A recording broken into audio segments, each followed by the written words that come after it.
went from the bonnet, found face down on the floor. 2, 3. Pediatric trauma It's call. a stabbing code red. 25 feet from a ladder onto his back. He's really unwell, and I think anaesthetics need to see him before he goes to theatre. Daphne? Daphne? How is everybody then? Chilling? Kings A&E, how can I help? King's College Hospital, London. I got stabbed. I know, it's annoying. My head. One of the busiest A&E departments in the world. I want top to toe, head, chest, abdomen. A place where love, life, and loss Don't bloody die. I love you too much for you to die. unfold every single day. All the patients you're about to see were treated in just one 24-hour period. A&E is always like a traffic jam. Can we get a trolley? You've got to realise that there's awful things that can happen to you. I'm so sorry. Life is unpredictable, so it's important that your nearest and dearest know that you love them. You have to tell them that you love them. You must get better and come back to me. I don't want to lose you. Because there may come a time when you're not around to tell them.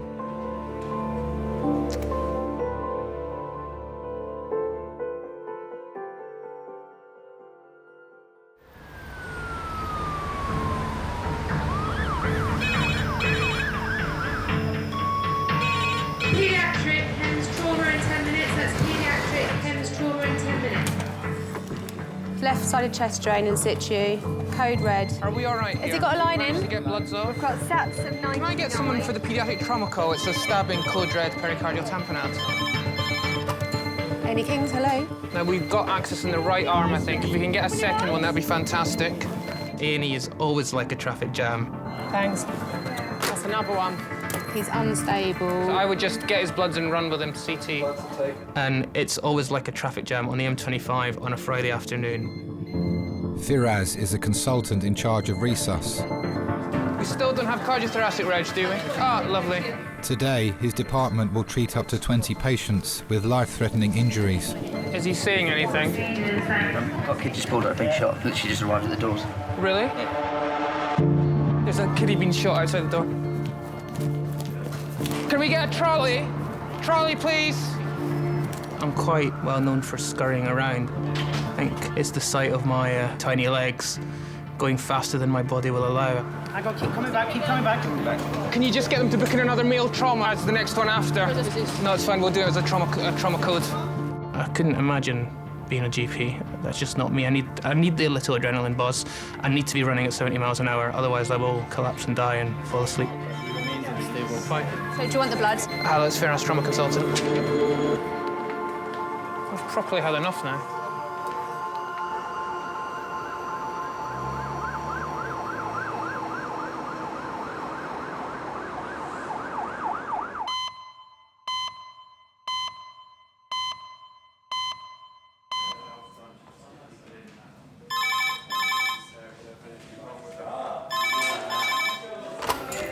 Kings A&E.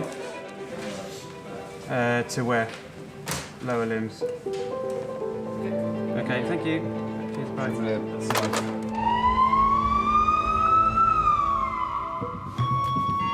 Adult HEMS call, 10 minutes. Adult HEMS call, 10 minutes. I'm trauma, but George is just going to lead this one. A 70-year-old pedestrian is being brought to A&E after being hit by a car. Have you got any anaesthetist yet? Shall I do airway until... No, he's done. He's here.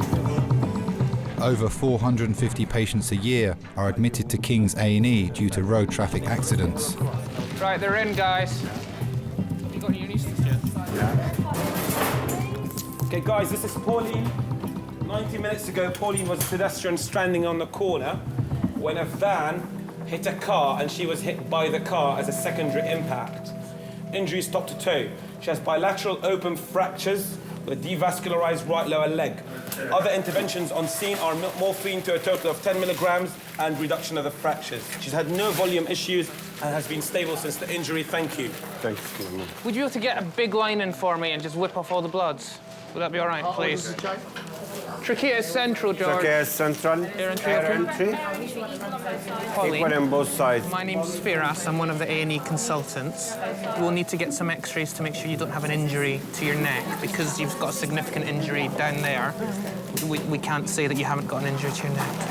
Okay, so we will get all these sorted. We'll get you off the boards. We'll get you some painkillers. We might need to obviously examine your legs, and that will be painful. George, did your orthopod arrive? Sorry? Orthopod? I still need an orthopod. Pauline was waiting for her daughter on the side of the road when two cars collided and crashed into her after veering onto the pavement. Right, should we unlock this scoop? OK. Her daughter Jo travelled with her in the ambulance. She was only dropping her car off at the garage. Dropping what? Her car off to have her MOT and service, so she was waiting for me to pick her up.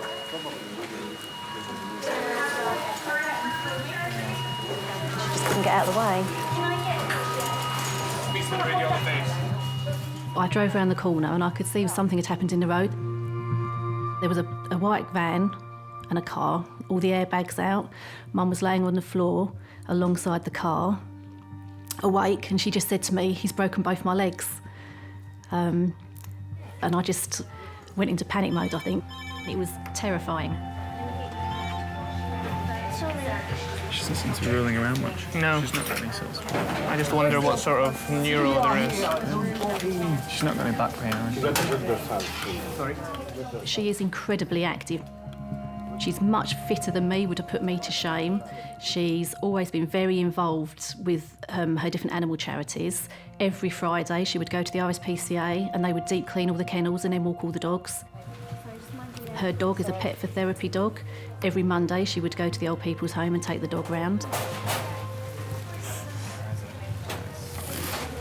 Just cut through the top of it.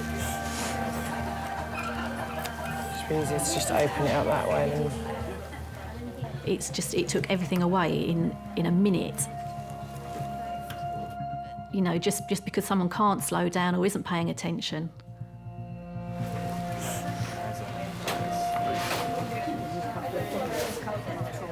That's what we were like to hear. Ouch. I think we should let the dog say that. We just need to do some sort of sensory assessment of her. Can you feel my touch? Yeah? On the sole? Can you feel that as well? Is it a normal feeling, Pauline, or does it feel different to normal? It feels normal. Well done. She's not feeling that. No. She should be out there. No. That's what I was saying when she first came in. Well done. She's not got enough pain. She should have more pain. I just want to go higher. I just want to make sure she doesn't have a spinal injury as well.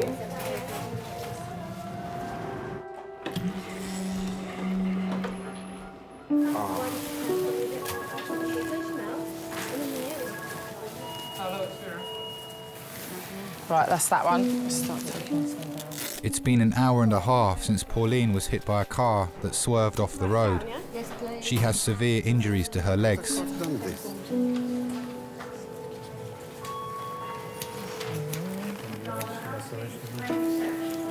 So ankle feels stable. Yeah. So it might just be a wound. Oh no, definitely not. My friends have always said to me, "Your mum looks amazing for her age." She's amazing, the things that she does for her age.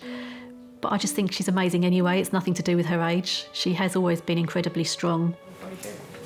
She left home when she was 17 to live on a houseboat. What's the story of that one? When she was younger, she tells me she used to make her own clothes, dye her hair pink. She's always been happy to be different to the crowd.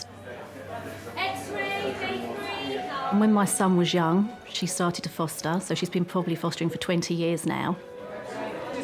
She's had teenage girls who have been pregnant, she's had teenage girls that have been in trouble and gone to school drunk, and she's had it all. Doctors are worried that Pauline's lack of sensation is a result of damage to her spine and are examining her x-rays. Because what would be nice if we can clear her neck now. I know she's got distracting injury, but she's got no pain at all. Just to be sure that we're not missing huge thing.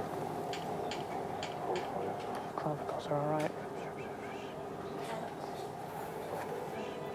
Yeah. Perfect, thank you very much. Just do one peg, yeah? Fantastic. We can clear it. See you later. I can't believe it, Mum. No, neither can I, Jo. It's so I can imagine. It's going to take months, isn't it?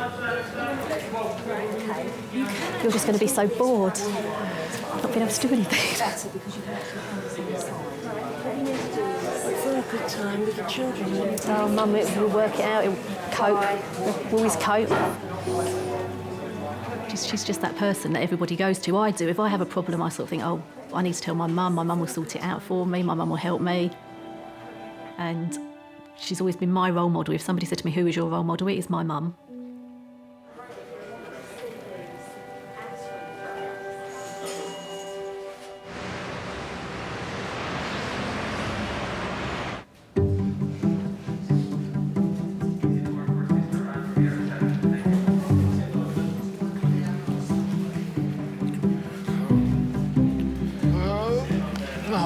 Susie. Okay, stop hyping, they don't even know that much. No, it really does, bro. Stop being a bitch like that. Just handle your business. You should be minding that you shouldn't even be here, to be honest.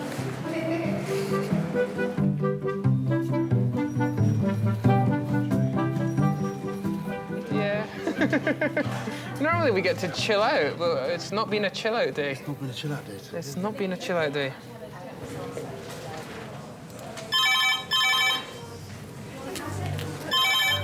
After you. Kings A&E.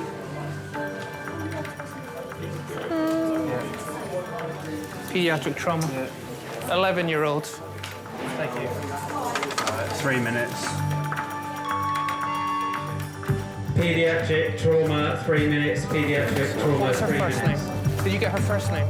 An 11-year-old girl has been hit by a car travelling 30 miles an hour at a zebra crossing. Let's have a look at the screen. Left side of the head, you sit there. Matt, are you able to be my bee doctor? Yeah, I'm coming right now. It feels different when children come in. Undoubtedly, ever since I had my own children, it's more emotional than it used to be. I almost straight away am thinking to myself, well, what if that was my child? What would I be doing? What would I be thinking? Because the worst thing for me is identifying life-threatening injuries and having to deal with those and tell the parents at the same time, because that's just not a conversation you want to have. You're on the side of bed.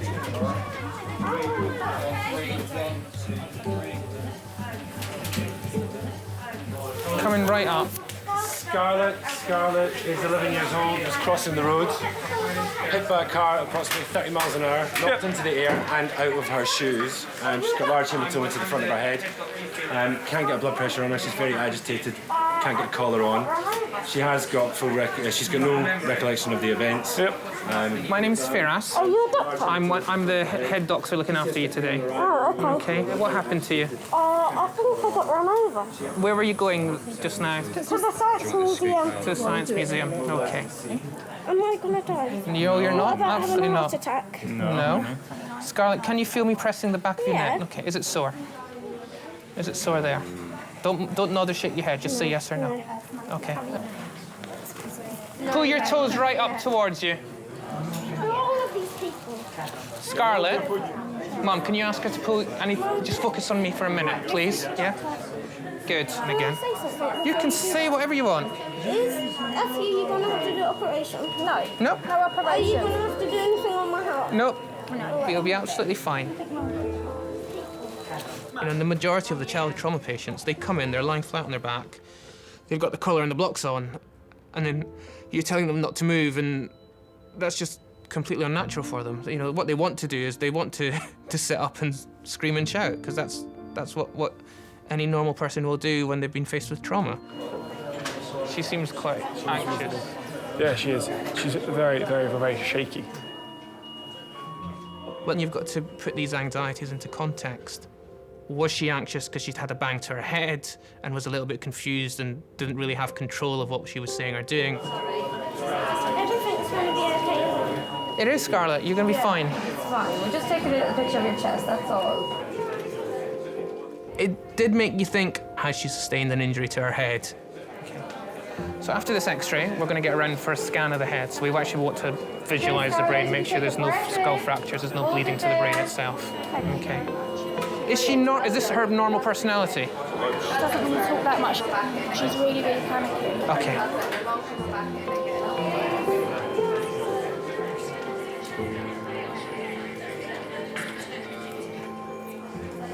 love you so much. I won't die, will I? No.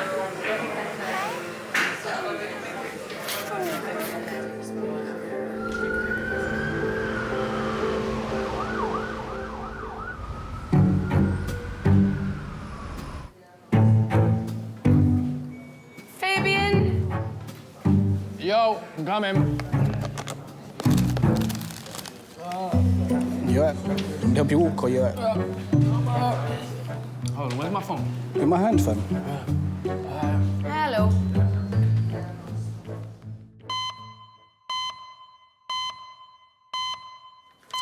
My colleague informs me that you were involved in a low-speed motor vehicle collision. Were you driving or...? Yeah, I was riding on a scooter moped. On a moped, OK. As I'm approaching a roundabout, I've slowed down. I've gone about 40, maybe 50. The bike skidded, and I've just landed sort of on the roundabout, on the actual curb. My whole of my foot, I can't put no pressure on my foot. The pain is excruciating. Do you want to pop your sock off? Are you sure about this, Doc? Why do your feet stink? They're just really hairy.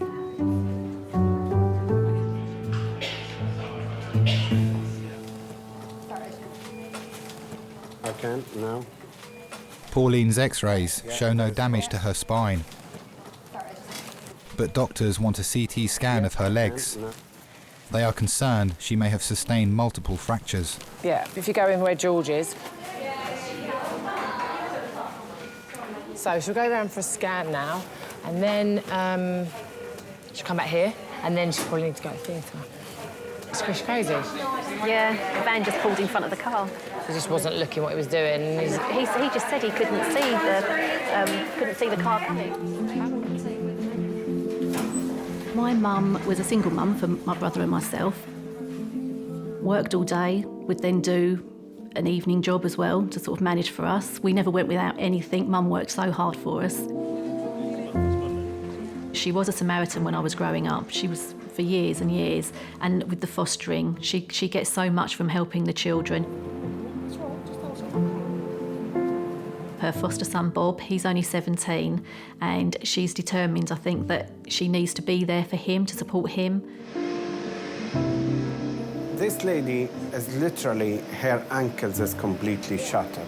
You can feel that it's completely flapping in the breeze. It is completely shattered.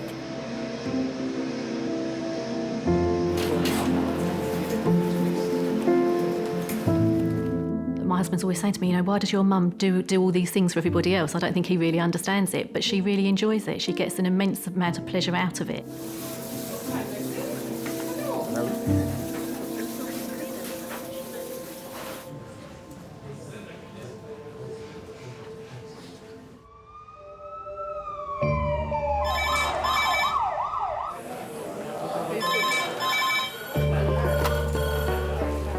Recess, Kings.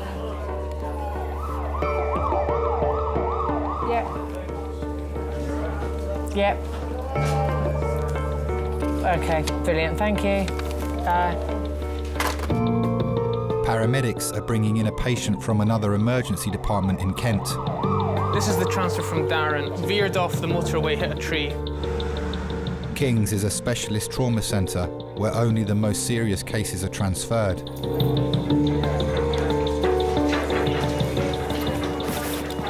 It's not on a scope, no? It's not on a scope. You might want to roll. Is C-spine cleared? C-spine. OK. 1, 2, 3, go. Lovely. Thank you.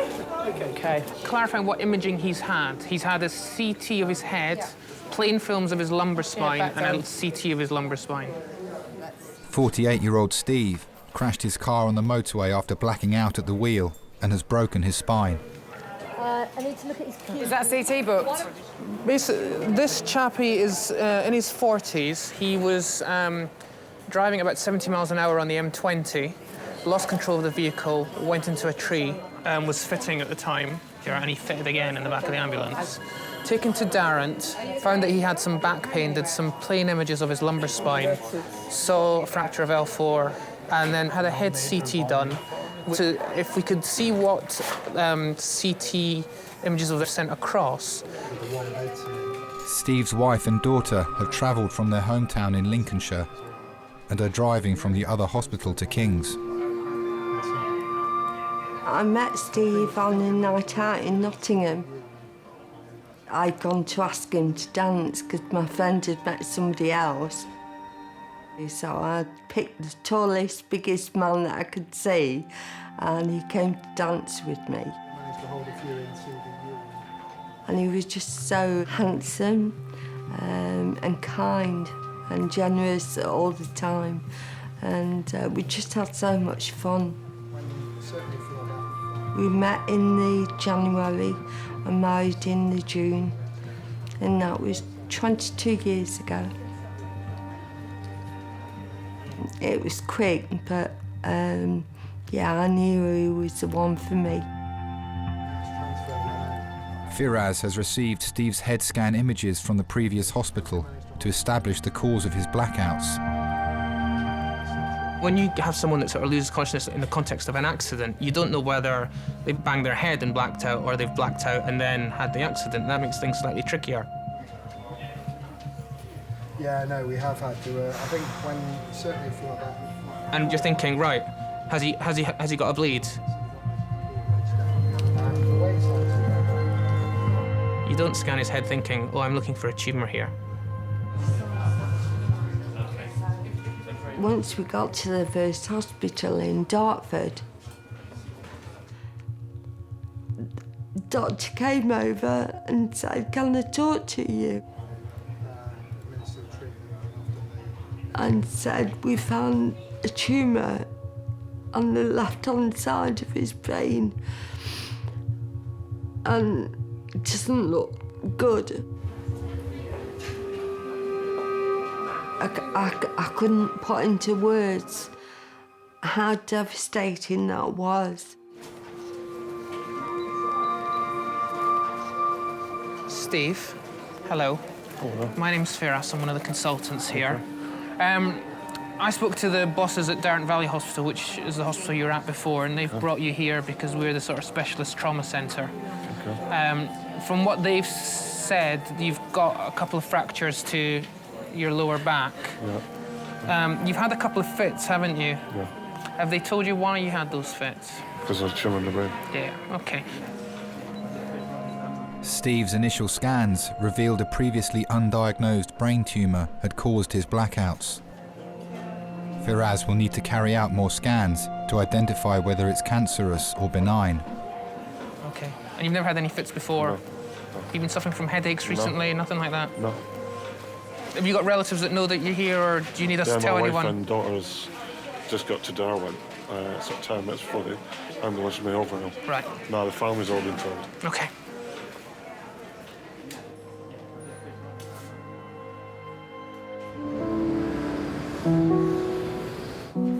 Scarlett, we're going to take you round next door to have the scan now.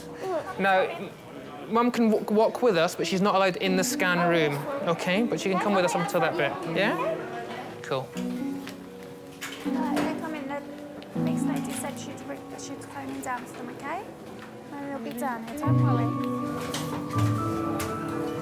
Mum? Yes, darling, She's here. I'm here. Not going nowhere. Sorry? You're very brave. You're very brave. Very brave. You don't even need to ask that question. I certainly get stressed at home more than I do here, especially with kids around. Yeah. I'm sure my wife will tell you that I don't rush around at all, and she's always rushing around after me and tidying up after me. Slide. Whoa. Yep. And I'll take that on board. See, this is more exciting than the Science Museum, isn't it? Yeah. You see, this is science all the way. I can imagine that I'm going to be hyper-protective, especially of the two girls. My wife's the opposite. She's very much like, you know, we'll let them jump and do things, and if they fall and hurt themselves, then that's what I did, that's how you learn. So I don't want to mollycoddle them too much, which I suspect will be my nature. See you in a second.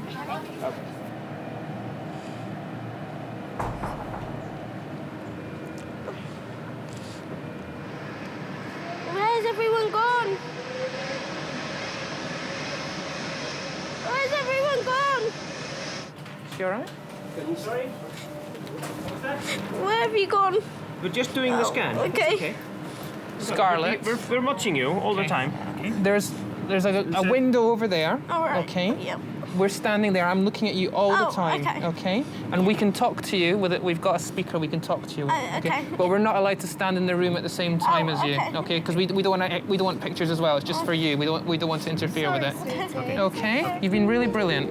Really brave. Okay. Yeah. Just give us a couple of minutes. I still can't figure out if this is her normal personality or because she's had a bang to the head. Well, it might be that this is a bang to the head.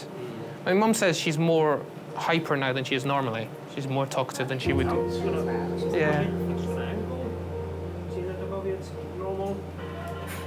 But she's lovely. She's very sweet.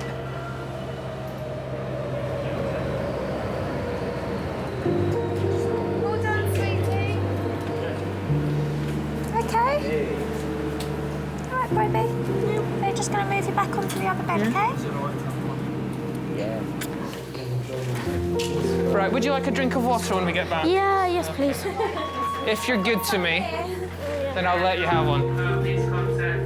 How many have you got now? I've got 3 kids now. So that's a handful. So when you talk about multitasking, I've had to learn that at home as well, and certainly I'm not so good at that. Give me a resource full of trauma patients over 3 kids at home anytime.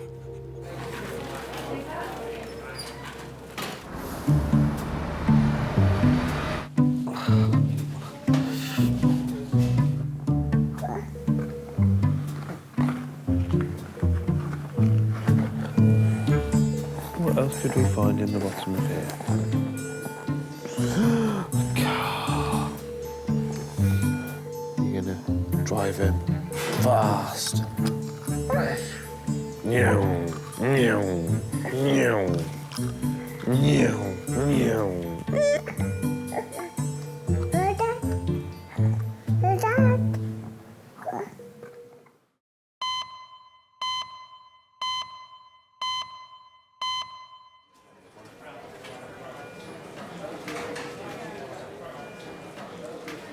Steve crashed his car on the motorway, going 70 miles an hour.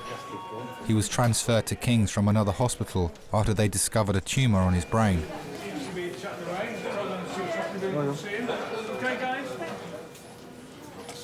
Hi, I'm Leanne, one of the nurses. His wife Maxine and daughter Rhiannon have arrived from the first hospital. Just giving him some more paracetamol for his back pain in his How back you there. feeling? Everybody sends a love.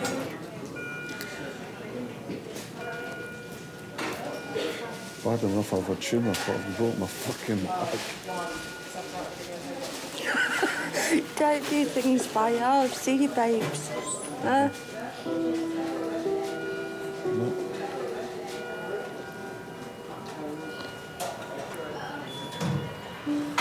Sorry I scared you. It wasn't intentional. Doesn't matter. No, it doesn't, but... Concentrate on you getting better. My dad was in the army. He got sent to various different places, which were like Afghanistan, Iraq, Falklands. When he used to come home from when he was away, he used to take us to the fairs to go on the rides and always sort of went on the biggest ones with me, even when I was little. He used to make me go on, tell me I was being a wuss if I didn't. So that was always the best memories, is when he came back and had been gone for 6 months. Right, Steve, we're just going to do those scans just now and make sure there's nothing else that's been missed, OK? Firaz wants more detailed images of Steve's fractured vertebrae as well as his head, to see if the tumour is growing from brain tissue and if it's likely to be cancerous. They've seen the tumour in his head, but until we've imaged it properly and had a proper look at it, It may or may not need surgery. I can't believe how lucky he is how for this. it's not a mark on him. Apart from his No, nose. and we wouldn't have even known about that if this had happened today, because they wouldn't have had a scan. That's what I said, that... So the fact that they scanned his Yeah. head.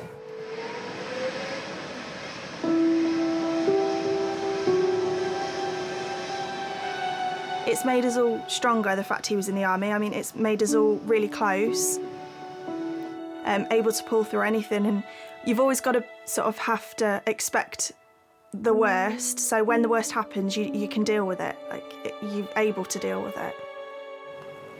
So say it all points to be positive, because if he'd not had the accident, Rhiannon, then they wouldn't have found his tumour.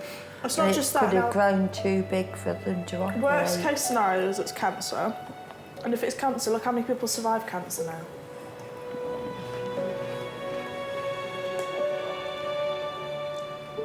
He's more than lucky. And if he can survive that, I'm not being funny, cancer's nothing, is it? Even if it is cancer. It did make me think, God, what happens if something does happen to my dad? And he's reliant on my mum, but then my mum is so reliant on my dad as well in so many ways that I suppose you sort of think, like, will I have to step up to the mark, and is it going to take me and my brother to sort of support them and help them if they need it?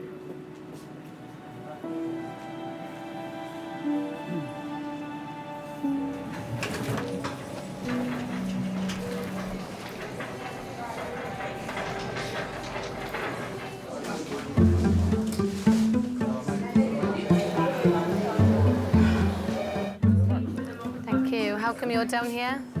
Just because you're down here. You're such a smoothie. Well, no, why are you really down here?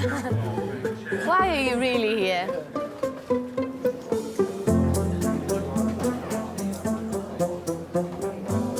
Got a very achy head.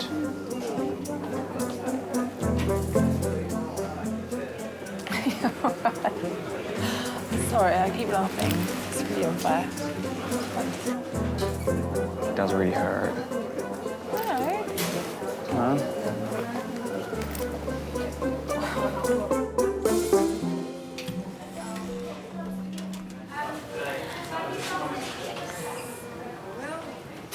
Pauline's legs are fractured in several places.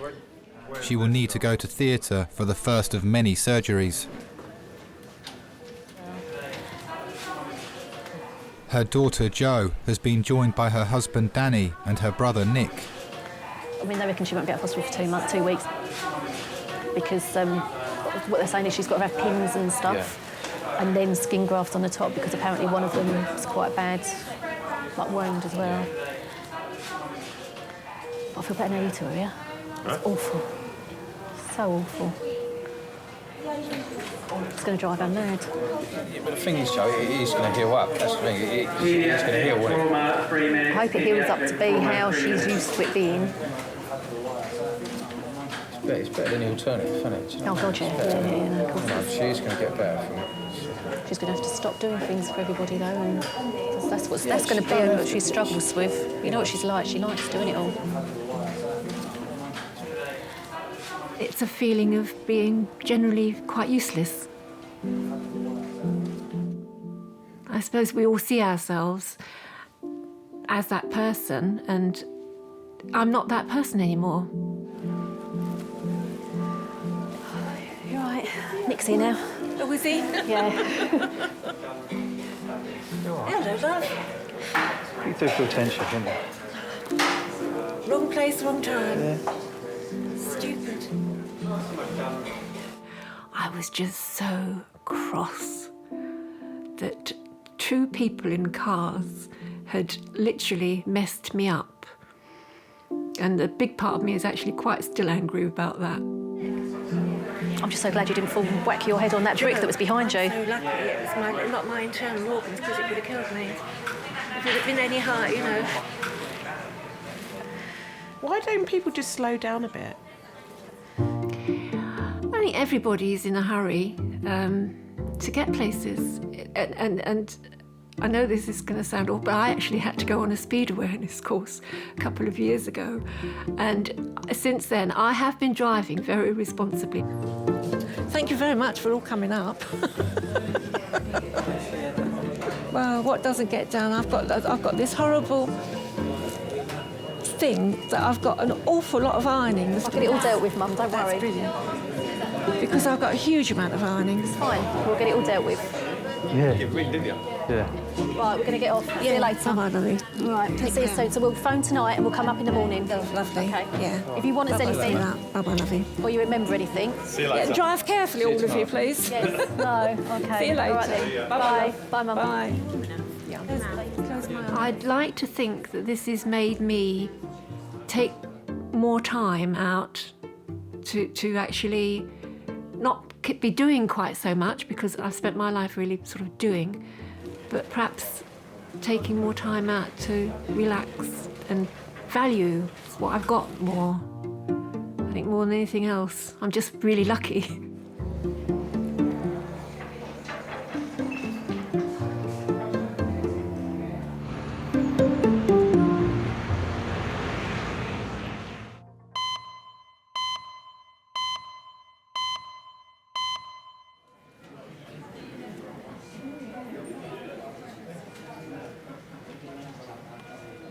"48-year-old Steve is waiting for the results of his CT scans.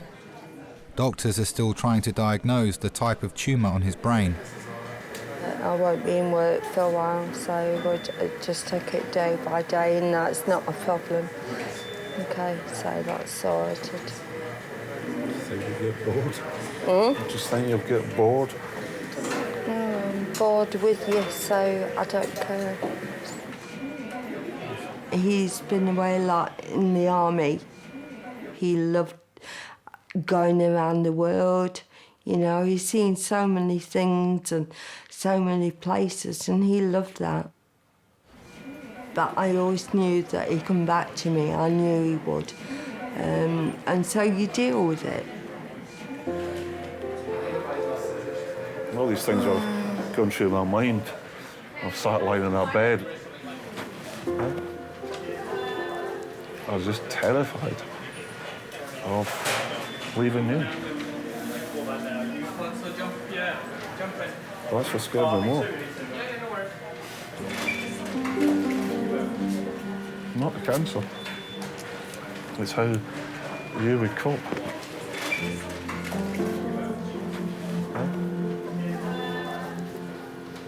His first words when he told me he got a tumour is, "How are you going to carry on without me?" And not for him, how was I going to carry on? Because he's always been my carer. He's always been there for me. I've got a condition called cerebellar ataxia. And I had what they thought was an attack of it, which was very much like a stroke. I was paralysed down my left side for a year. He was there for me every step of the way. And if it wasn't for Steve, I would have just given up, but he wouldn't let me. Nothing's impossible for Steve. Hiya. We're at Kings now. And he's broken his back. But if it's splinters of it have come off, then they're going to operate. And the same as the tumour. I know. I can't lose him now. Yeah. Okay. Bye.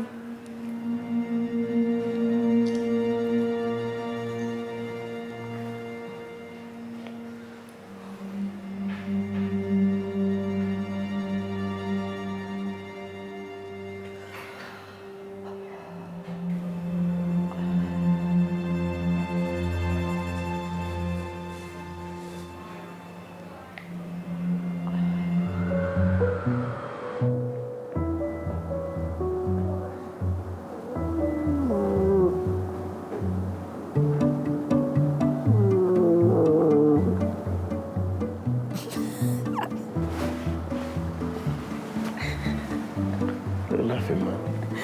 You're snoring. I'm snoring.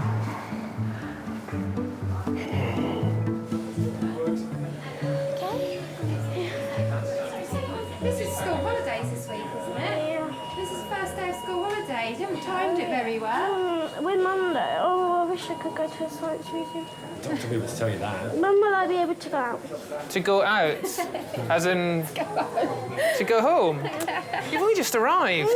Don't you like being here? Not really. OK. Looking at your scans very quickly, there doesn't seem to be any obvious bleeding there or anything that you need an operation for. Yes. Or anything serious. Does that mean heart? No, we're talking about your brain. I was worried about your brain because obviously you've got a big bruise there. Okay. So that's what was worrying us. Brain, could there be, like, I don't know what's wrong with my brain. There is nothing wrong with your brain.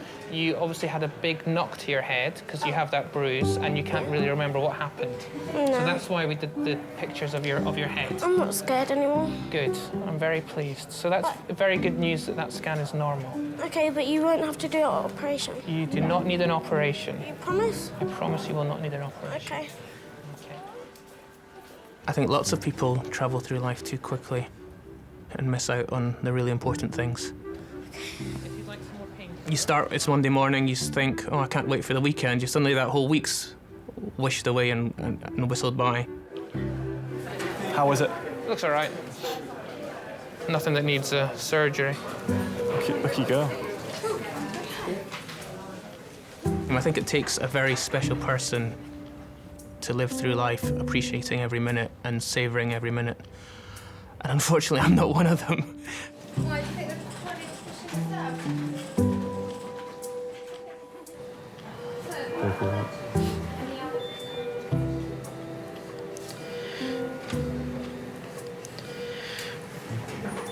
Thank you for today. It's not really a thankful thing, is it? Oh, thank you for being there for your mum. Who's going to be there for me? Yeah, I'm just saying.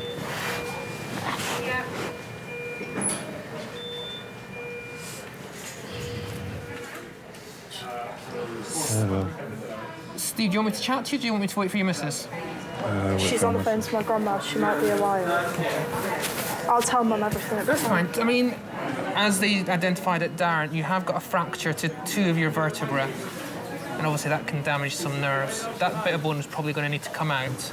And then we'll obviously need more information as to what's going on head-wise. Now, just looking at the nature of the type of tumour you've got on the head, it does look like a benign tumour, so it's not one of these that will spread to different parts of your body. Okay. And depending on its position, they're sometimes quite amenable to surgery and theatre. Okay. That's fine, that's good. That's good, such good news. Do you know what, honestly, that's good news. It's good.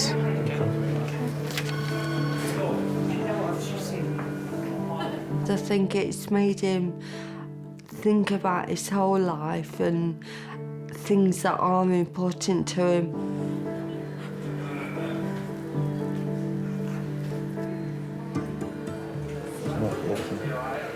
Dad, be careful, Steve. I'll do it. If you need to anything, I'll do it. I'll nag you like you used to nag me. Yeah, well, that was my job. See how this is my job. So do as you're told. I've got the upper hand now, mate. He always said you've got to lie down at some point. I think that's the hardest thing that Steve's got to cope with is he does have limitations. He's not Wonder Man, you know. He's my Superman, but he can't do everything. $6 million man. We can rebuild him. He's done so well. So proud of him. Sorry.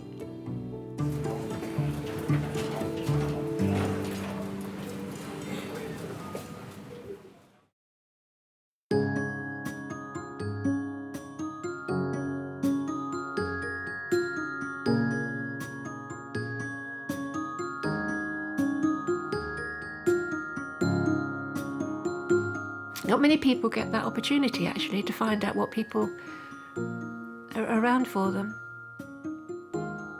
It's quite comforting.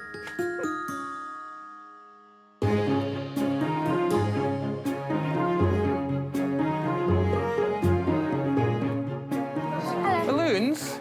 Already?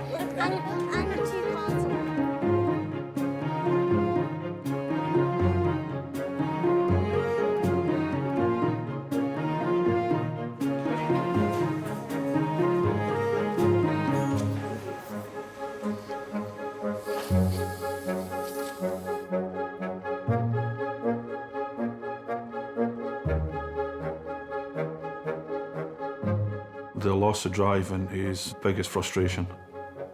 I was that used to driving everywhere and having my wife and my daughter drive me places. I'm like, no, it's a man thing, it really is.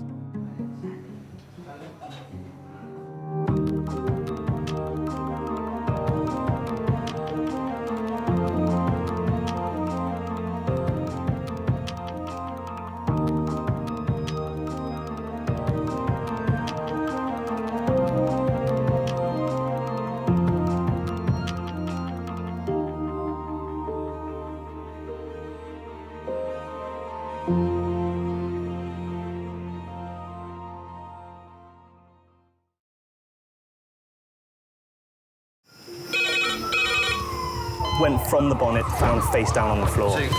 Pediatric trauma. It's a stabbing quadrant. 25 feet from a ladder onto his back. He's really unwell. I think anaesthetics need to see him before he goes to theatre. Daphne? Daphne? How is everybody then? Chilling? Kings A&E, how may I help? King's College Hospital, London. I got stabbed. I know, it's annoying. On my head. One of the busiest A&E departments in the world. I want top to toe, head, chest, abdomen. A place where love, life, and loss. Don't bloody die. I love you too much for you to die. Unfold every single day. All the patients you're about to see were treated in just one 24-hour period. A&E is always like a traffic jam. Can we get a trolley? You've got to realise that there's awful things that can happen to you. I'm so sorry. Life is unpredictable, so it's important that your nearest and dearest know that you love them. You have to tell them that you love them. You must get better and come back to me. I don't want to lose you. Because there may come a time when you're not around to tell them.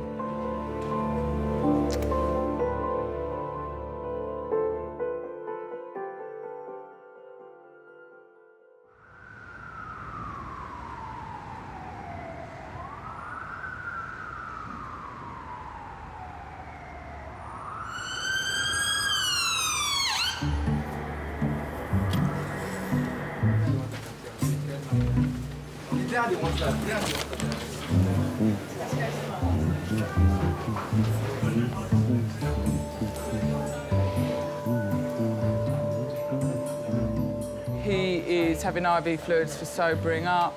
This man's absolutely hammered. Naomi stuck a line in him and he pulled it out. And he then threw himself on the floor in the cubicle. I like that name, Lopez. It's a great name. Or Jesus, I love the name Jesus. Yeah, Jesus, that's a great name because it's spelled Jesus, but it's pronounced Jesus. A is still having his fluids and waiting on sobering up. He'll be here till this time tomorrow. The new man gone into 15 who's drunk, who's fallen over and hit his head. It's Saturday night, darling, and I'm afraid the drunk head injuries come in on a Saturday night.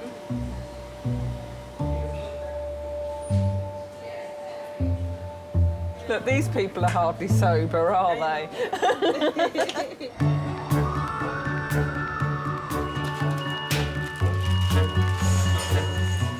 2 minutes. Head injury, 27-year-old head injury. We know nothing more.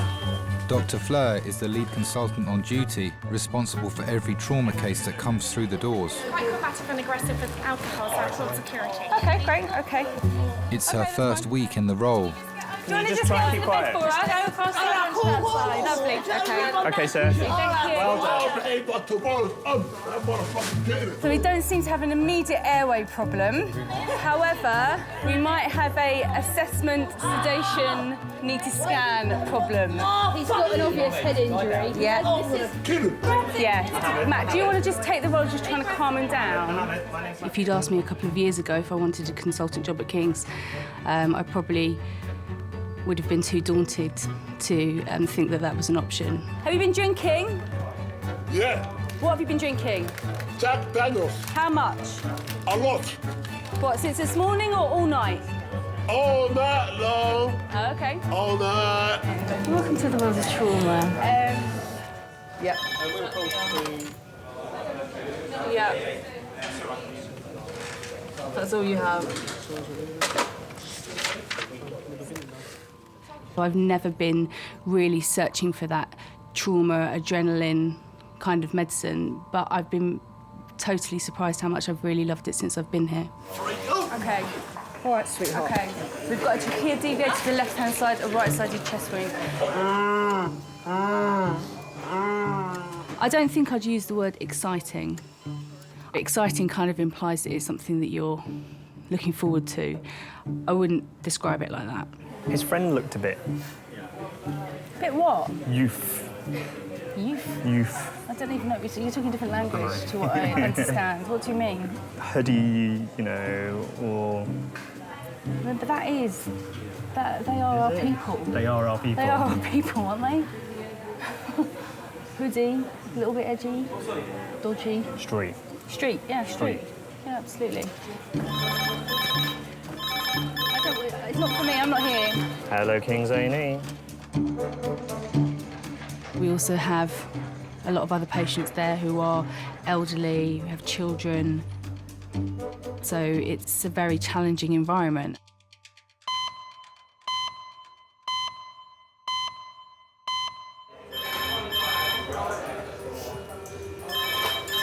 Hello, Kings. Pediatric trauma call, A&E recess, 5 minutes.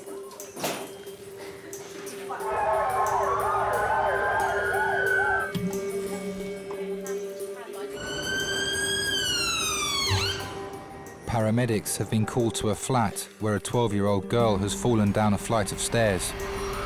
8-year-old that's fallen down some stairs, C-spine immobilised. Can you not both go? Because I can't do all the lifting on my own, because I'm not very strong. I'm 6 months pregnant. You're kidding me. Thank you. You're kidding me. Why didn't you tell me? It'll be fine. It'll be fine.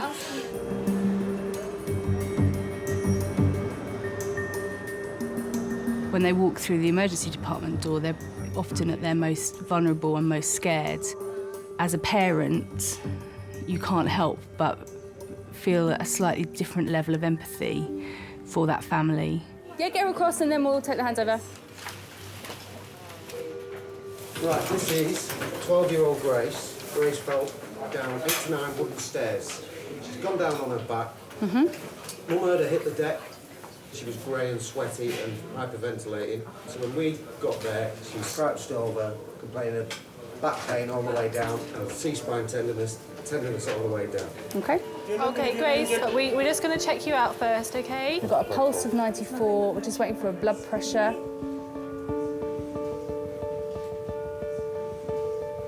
That sort of fear that you see in parents' eyes when they're bringing in a child that's very unwell, you can really be there with them. Do you want to just go up and stand with her? Yeah, we're just examining, but she'll be happier if you're there.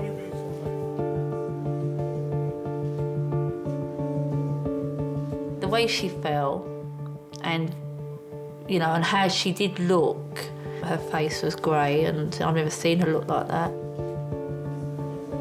We felt the pelvis. Just feel gently around the pelvis. You're doing well, Grace. This hurts? Yeah. Where I'm pressing hurts? Okay. That hurts? Okay. It's that bond you have with a child, with your own child.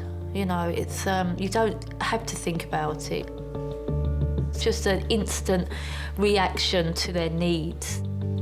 You just know instantly that that's your child and you would do anything in your power to protect her. But we need to do a log roll and examine the C-spine and the rest of the spine as well. C-spine. You can only imagine how terrifying that must be to only be strapped down in a place you might not even know where you are. Some tenderness over the left iliac crest. And all that they can hear is the voices of many, many people. Grace, my name's Fleur. I'm one of the consultants. Now, when you're lying there now, can you tell me where it hurts the most? Yeah, more around the neckish, backish. Neckish, backish. Yeah. OK, well, then we need to examine your neck and your back, OK? You always have to think, what is the worst case scenario? What is the worst injury this patient could have? 1, 2, 3. Right, well done. You're being very brave. OK, that's it. Now just try and relax a little bit. Maybe they've got a cervical spine or a spinal injury. It's okay. There, all right. Down here. Yeah, there. It's all there. Yeah. There. There, over these muscles here. Yeah. No. There? Yeah. OK, well done. The way that a child's spine responds is slightly different to an adult's, which makes actually diagnosing a spinal injury in a child even more difficult. We're going to pop the collar back on, OK, and we're going to get some X-ray pictures of your neck and of your lower back. OK, so it's sort of, it's lumbar, really. OK, fine. 1, 2, 3. 12-year-old Grace has been brought in with potential injuries to her neck and spine, having fallen down a flight of stairs at home. We get pelvic X-ray, lumbar spine X-ray and C-spine X-ray, yeah? OK. We've just had a paediatric trauma call, a 12-year-old that has fallen down 8 wooden stairs. So I'm going to request C-spine, lumbar spine and pelvic plane films. Following the X-rays, doctors will also scan Grace to reveal how badly she's been injured by the fall. She has fallen down 6 to 8 wooden stairs, bless her, on her back. Mum found her grey, clammy, hyperventilating, complaining of pain. She was really, really in a lot of pain. Ambulance come, immobilised her.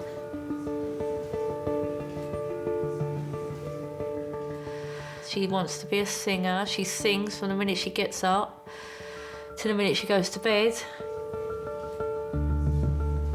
She teaches herself piano. She just wants to be famous. She's kind. She's demanding. She's caring. She's everything, really. Everything.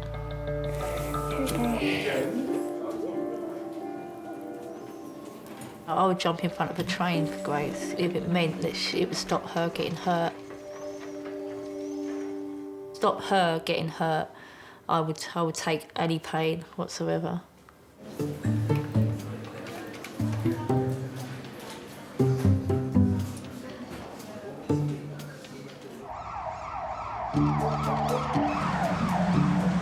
Swing your legs round for me, Sam. Stay nice and still, darling. Stay nice and still, OK? It'll be fine. All right, it's just going to sting for a minute. Crazy night in A&E starts with seeing ambulances parked all down the ambulance bay, walking into the waiting area and seeing it absolutely rammed. You just know that that's the start and it's not going to stop. Hey, police, why you here? Why you here? I'm gonna... This is my business. You know, you have people coming over that are very unwell, you have people that are drunk, on drugs, and then people that are upset or extremely worried about their loved one. Yeah, all that can lead to some strange and sometimes quite aggressive situations.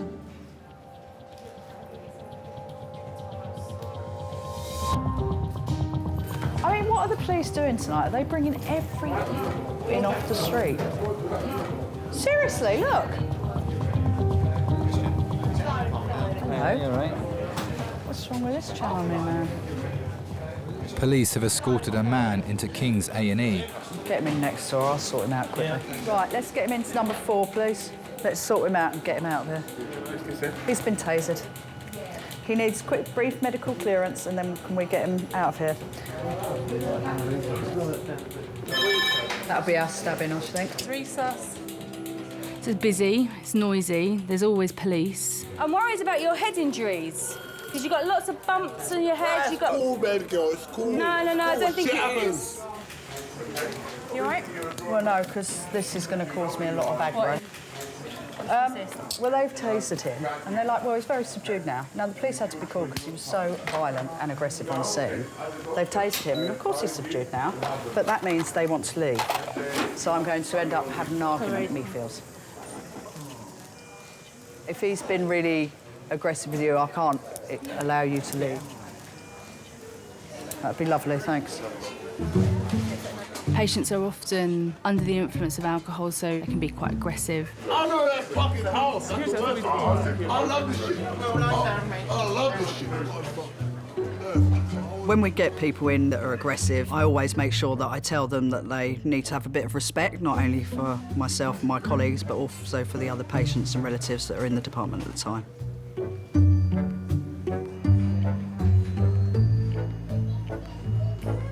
Dexter. Sarah and Andy have brought in their 10-month-old son, Dexter. He's been vomiting and has a fever. This is Andy. Hi. This is Dad. I'm Rebecca. What's brought you here today? What's been happening? This morning he woke up with a temperature of 100. I gave him some Calpol, and he had his breakfast fine, but then he had a 3-hour sleep, which is unusual. Okay. And then when he woke up, he then started to cry. His teeth were chattering. He looked hot. I took him out of the high chair, and then he just went like this, and he was completely on the spot. I couldn't rouse him. Sorry, I'm trying to be as speedy as I can because we're absolutely rammed now. I've been here a few times in my youth. This is when it all gets crazy. His heart rate is a little bit high for his age. So, has he got little spots there? See here as well. Just here. Just see if we've got space. Can we pop Dexter, 9 months old, to try and catch a urine? We check his blood sugar and give him electrolyte.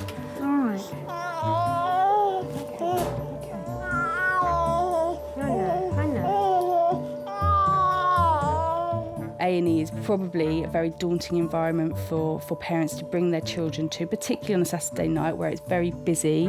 There's a lot going on that you may not want your child to be exposed to, and therefore, if you're bringing your child into that environment, you must be really worried.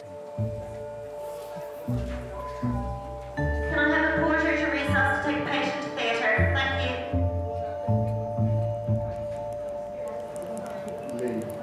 Thank you. Amphitheatre. No, to resuscitate a patient in theatre. So it died. Somebody who stopped breathing. You need to get someone in, get them breathing again. Yep. Can I cancel the porter to resuscitate you? It's either few or he's dead. It's one or the other, isn't it?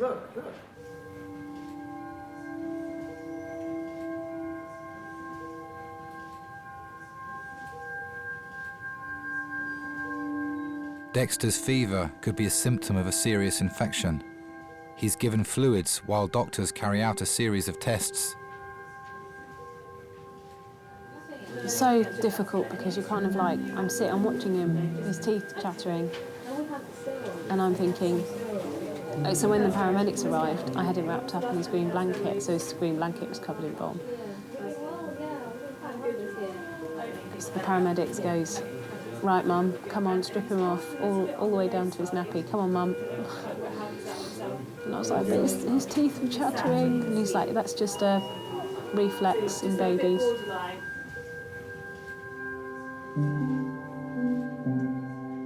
That's why I blanked my mind out to it.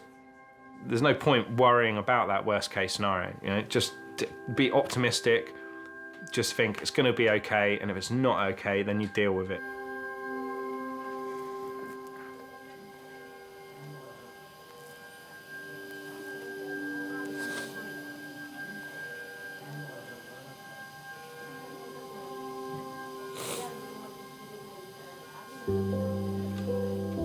You've been a perfect mummy today. You've done everything right. Everything. I always draw on the situation when my mum was unwell and You know, she was in intensive care and my dad was doing a speech at a family gathering, you know, and he's just so calm and collected, and his whole outlook on life, you know, is you have to be positive about every situation. You can't live your life in fear of those situations.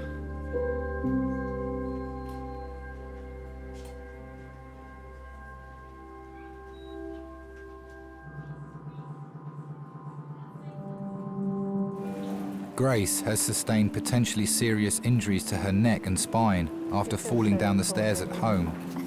Doctors are taking her for a CT scan to assess the extent of the damage. 1, 2, 3, move. Where's your mum go? She might send mum out. Just through that door. Yeah, go through that door. Just while we do the... Yeah. Okay.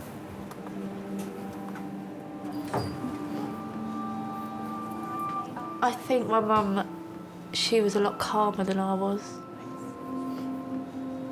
She was fun. She was fun. You know, there wouldn't be anything she wouldn't do. She was just a character.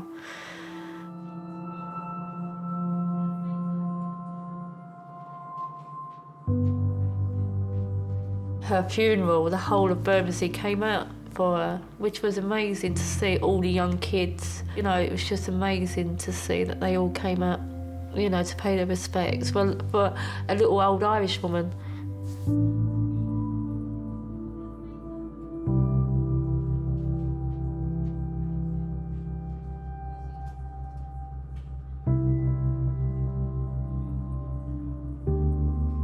It's not fair on her, you know, because I haven't got my mum now. She lost 2 nannies in the same week, so, you know, she's had it hard.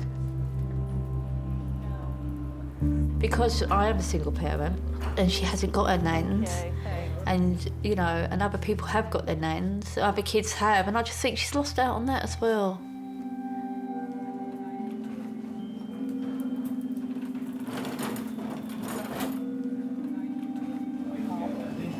How are you feeling?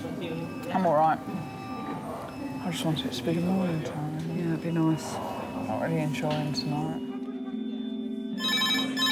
Hello, Kings Resource. Yep. 4 from 3 floors, 10 minutes. We're going to have to take... 5, aren't No, there's someone in 5. 6, sorry. 4. I wager he'll need a bed one way or another. But what bed, I don't know. Has that gentleman over there got a bed in ASU? Do you know? On shift to oversee the hospital tonight is Gordon, King's clinical site manager. A lot of people, you know, they say, oh, who are you? We tell them, oh, I'm the clinical site manager, and say, what do you do? And I basically say, I do all the jobs nobody else wants to do. Oh, yes, you've got a bed. Oh, that's all right then. You might be coming in, it might be a nice day, nice be calm. There's actually beds in the trust to put patients in.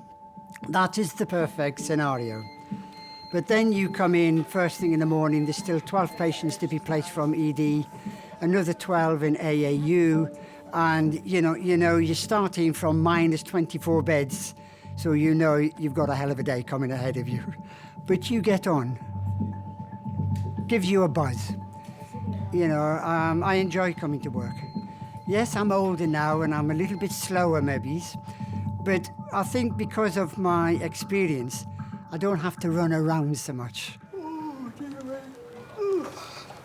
Oh, I know, don't start. Sorry. You've got a bloodshot eye, darling. Have I? Yeah, really bad. Check your blood pressure.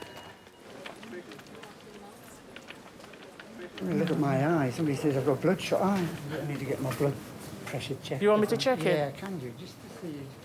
I've known Gordon since I've been here, which is about over 11 years. You know, the first thing I'll always see when I say Gordon, I say, do we have any beds? And he would say to me, you are joking. Gordon's having his blood pressure measured, as it may be the cause of his bloodshot eye. You have high blood pressure? No, we don't.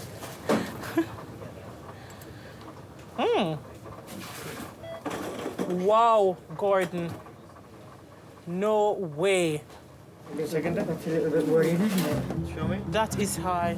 You think of sustained high blood pressure, all the damage it can cause the various organs within your system. So it's quite worrying because he has other things. Not feeling well, headaches, you're wondering what's happening here. That's high, Gordon. I know what I would do. I'm 6 months pregnant, and I stupidly thought, oh, you know, I'll get a little bit of sleep. On Saturday night? You're fine. I get a little bit of sleep.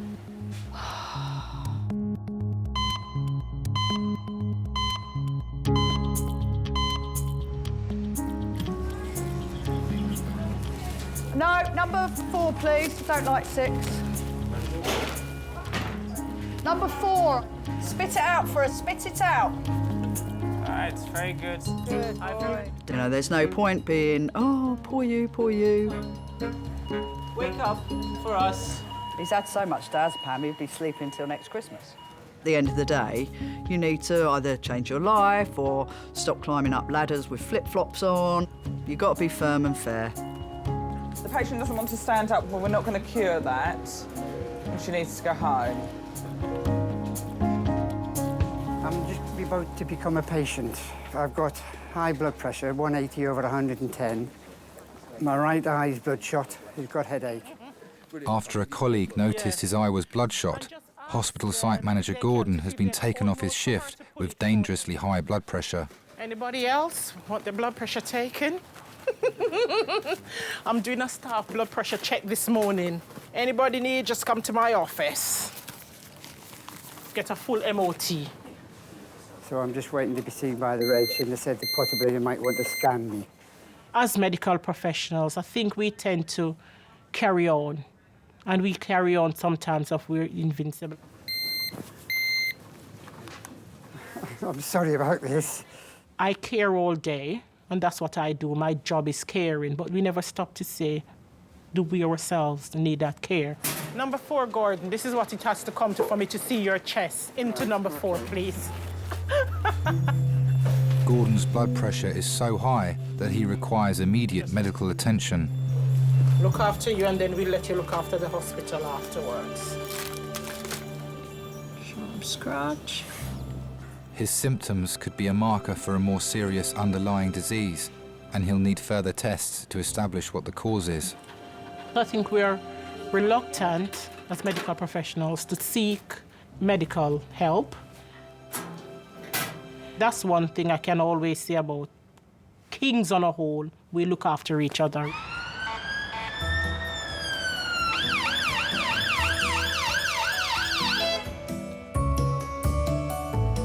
He had 15 milligrams of IV diazepam, 5 milligrams of PR. Is this the dislocated shoulder? I did ask for them to just wait. Gynae came in wanting to cause chaos and hurt others. He's going home now.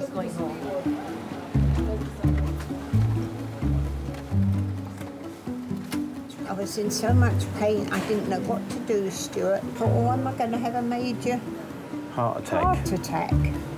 88-year-old Irene has been brought in by ambulance suffering with severe chest pains. I thought, oh, it must be bad, because you never pulled the alarm, even when you fell over last time. No. Thrown everything in the car and rushed up from Margate. And I thought, oh, I don't want to phone any of you, you know, because you'll be worried. All the time I was driving up there was thinking, will I still find her alive when I get there? 2 hours is quite a long time if you've actually had a heart attack or something. A horrible thought going through your mind, really. The headache? Headache, bum ache, belly ache. Everything. Oh. Hello there, is it Hello. Yes. Hi, how are you? I'm all Could be better. Silly question when I'm in hospital. What happened? I've had a heart murmur for years, and this morning it hurt, and in the end I just had to push my button thing. Okay. Where, do you live in a warden-controlled? Yes. Yeah, okay. And how bad is it out of 10? Well, 10. I love elderly patients. I just think the stories they can tell, and they've got so much balls and you know, they've got a bit more backbone. And what medical problems do you have? None really. I'm quite a healthy person. I've got a cyst in my stomach. Okay. 2 hip replacements, a knee replacement, this shoulder, and I should have this shoulder and this knee done, but it's not the operation because it's that wretched anaesthetic. It makes you so daft. Yeah. My son says, "You're dafter than usual, Mother." The mother's always the last one really to say that she's ill. She'll always say she's okay even when she's not. What, are you taking any regular medications? It's in there, my Dorset box. Is it this? Yeah, that's what I take. And when we think she's unwell, when we ask that, we call the doctor really, because she won't call the doctor to come and visit, so we call the doctor. But even when he comes in and asks, you know, how are you? She's like, oh, I'm fine. So you never quite get to the bottom of it. So I think we need to do some blood tests as well. Yes. Just to have a look that there's nothing else going on. Yeah. And also do an X-ray of your chest. Can I report to recess, please? That's reported to recess. You know, I always say that we think we plan our lives, but we don't really. They're all planned out for us from the day we're born. Describe Les. Well, he was just a very nice, caring man. I hardly saw him. We got engaged and off he went to Canada to learn to be a flyer. I was 15 and he was 19. So I didn't see him practically for the whole of the war. It wasn't until he came back and was demobbed. And then we got married, and he was married in his uniform because he hadn't got another suit that fitted him. He'd grown while he was away. Sorry, my name is Sylvester, I'm one of the porters. I want to be a bit comfortable. Oh, you're right. Right. Yeah. Did you say Sylvester? Yes, oh. Sylvester. Like the cat. And I get that every time. I'll say you're fed up with hearing that. I'm not bothered anymore. I mean, you've got to remember what they've seen, what they've gone through. We have got no idea that we're born now, you know, and I do. I just think the older generation are absolutely incredible. Have to pretend your name is something else. The war, the bombs, they're very different. Frightening times. I remember one night when I was lying in bed and I woke up one night and I could see these boots marching past the window and I was terrified. I thought, we've been invaded. But it was the Home Guard doing their practice. Yeah, always remember that.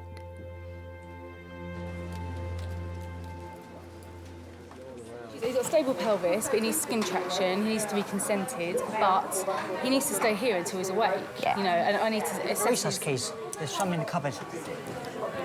No, I haven't got them at the moment. Who's got the keys? Anna, keys. That's it for that, really. Can I please have a porter with a wheelchair to Major's Cubicle A? Thank you. Grace was brought into King's earlier in the evening with suspected spinal injuries, having fallen down a flight of stairs at home. I feel really sick. You've got to remember, yeah, you came down and you've knocked yourself, yeah? So... It was really scary in that X-ray thing. Have you ever been in one of them? No. It was really scary. You just panic too much, yeah?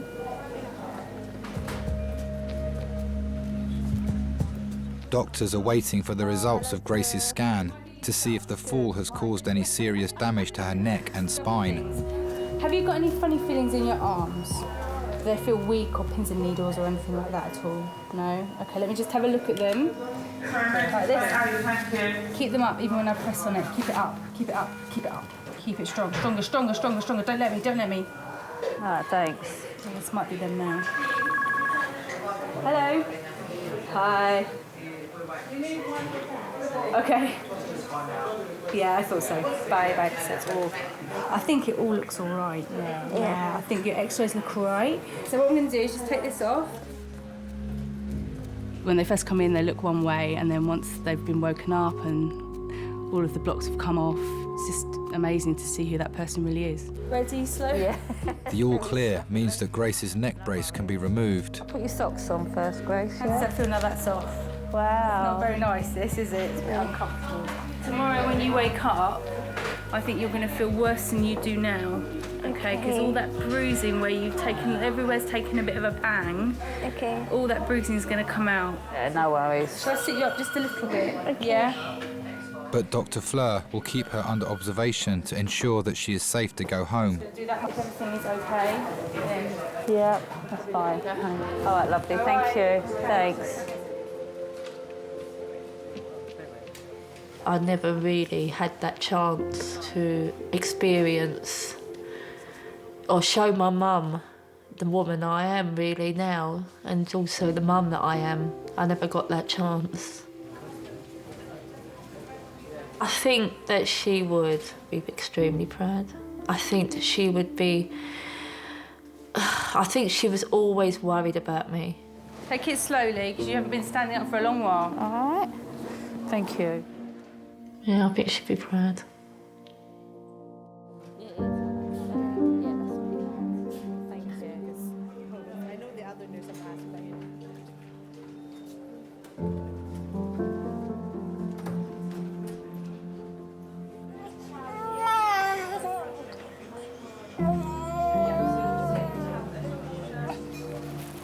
I know you're probably not thinking of yourself at all, but will you get him in a snuggle and I shall feed you a double-decker so you've got some energy, all right?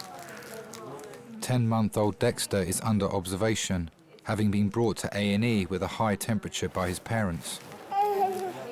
No, you can't have any double-decker. Chocolate bars are the realm of adult pleasure only, I'm afraid. Although if you come home in tip-top condition, I might consider finding you something chocolate-related. Well, you can't look at me with such covetous, envious eyes.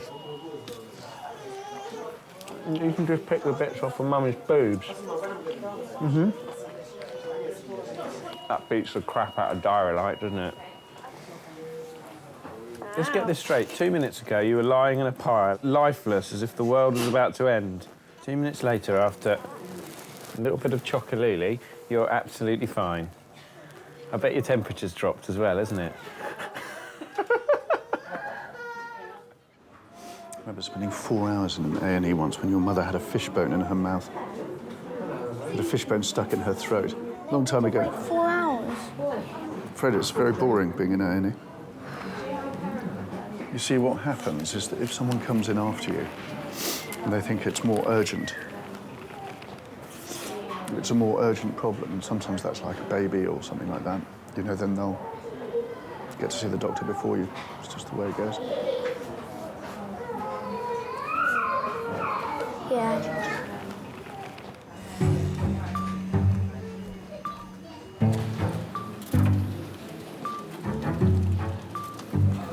Haribos. Haribos? Yeah. Haribos? Cans on the other.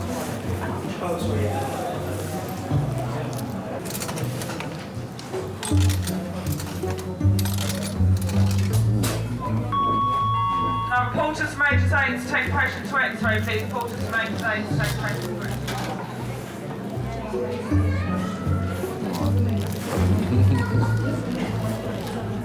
What, entertain yourself? Can I have a housekeeper to raise us to top of the... You're off, boy. Yes. Look at him. Oh, wow. You're smiling as well. He had a 40-degree fever, and he had a bit of double-decker, and then he livened up a bit, and then another bit, and then another bit, and then suddenly said, you need to get a stack of double-deckers in here, and then your waiting list would be down in no time at all. Oh, wow. Chocolate is the universal medicine. I think that's just where my father lives strong inside me. It's that until the worst case scenario comes to fruition, don't waste your time worrying about it. Love you. Love you too.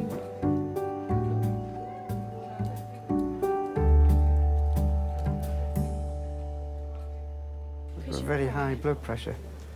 180/110. I've got a headache and I've got a bloodshot eye.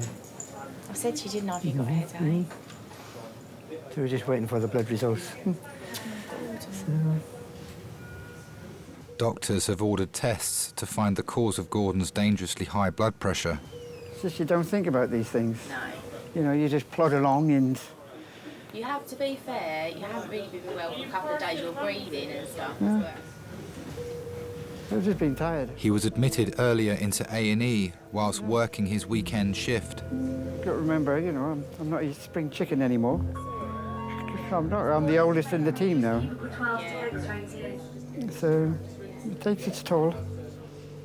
Maybe tells you you can do this job up to a certain time, and it's like sell-by date.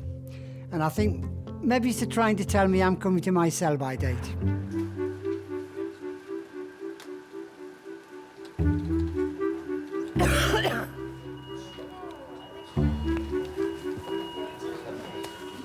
Welcome to World War III.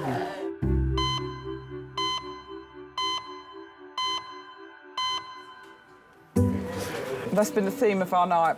Punching and kicking nurses is the theme of the evening. I'm not walking on your nice floor, OK? We kind of survived. Oh.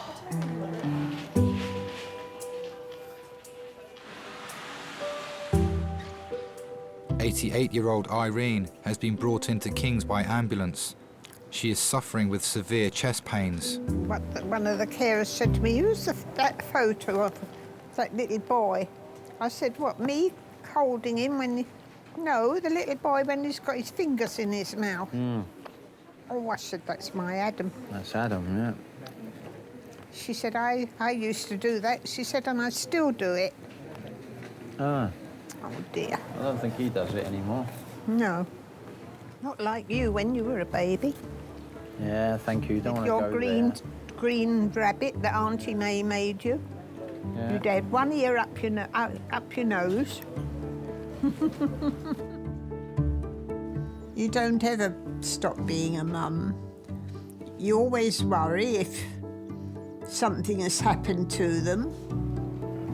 Not much to do. Yeah. Yeah, big babies. Because they are big men. I think they've all got a 46-inch chest.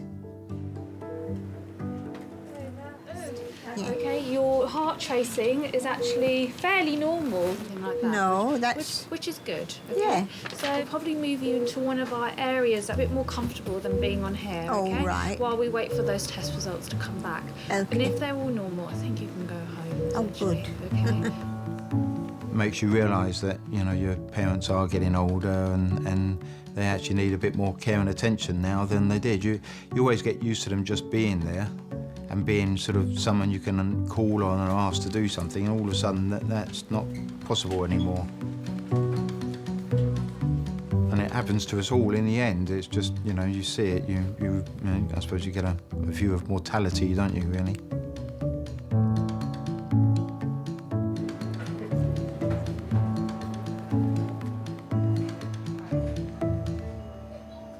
We have an X-ray, chest X-ray for Gordon. Could I send him around?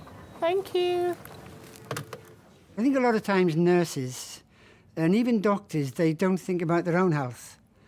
And that was true with me. I never thought about my health. I thought, no, I never get ill. You have the pleasure of taking Gordon to X-ray, please. Right. I had a chest X-ray. And it came back and there was something showing on my left lung, which they didn't know what it was, but it shouldn't have been there. So they referred me to the King's Chest Clinic.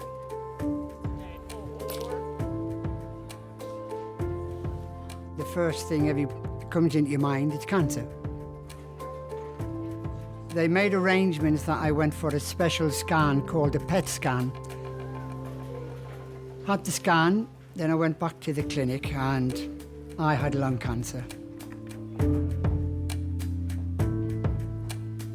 But because somebody noticed it and said, let's just check your blood pressure. And by that one single blood pressure check, that's how everything was picked up.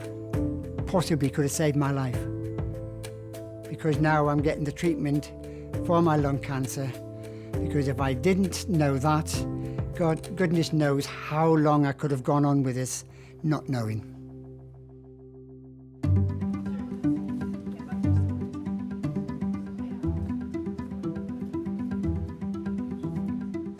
Never give life up until there's no other answer. So I will be fighting this all the way, and I know at the end of the day I'll come out triumphant. I've got 4 beautiful grandchildren. I want to see at least one of them get married. So that's at least another 10, 15 years down the line. So that's my first goal. And the rest, well, it'll be a bonus.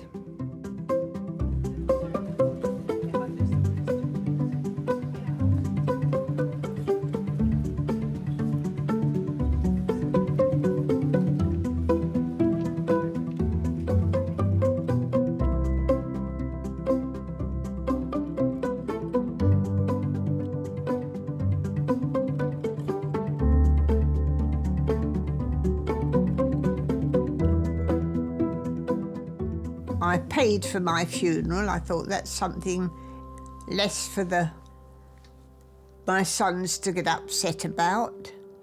So I paid for all that and bought a little headstone.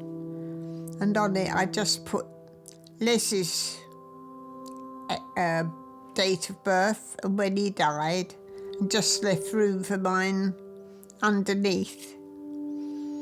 So that was all sorted. What a subject to get on to.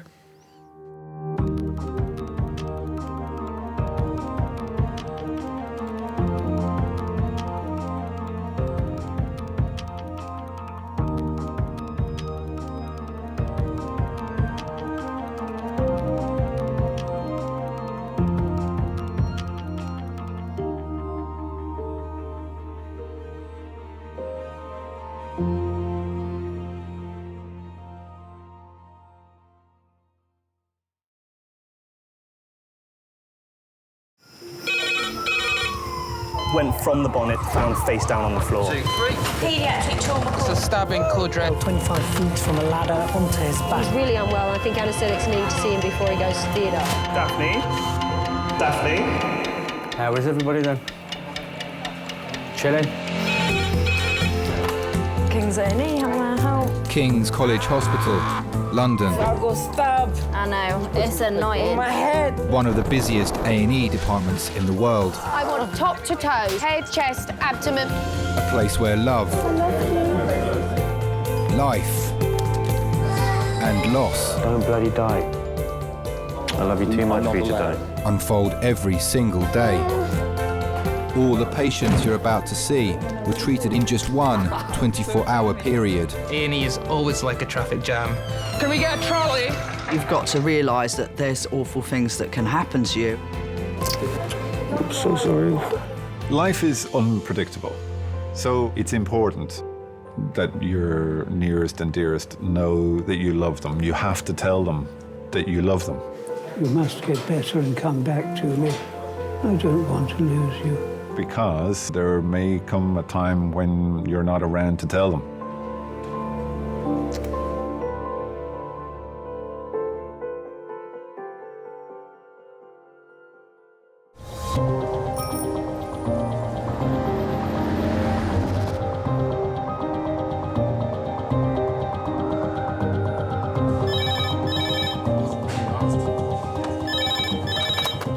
Resource Kings. Entry car, 107. Great, thank you very much. Pediatric trauma, 15 minutes. Pediatric trauma, 15 minutes. Thank you. Sometimes when the red phone goes off, I will get a churn in my tummy again without a doubt. And then, woo, you think, here goes, please God, be nice. A 12-year-old boy is on his way to King's after being hit by a car on his way home from school. I'm happy enough to take this one, but is that all right? OK, splendid. I'll enjoy it. It'll be like one of mine at home. Thank you. When I get that child in after a trauma, actually, the mother has long since left the room, and it's the doctor in me that's taking over. A 12-year-old hit by a car, loss of consciousness, I believe. I'm a better mum when I've been at work, and I'm a better doctor when I've been at home.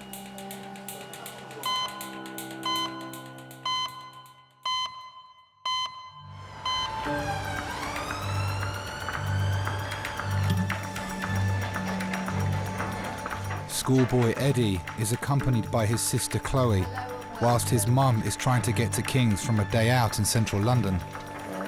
I'm Dr. Hobson, one of the A&E consultants. If we get the patient transferred over, I'll take handover after that, please. Suspect. Hello, are you sister? Are you the accompanying person? No, OK. Right. What's the story? Nice and loud, if you could, please. Right, this is Eddie, he's 12. Hello, Eddie. He's been involved in an RTA. He ran across the road and a car hit him. He has hit the front centre of the bonnet, gone up in the air, hit the windscreen, bullseye the windscreen, somersaulted at least twice. Was he walking on scene? No. No, OK, so he was on the ground at that time. Chest down, fine. You can get more emotionally involved with the children. I guess I go instantly up a grade. You just have to look at the size of a child and then imagine a car going into it. It's like a peanut getting flicked across the road. And does he remember anything after the bump on the windscreen? Still. Your eyes, look at me. Thank you. Remembers being hit by the car, remembers being on the roadside, so there's a few moments loss of consciousness.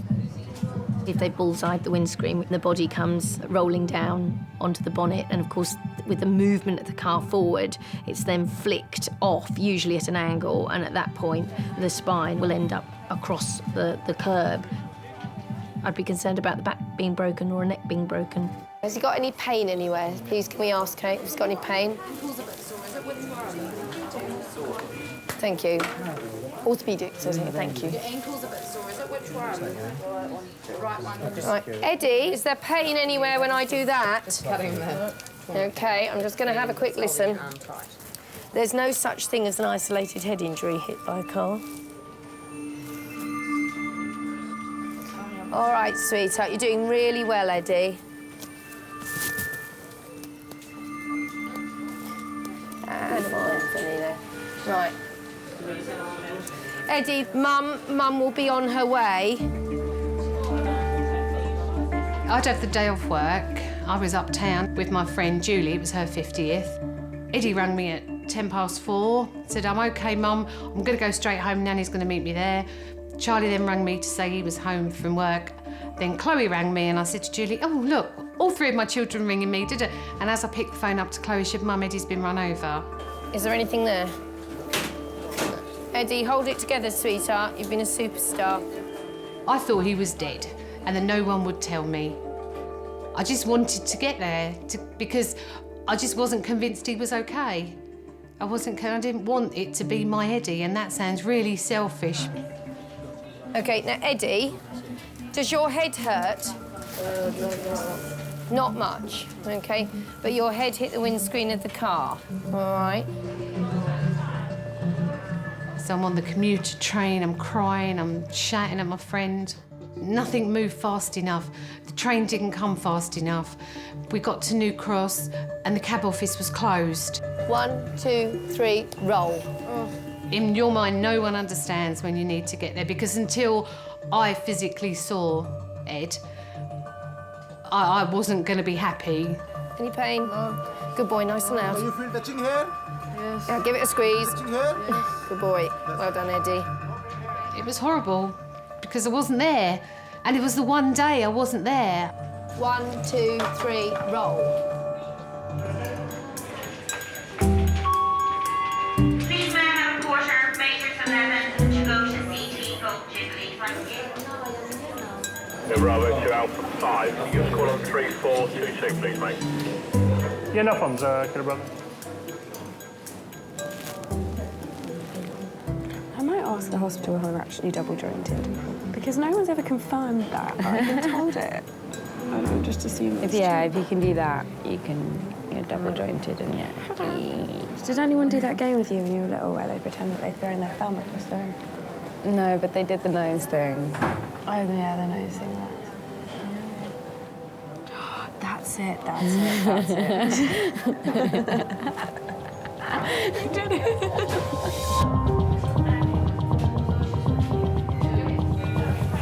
Anna, let's do the chest and the pelvis, then the CT head and neck, then you can go from the CT round to the for the ankle.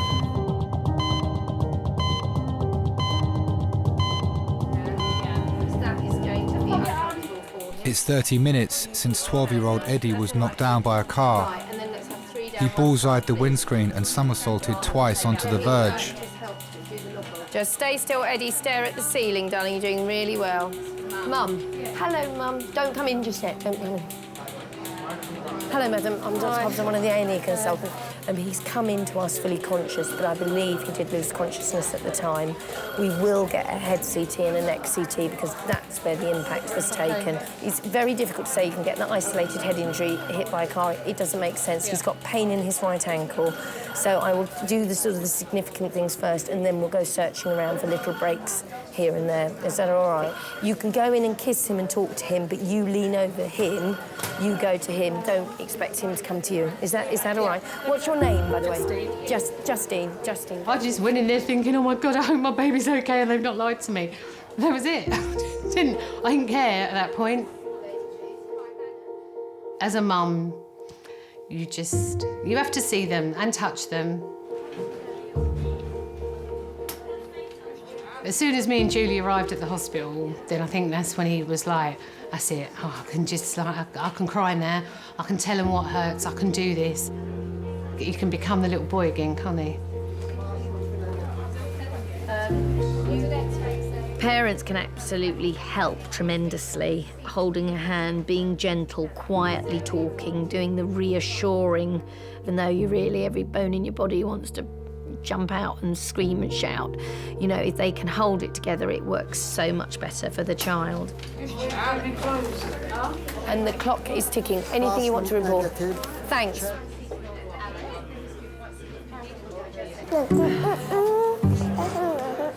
Hello.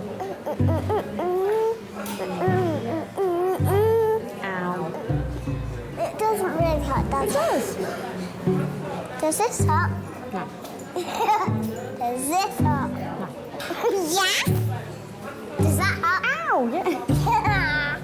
Sorry, just a quick one, sorry. Can you just secure your bag because someone could easily, while you're busy talking, especially around this area. Amy? Yeah. Yeah, come with me, sweetheart. My friend's just gone out for a cigarette. Will she be able to find me? She'll have to ask. 20-year-old university student Amy has come to Kings with her friend Helena after coughing up blood. She's also experiencing headaches and chest pain. Right, have you done a urine sample for us? No. No, okay. Let me go and get the urine pot for you, and then the doctor will come and see you. Okay. Okay, I'm Emma, by the way. Nice to meet you. Nice to meet you, Amy. Nursing is to nurture. So, I mean, that's where the description, that's where the job title comes from. And it is mothering. It's tenderness and compassion and gentleness and listening. And it's why I love being a nurse.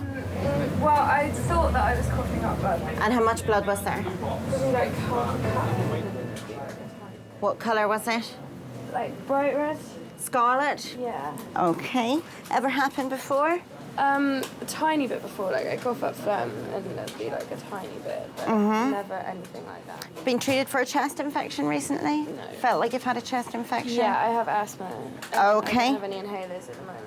Right. Alcohol? You've been drinking alcohol? Yeah. How much alcohol do you drink? Not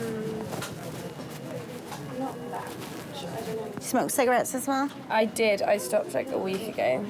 So I think that might be why the lung stuff's happening now. How much will you smoke?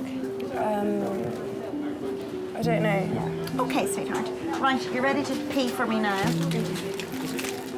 How do I remember which key? The nursing instinct, because it is an art and not a science, and sometimes you can just feel something's not right. If you haven't got the caring side of it, then you can do all the clinical excellence in the world, but you won't have done your job as a nurse properly. So do you live in a shared house or what? I have a roommate, but he never actually comes back. He only comes back really drunk once a week, so I basically live alone, which is nice. Are you at school or college or uni? It's first time away from home? Yeah. Did your mother used to pick up your inhalers for you? Yeah. Yes. And she used to get me my repeat prescriptions for everything. And used to nag you about it, and and I think I know what might be wrong with you. It's just mummy syndrome. I just need my mummy. That's what you need.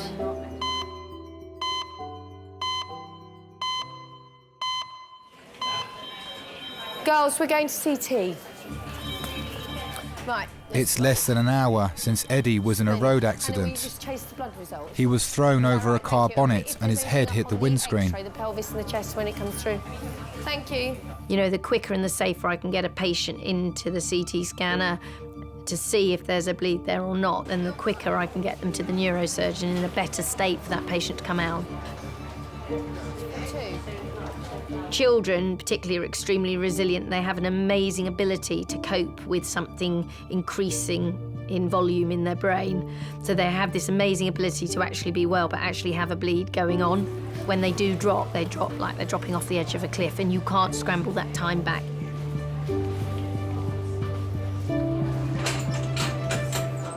Eddie, we're going to slide you over. All right, darling, I need your nose looking at that ceiling, and I don't want your head wobbled from side to side.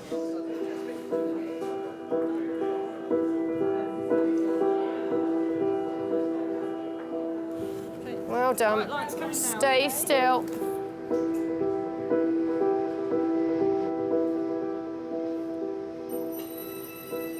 I had Eddie at home in the living room, on a stormy night. Came out with his arm wrapped round his neck, and I named him after my dad. So he's Edward, really, but he's always been Eddie. They don't know how lucky they are, do they, these children? What is it, occipital where he's... No, it's here, parietal. He is very accident-prone. He's cut his finger off when he was 22 months old and had to have plastic surgery. This was Eddie's 4th trip to A&E by a blue light. There's an awful big injury to be somersaulted twice at that size if it was really doing 20 miles an hour. But there's something not right about that.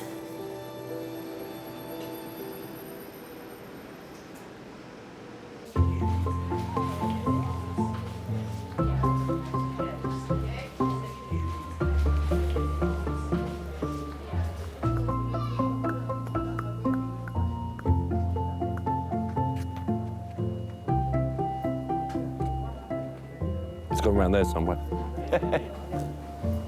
I think. Hi, David. It's Peter here. I'm okay. I've been better. I've been involved in an accident. Yeah, I'm so embarrassed by this. Really, it's like it's like I don't want people to think I'm a walking, walking accident.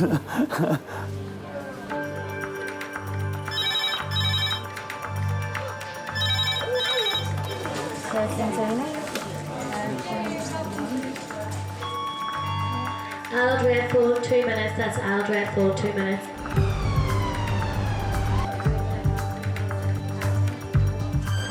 A 64-year-old woman is arriving at King's after suffering respiratory failure at home. She fell while recovering from an operation for cancer.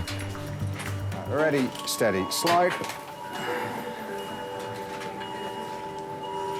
Well done, Linda. Well done. She's got tracking. Yeah.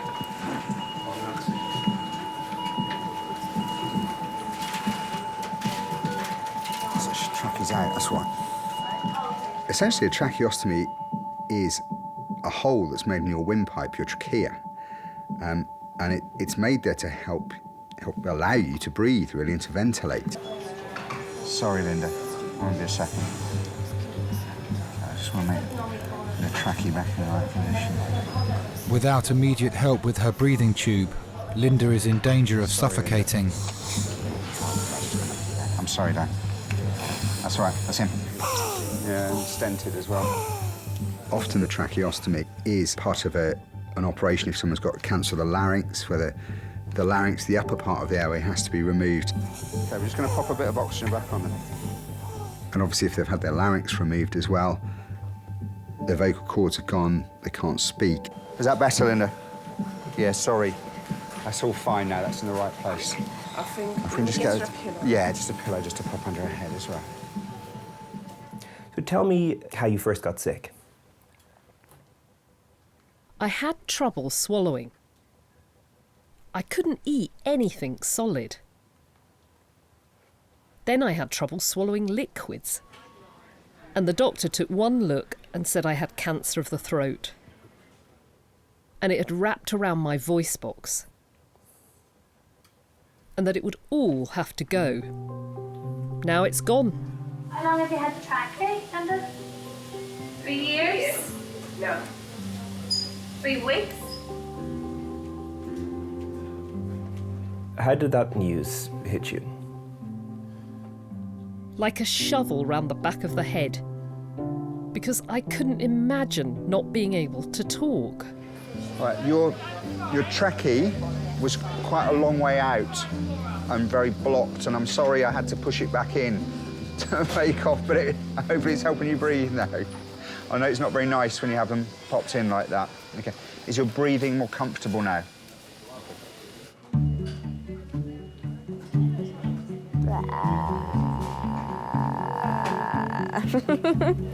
That is exactly how I feel right now. It expresses it so perfectly. I'm in my 30s and I am a complete generation away from the teenagers of today, and it just baffles me. They baffle me a lot of the time as well.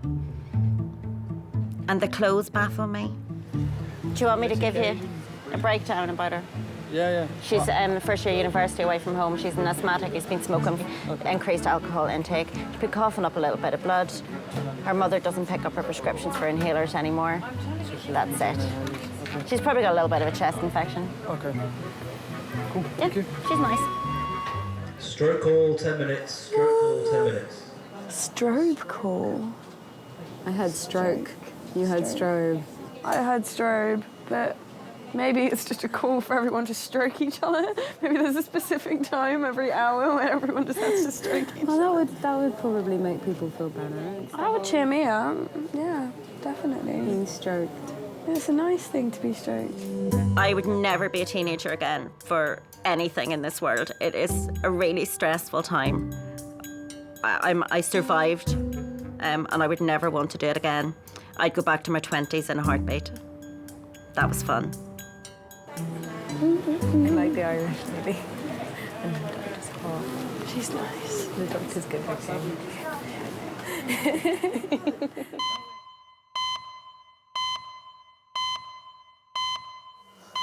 The cut is, oh look. His blazer's cutting everything. Is it? Yep. Don't really care. Eddie's sister Chloe and mum Justine are waiting for Eddie to return from his CT scan. Doctors are concerned that he may have sustained a bleed on the brain after being hit by a car.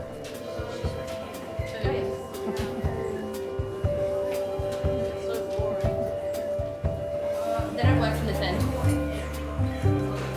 Apparently I was a gymnast today. Wish I did some cartwheels, front flips and everything. So you're a very, very lucky boy. Yeah. And the lights were working and they were green and you ran across them. So don't think I don't know. I had a good shot because I broke the windscreen. Yeah, it's not funny, is it? Hey. Chloe, it's a great shot. I saw the windscreen. Ching.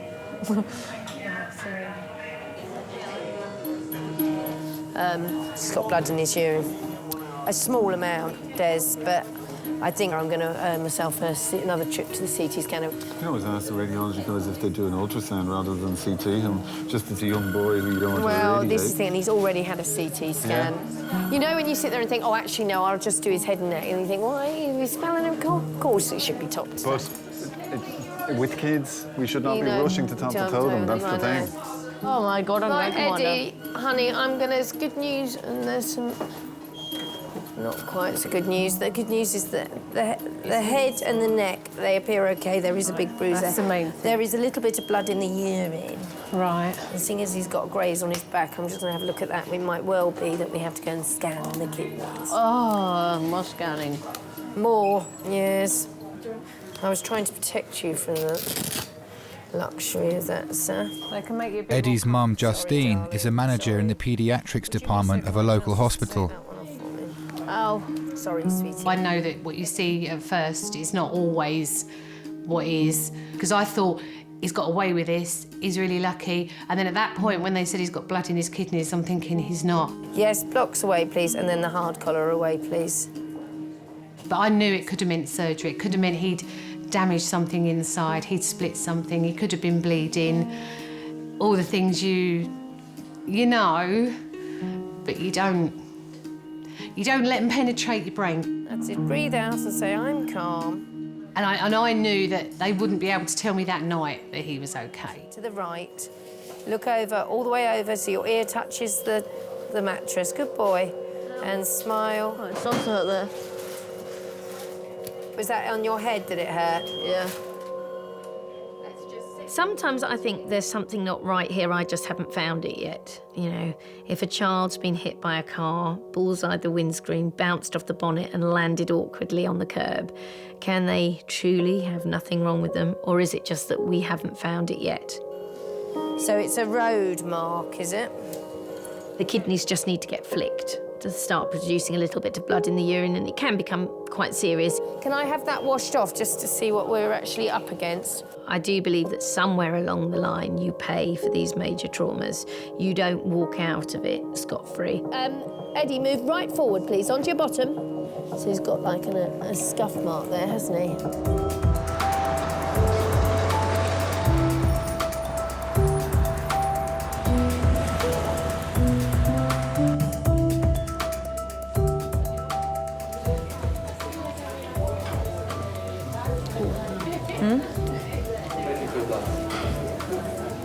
Stitches. I didn't done.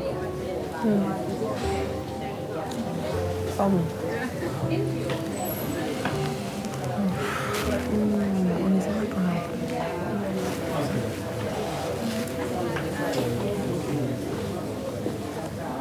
It's all bruised. Thank you so much. Okay, see you in a bit, bye. What happened to you?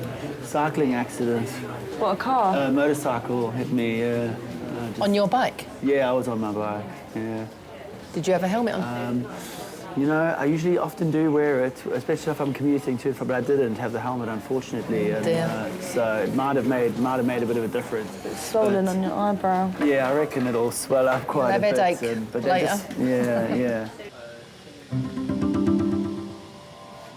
The resus team has replaced Linda's tracheotomy tube after it was dislodged in a fall. Hi, darling. Will you look at me? She's breathing normally again, but she remains in a vulnerable condition. It's only 3 weeks since she had a major operation to remove a cancerous growth, as well as her voice box.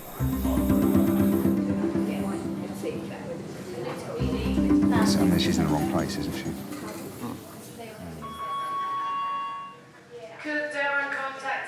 I mean, she's clearly had quite a big neck dissection as well. Well, the thing is, she's got chest infection or something like that. Lovely.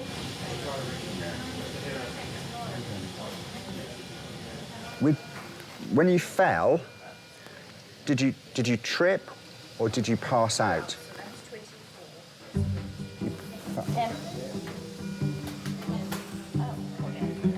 A lot of the nurses are used to people without voice boxes, so they're quite good at lip reading. The doctors are lousy at it. Have you got a headache now? Nasty bang there. But is it harder to kind of express how you're feeling? I can bang just like the rest of them. And quite often they say to me to stop shouting. Are you happy if we do some blood tests on you, or do you not want us to? Don't mind, okay.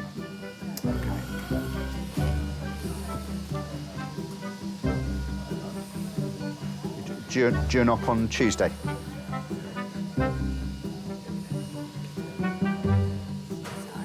Okay, I'll leave you my pen. I'll get you some more paper as well if you want to write something down, okay? Do people treat you like a bit of an idiot sometimes? I went into my bank once and they started writing me notes. Even after I said, "I can hear you perfectly." No, she insisted on writing notes to me. So who is the idiot? It's not me.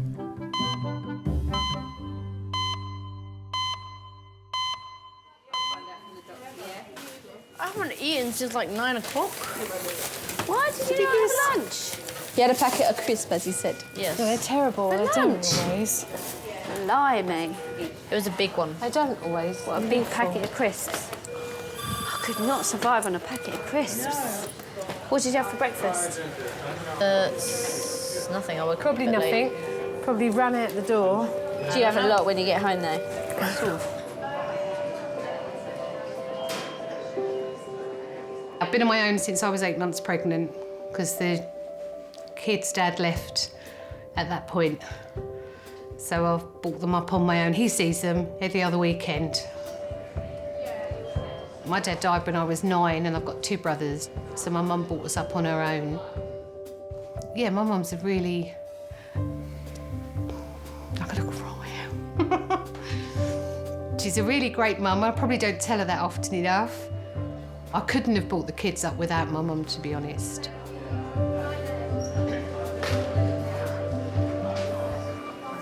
Right, next. Despite his earlier head and neck scan being clear, Liz has decided the blood in Eddie's urine needs further urgent investigation. Justine. Yeah. He has got some surface marking on his back there from the road, and he's got a little bit of blood in his urine. Yeah. Now, we can sit and wait and watch and look at that, or I can offer him up to the CT scanner. We'll get him through the CT, just check out the outline of his kidney, check all's all right. In truth, that's where I think we should go with this. Yeah, just because he's had a very significant history of injury. He's got some road grazing there, and he's got a small amount of blood in his urine. But I don't want something coming and catching you 2 or 3 months down the line. Being a parent is simply the hardest job out there. The trouble with children is they don't learn by being taught or being told things, they learn by experience. And with that experience is the risk of injury, and so often awful things happen. They're children, and children will do what children do simply because they're children. Thanks, CT. I was trying to be cautious initially just because of the fact he's had them before and he's a child. Eddie is about to have his second CT scan in less than 2 hours.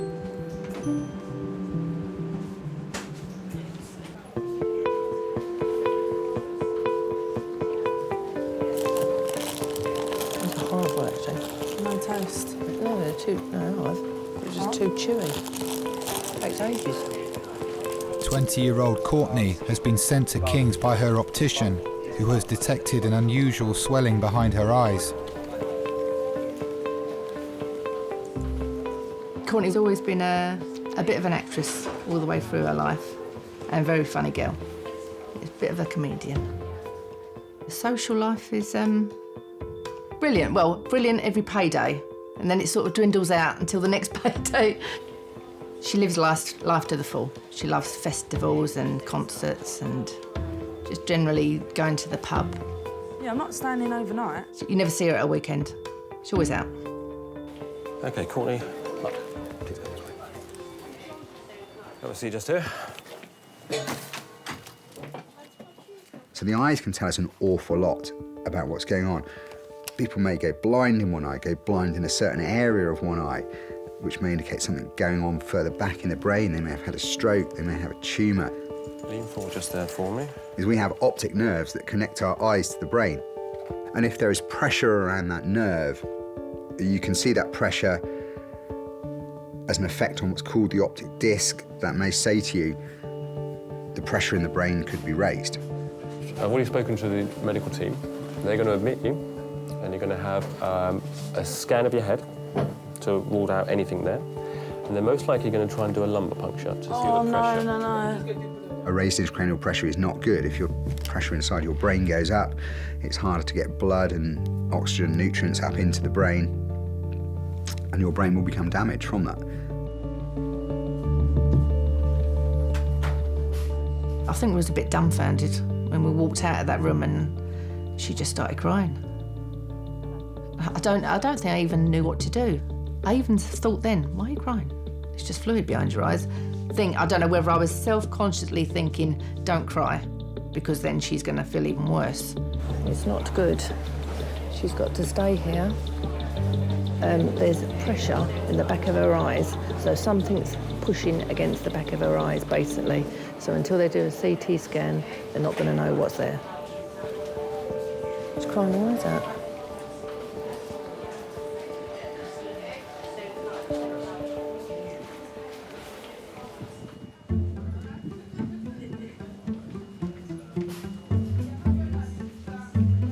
University student Amy is having tests after coughing up blood.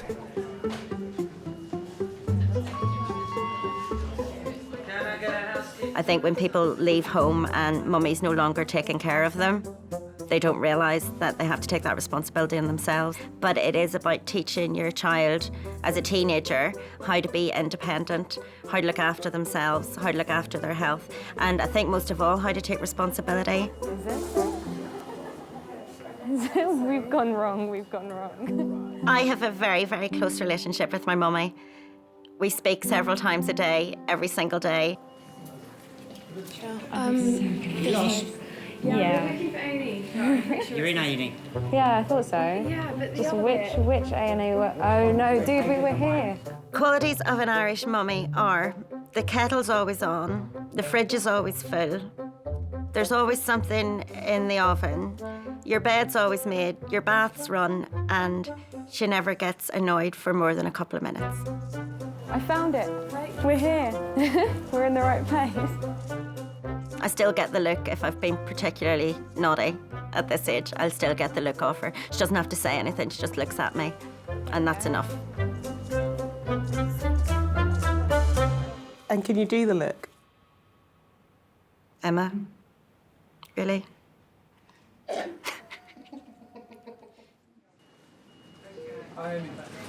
Just take a look at your blood results. There is one of the results a bit deranged, which shows any... Amy's results show signs of a chest infection on top of her asthma, so she's being kept in Kings overnight for observation.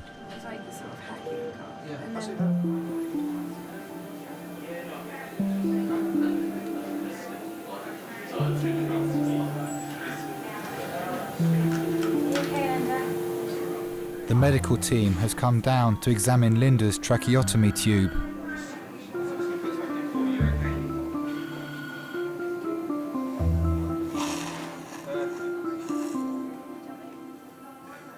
Tell me a little bit about your family. I got married to John in 1982. But then unfortunately he started to drink too much. And he died this time last year. And what did you like to do together? We walked a lot. And we'd go on pub crawls. And have one in each pub. You miss having him around? Oh yes. I didn't think I would, but I miss him terribly. And of course, I got this 2 months after he died.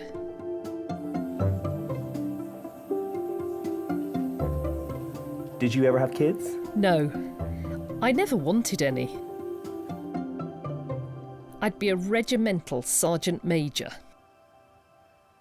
They should be seen and not heard. Terrible mother.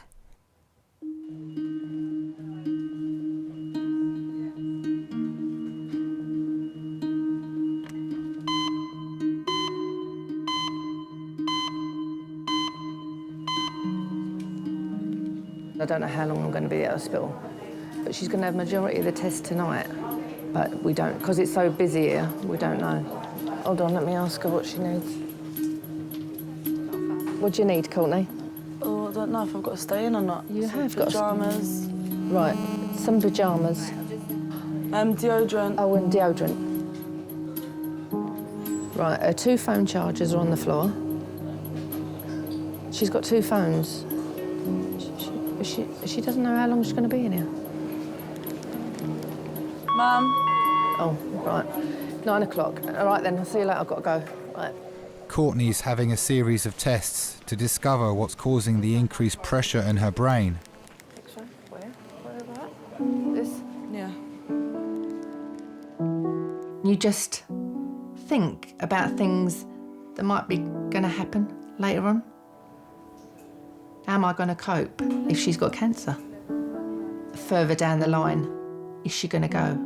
And what's going to be happening to her? I think everyone would think like that. I think I was not showing that at all. I think I was just well, for your child, she's still your child, so you just think of that, really. She's your child, you've got to be strong. If it was something to do with me, I wouldn't cope at all. I'm a bit of a baby, but I think it took over because she was my child. I think you realise what you've got when you think you're going to lose somebody. I think you realise who you've got in your life.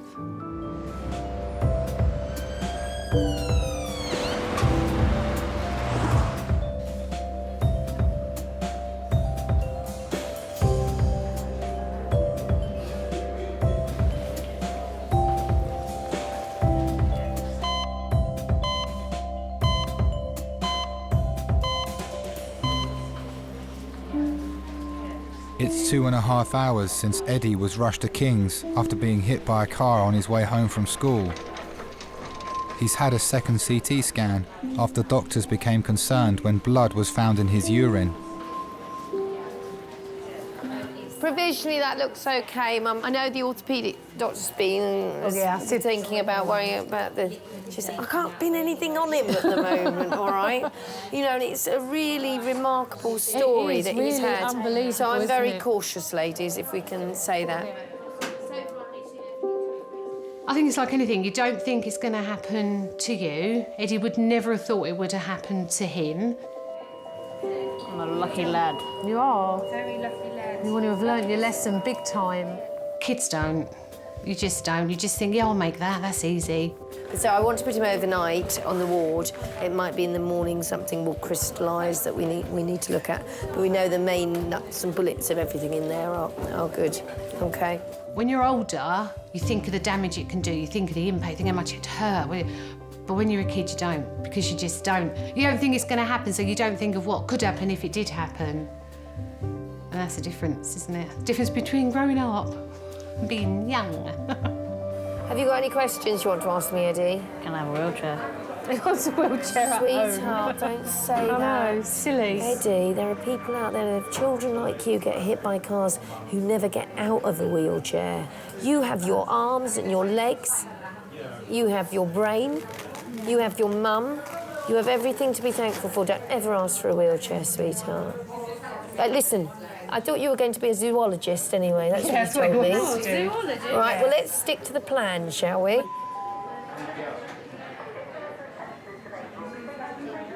"5 hours after Linda collapsed at home, her condition has stabilised, but her tracheotomy tube is still getting blocked. She's due another operation on her throat in 4 days' time.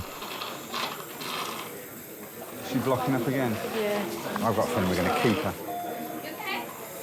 Linda, I'm worried this is going to keep blocking up. And I just wonder if it's sensible that we keep you in hospital. So I suppose the way I'm looking at it is, a couple of days well spent now may save you a lot of bother in terms of them missing the operation and what have you. I'd love to get you home, but I just don't think it's safe. Sorry. Okay.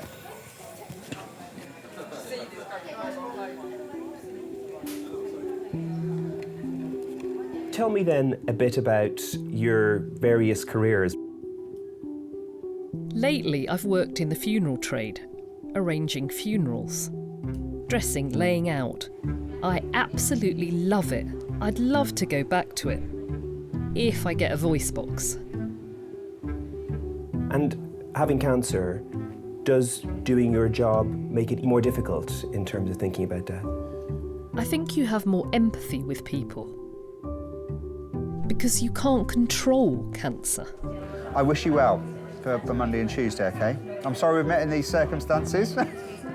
OK. You take care of that, OK? Always have my pen. Take care. She's got quite a cheeky sense of humour. Quite an interesting outlook. It's not so much what she would write, it was the look in her eyes and things like that. So you get the sense of the person even though you can't actually talk to them. Do you have less of a fear about death in a job like that? I think so, yes. It doesn't bother me at all. I know it happens because it happens to us all. So embrace it. Live life while you can and enjoy it.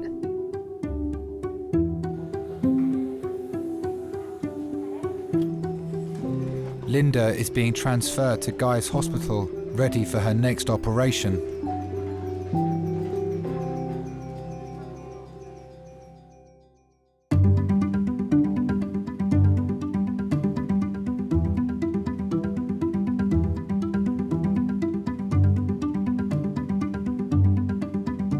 Doctor told me it can happen in young girls who are overweight. I'm finding it quite hard. I do like my food and to have a beer, but him telling me that has made me put on more weight, I think, anyway. So I just need to go to the gym and exercise. Courtney never takes notice of anybody. You can all give your opinions and Courtney will do exactly what she wants to do. So tell her to diet and she'll eat more.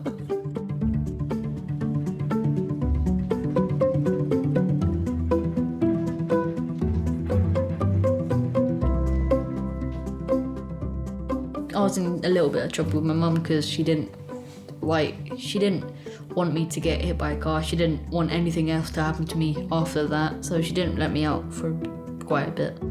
It's not cool to get on with your mum, but I like to get on with my mum because she's very nice and kind, and she's just very nice.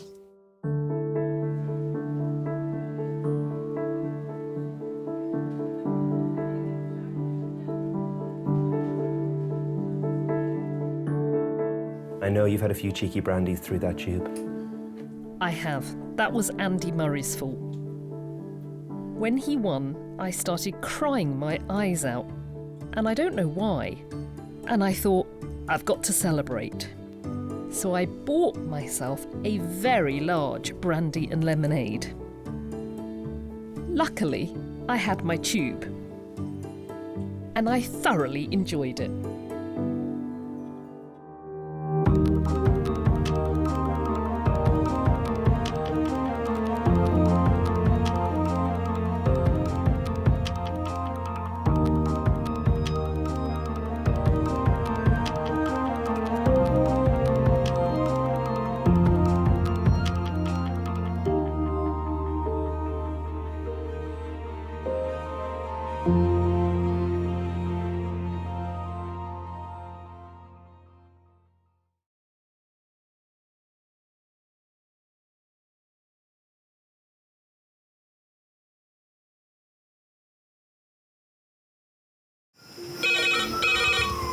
went from the bonnet, found face down on the floor. 2, 3. Pediatric trauma call. It's a stabbing Cordray. 25 feet from a ladder onto his back. He's really unwell. I think anaesthetics need to see him before he goes to theatre. Daphne? How is everybody then? Chilling? Kings A&E, how can I help? King's College Hospital, London. I got stabbed. I know, it's annoying. On my head. One of the busiest A&E departments in the world. I want top to toe, head, chest, abdomen. A place where love, life, and loss. Don't bloody die. I love you too much for you to die. Unfold every single day. All the patients you're about to see were treated in just one 24-hour period. A&E is always like a traffic jam. Can we get a trolley? You've got to realise that there's awful things that can happen to you. I'm so sorry. Life is unpredictable, so it's important that your nearest and dearest know that you love them. You have to tell them that you love them. You must get better and come back to me. I don't want to lose you. Because there may come a time when you're not around to tell them.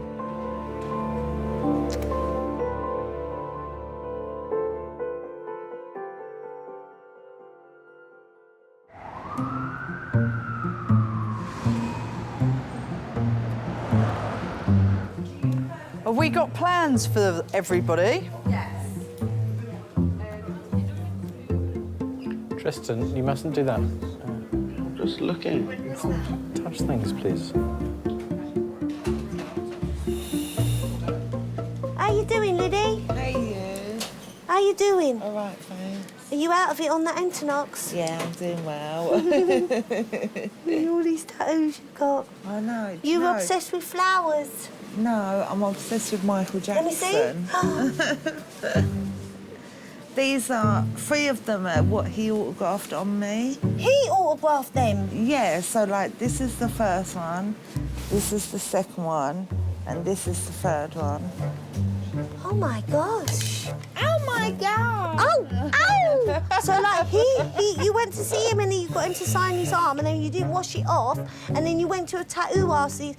Wow. Well, the second I think whenever you walk into an A&E department with an injury, it's really important to have someone there for you that you either love or someone that you have a relationship with or someone that, you know, you share a room with or have spent some time with. Makes the whole situation a hell of a lot easier.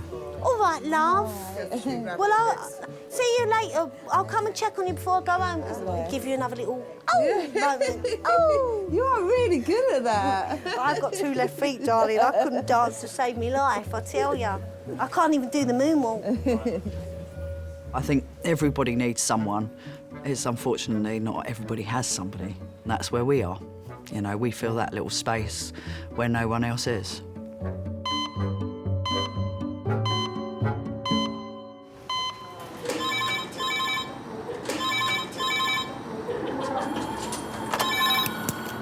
A&E Kings. 2. Right. Thanks. Bye. 2 adult trauma red phones, 10 minutes. 2 adult trauma red phones, 10 minutes. Could you just tidy 2 and 3? Yeah, we got red phone. We're 19-year-old and a 31-year-old involved in a head-on collision. Don't know how fast they were going. Right, get that one out. One out. 2 female drivers have had a head-on collision. They're both brought to King's by the Helicopter Emergency Medical Service. The other one's there, Jen. 9, please. Jen, I'll take this one because this one's the worst. One of the women has a broken collarbone, but doctors are most concerned about 19-year-old university student Ashley, who was trapped in her car until the emergency services arrived. 2 secs. You do top end, you do primary survey, I'll lead, OK? Ashley, 19-year-old, about an hour and a half ago, she was involved in a high-speed head-on collision with significant intrusion into the driver's side with mechanical entrapment of her legs for about half an hour. Okay, so she's the driver? She was the driver. Yeah. Entrapped for 30 minutes, did you say? Entrapped for 30 minutes. Okay. Mechanical entrapment in the legs. And not there, up there. She was actually like... Sam, can you pull the curtains for me, please? Ashley, keep your arms still for me, sweetheart. Good girl. If we've got a road traffic collision, we're expecting lots of different injuries. Some that you can't see, and some could be to do with their bones, but if it's high speed, it can be devastating. Keep still for me. We're going to have to tube, so Yeah. get ready. Ashley. All right, darling. Oh. I'm going to undo the collar. Oh. Ashley, give me your arm. If someone's showing signs of agitation, it could definitely be to do with an injury to their head. A potential brain injury can change your personality immensely. Ashley, you're in the hospital, darling. We're going to make you feel better, all right? Sweetheart. Right. I've got that. You're going to do You're going to do cricoid. Good. And you're immobilising. Yeah. Due to her agitated state, the medical team need to sedate Ashley so that she can be stabilised for scanning. That'll do. If not, there should be a film. I'm going to give her a big slug of midazolam now, OK? So she has 5 of midazolam. Escorted by police, Ashley's parents are making the 60-minute journey from their home to Kings. She was always my ray of sunshine. I was cooking roast chicken, carrot and swede to mash together, potatoes and sweet corn. We were all getting ready to sit down to have Sunday dinner together. That's where Ashley was to come home for Sunday roast. Let's get the collar back on, blocks back on, I'll free you up and you can take some blood. I was about to carve the chicken when she had an accident, just round the corner, 2 minutes away. I literally just dropped everything, told Angela I'd phone her, let her know what was going on, and then I just rushed out the door. Because you just think the worst in case the car catches fire or something, or no, would I be able to drag her out of it? Police turned up, fire brigade turned up, and they started cutting bits of the car away. Did you see the picture of the car? Completely, yeah, wrecked. I'm just surprised she's got contusions. She's not got any vocal neurology, but she's acting with contusions. It was frightening. Not knowing what if she'd broke her back or that's you don't know what damage she had done.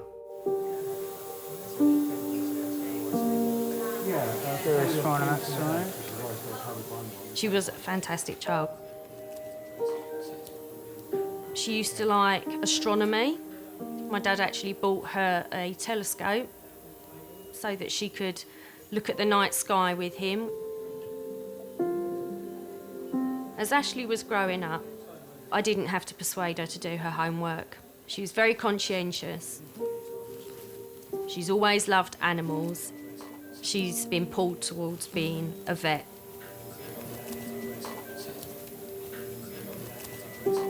This young lady's been involved in a head-on collision with a lady in number 1.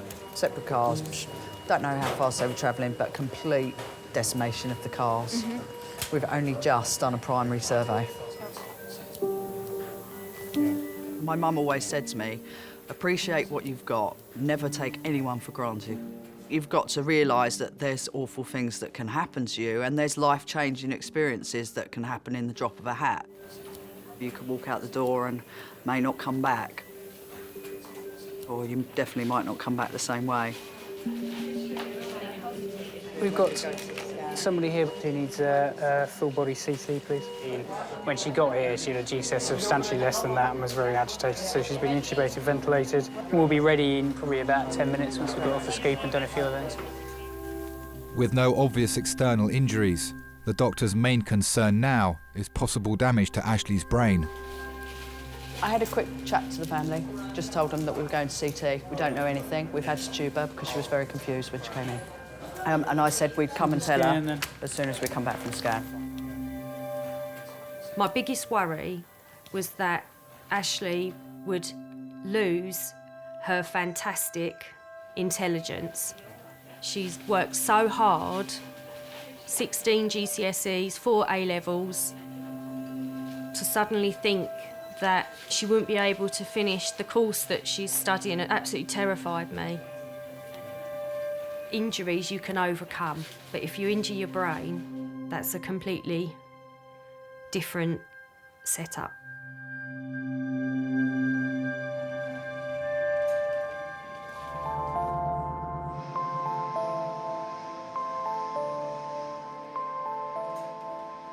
Veterinary student Ashley is having a CT scan to find out if there's any life-changing injury to her brain after her head-on collision with another car 2 hours ago.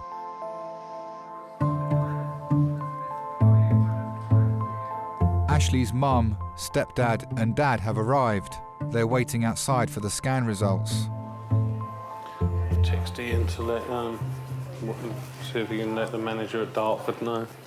She ain't got to worry about the hassle of work. You're stone cold. You know, you get an awful shudder through your body, and it feels like the world's just about to end. You know, it makes you realise that maybe you don't see enough of them at the time. So.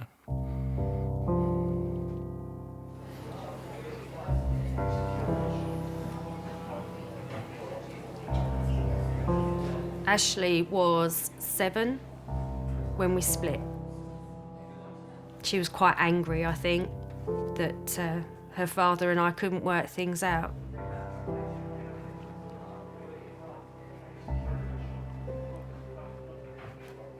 Ash is my first daughter. When she was growing up, it was very lively, always reading books, you know, and always questioning things, you know, why is this, why is that, how's this work, how's that work? Very happy-go-lucky child.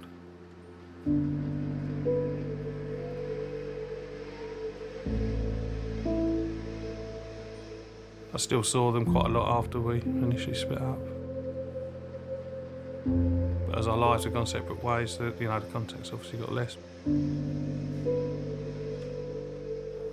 It's hard. You're going to wake her up soon? I'm going to wake her up in ED. Wake her up in slow time, otherwise you'll just be in the same situation you were in before.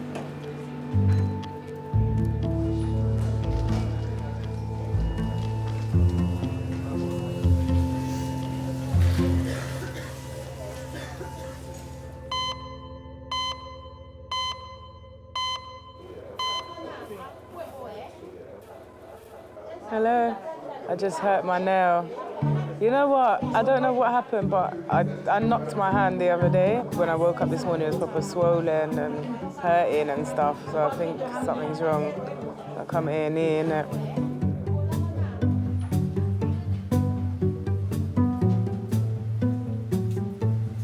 So you get bloody freezing rain here, bloody cold. Yeah, burping, freezing cold.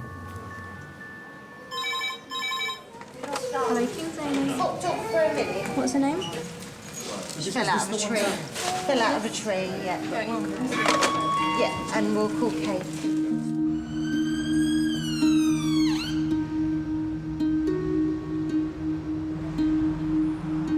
The ambulance service are transferring a patient with a spinal injury from another hospital. Oh, hello. It's a trauma consultant. Your spinal injury patient's just arrived in recess. While her son was spending the weekend with his dad, 38-year-old shop assistant Stacey was at a party when she fell from a tree. Guys, are we ready? Yeah. This is 38-year-old Stacey, who at 8 o'clock this morning fell approximately 5 feet from a tree onto her head. She was taken by ambulance to the Prue, where it's discovered she had a C7, 8, 9 and 10 fracture. They've cleared her pelvis, but she has got a loss of sensation and movement to her lower limbs. Stacey, there's like a lollipop, so you wipe it around your mouth and have a bit of So stuff what on it. are we doing up a tree at 8 o'clock in the morning?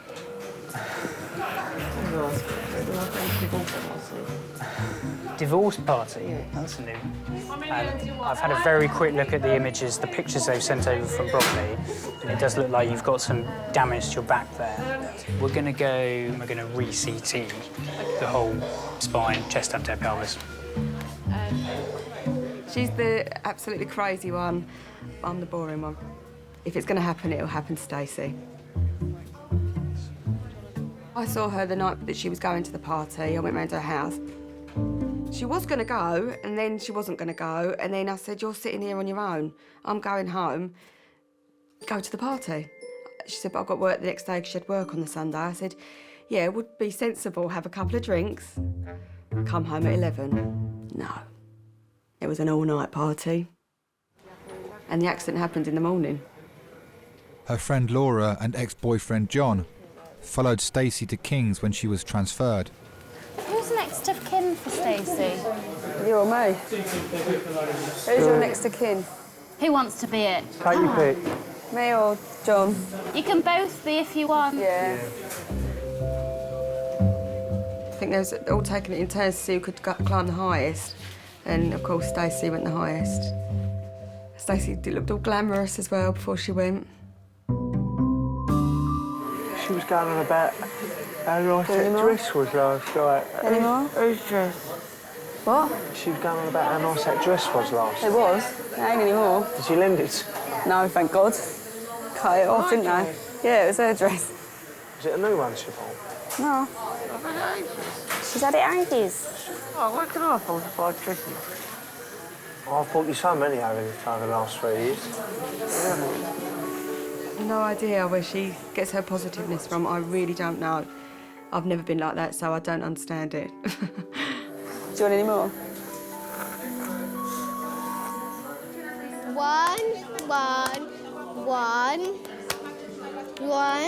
1, 2. 2 times, and then next 3 times. Oh, of course, I like it.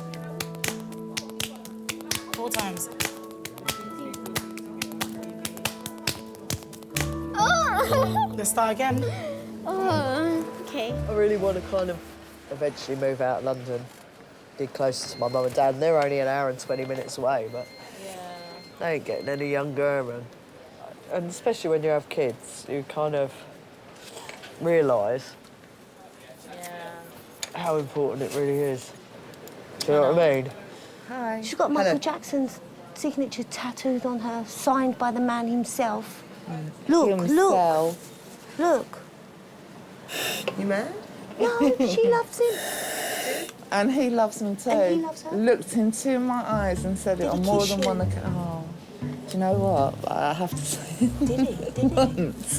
There was this time. Oh, wait, listen, you didn't go all the way, did you? He was a very sexy man. Well, I know, of course he was. Sexy. You do that too well. You've got to give people a lot of time and give them your attention and your love. Because even unconsciously, just to be touched or to be spoken to, definitely settles them.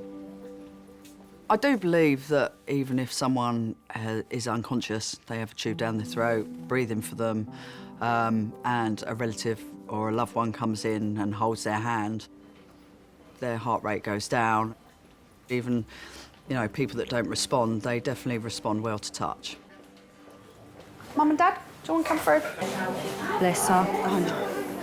You can talk to her, I do. Can I touch her? Yeah, Is that all right? Oh. Yeah, Ashley.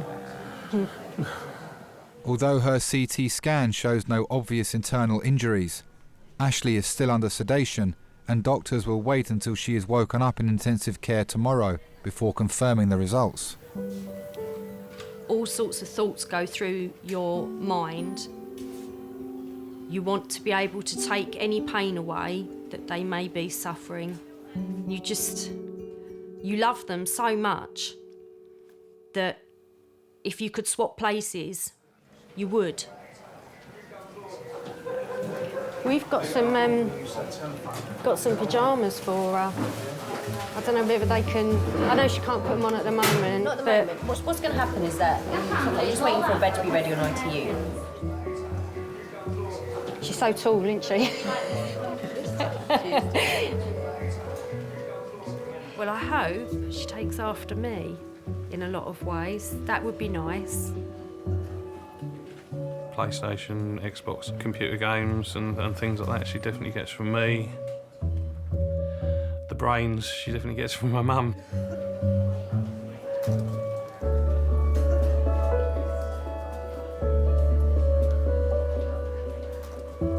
Angela got married first. settled down with Paul before I settled down. You all right? I'm the evil stepdad. So, no, we've got 4 kids. I hate them all the same. I'm close to all my kids, so just a dad, really. It's all cool, I know. Yeah. It takes a lot of getting used to, especially if your kids think they've got you to themselves and then all of a sudden you bring someone else in.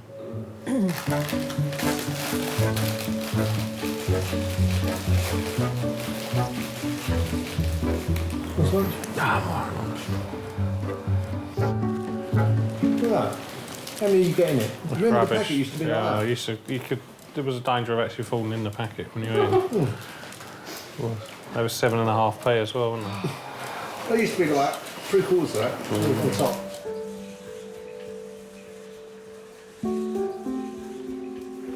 So this poor lady, she is Stacey Anastasia. She's from the Peru.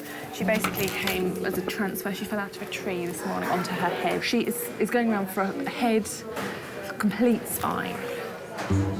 Want some oxygen?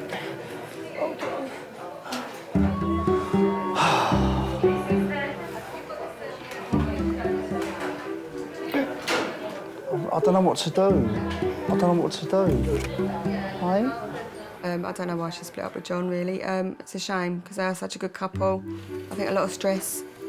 Your oxygen's all right. It's going down a bit, John. What do I do if you put it on? Oh, that's better.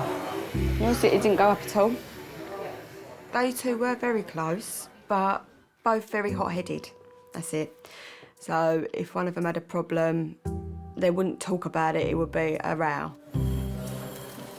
Stacey, I'm just going to touch you different places. I just want you to tell me if you can feel me, OK? OK. So try and wiggle your toes. Are you trying now? Can you hear me all right with those blocks on? So shout as loud as you can if you can feel me touching. Listen to the nurse, Stace. Do you feel me touching? No. And here?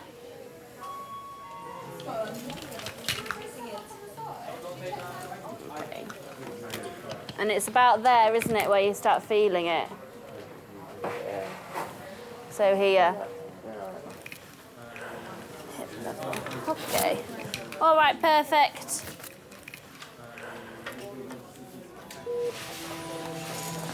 Fine. How did that go? All right?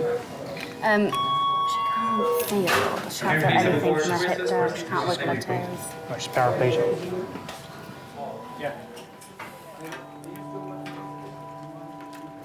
I think she just thought she was going to be OK. I don't think she realised the damage she'd done. All right, sweetheart.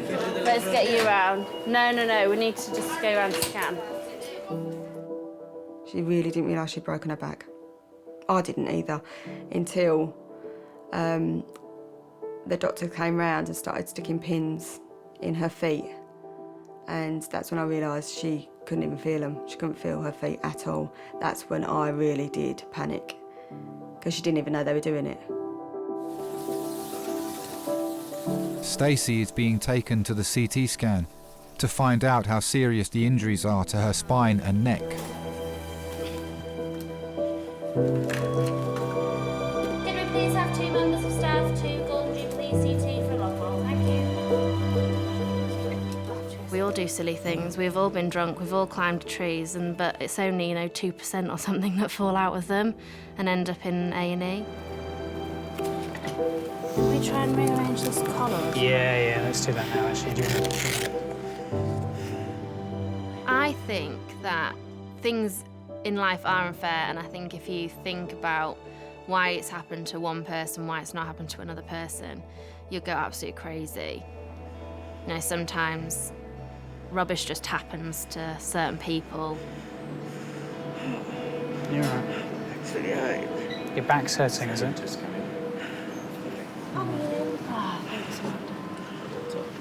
So we're going to roll you and move you across this thing.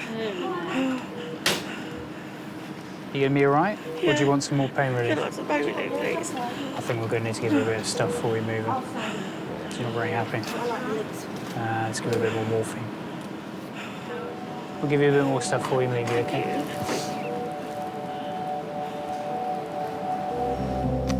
Oh, you know, Beyonce's baby, they showed a picture of the baby. Papa looks like JC, nothing like Beyonce. The shape, face, the lips, the eyes, everything. It's the spit of JC. How long have you all known each other for? Forever? Yeah. Stacey is waiting for the results of her CT scan, which will show the severity of her injuries. I'm a crisis friend. When anything happens, Are you prone to accidents, Dave? or anything, to be fair, not even accident, anything. Yeah. I've known Stacey for 15 years. We see each other every day because we've got horses at the same stables, so we see each other every day, go up there and have a natter. We kind of got together when her mum died. She nursed her mum, but she was very together. You don't see her cry very often. She's very, very brave.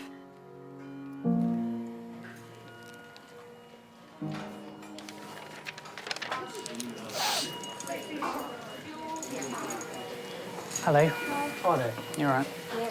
I'm one of the trauma consultants working there. Stacey, you all right? Do you don't mind me just chatting to your friends? You fine? Okay. So I've just had a look at the scans of your back. So you've broken your back in 2 places. So that's the bones. The bones don't matter, really. What matters is the spinal cord that sits underneath the bones. And obviously, Stacey, we're obviously concerned, I'm sure you're concerned as well, that you've got no feeling in your legs at the moment. So what we're going to do is put you through another test called an MRI scan, okay, that lets us get a very clear idea whether there's been any injury to the spinal cord, and if that has, how bad that injury is, okay? And that'll decide whether we need to do anything urgently in terms of surgery to sort of stabilise your back and stop things getting worse, okay? I'm sure you want to know what's going to happen, you know, whether this is going to get better. I can't tell you at the moment because I genuinely don't know. Only time really will tell that, and more information that we'll get from the next scan we're going to do. If we do. Okay. So I was thinking, what is she going to do if she can't walk? Who's going to look after her? Because I just don't know. I was her next of kin in hospital. She hasn't really got anyone, family-wise. Calm down, do you want some oxygen? Do you want some oxygen? No. I think where she's obviously had to get used to it, where she said, no, Mum, her dad lives far away, so she doesn't really see her dad. We didn't even know how to get in touch with him that night. So, yeah, all she's got is friends.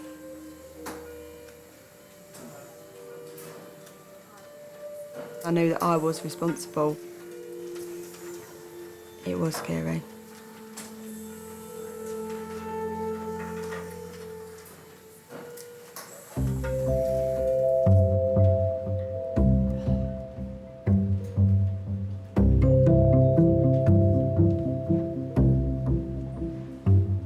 Peter was brought to hospital 2 hours ago with abdominal pains. Let me just ask you first, your pain in your tummy and the swelling, how long has that been there? Well, it's been a reoccurrence. I've been twice Yeah. into Kings, and it started again recently. Right. So how long's it been like that? Well, since I came out after the endoscopy thing, you know. Yeah, endoscopy. So you're saying about your diet, are you just drinking, not eating food, solids? Well, I'm trying to eat, but I found bachelor's chicken soup had helped me a great deal. Hot. Yeah. I like Andrew's liver salt. You must be in the minority there. Is it? Well, it's good for the I know it's good stable. for having a little clean out. Yeah, and then I like my milk. Yeah. Because that does help, you know. No, I've been very lucky. I've been around the world 4 times. Twice on the motorbike, twice on the car. On a motorbike, yes. Yeah. That's something. That's life without a wife, and even worse with one, I'm told. Got 40 mates of mine married, divorced, and I'm still single. Still looking. Still looking? Well, there's no harm in Intelligent, that. good-looking, who likes me. I know. Do you think it's possible? Oh, well, there's someone there. There's a little lady somewhere. I never thought I'd be alive this long without being married. Thought I had children by now, and didn't happen. Right, I'll just print that off, and then she come in and take some blood from you, and then we'll see the doctor. She's not taking it literally. No, Not little a needle. Pint. Not a pint. No, not a That's pot. all right. Haven't got much in me. Thank you. I'd like to. A lot of people say, I wish I could marry you instead of that rotter. I say, well, you shouldn't have married him, you should have married me. If you to have a drink, you want some tea or something? If it's possible. Yeah, you have sugar. Two. 2 sugars. Thank you. Oh, dear. I never got close enough to anybody that was similar, you know. Like, I'm easygoing. I don't drink, I don't smoke. I don't gamble. Well, I'm horse racing and things like that, the usual. Nothing expensive. No sugar, I'm afraid. I might need to go and whip some from somewhere. No sugar? No, I've got... It doesn't matter. I'll get some anyway. Don't worry, I'll just go out. That's fine, don't worry.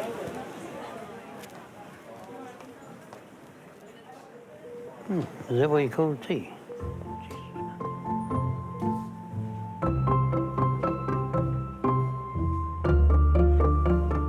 Ooh, it tastes horrible.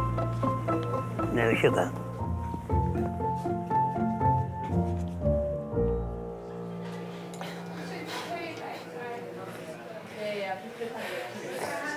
Stace, why are you so tense? I need you to relax, yeah? Stacey will shortly be going to the MRI scanner to find out if her paralysis is permanent. I'm really scared. Yeah, I know. Listen, everything's going to be fine. Stace, look at me. You're going to be all right.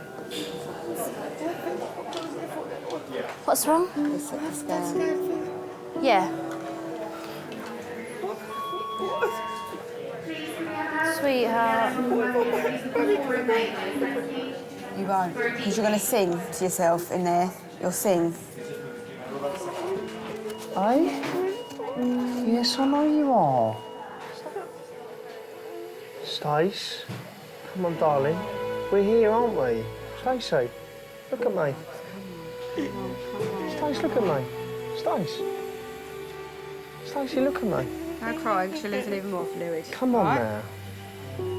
It's okay, Stacey. I need this hand to be still, otherwise you can't have the medication, sweetheart, okay? Nurse Emily is giving Stacey some medication to ease her panic attack. Are you starting to feel that a little bit? Yeah? You okay, Stacey? Wow, that's amazing. Just gonna give her a tiny bit of oxygen. Bless her. I can't believe this. Can't believe this. It's just one of those split-second decisions, isn't it? Worst nightmare.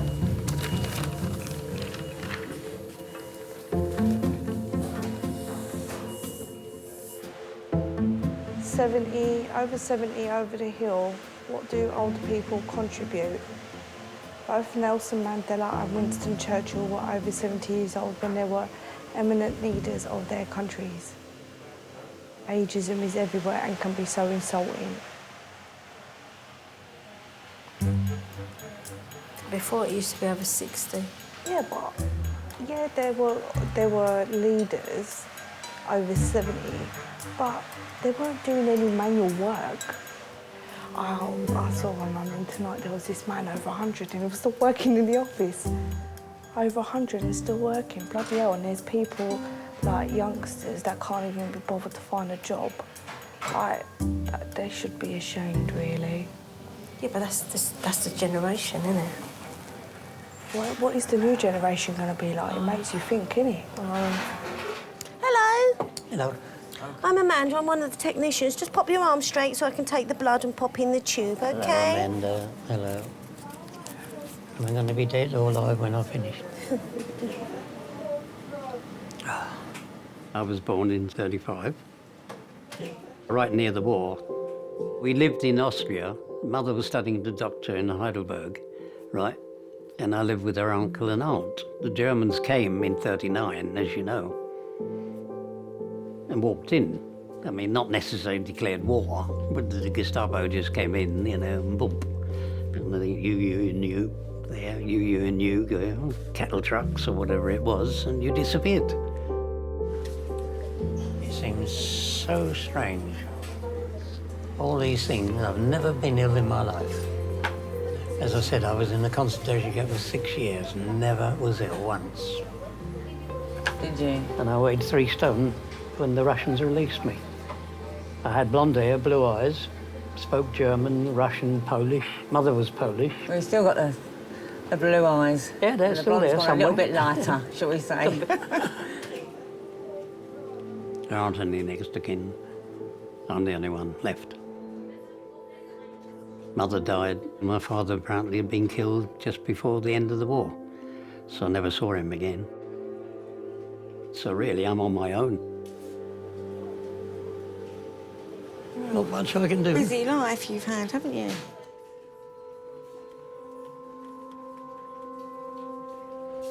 I'll get something. Do you want a pillow? We haven't got pillows, but I can do a blanket at the back of your head.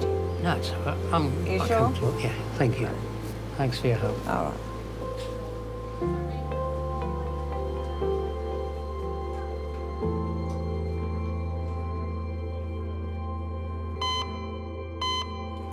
We're not going, are we? We are. Stacey! We're going to take you round to scan now, OK? Although Stacey's CT scan showed no damage to her neck, doctors are still worried about her spinal cord. She'll now have an MRI scan, the results of which will tell doctors whether she'll walk again. My worst case scenario for myself, for my family, is for any form of ability to be taken away. So if any of them broke their back and they were in a wheelchair, if any of them lost their sight, their hearing, anything like that, it would be, for me, the worst case scenario. Just every time anyone comes in like that, my heart absolutely sinks.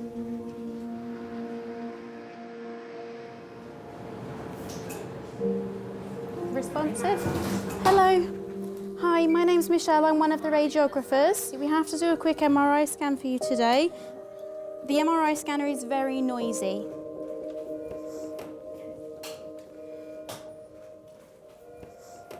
I do like to experience different things in my life.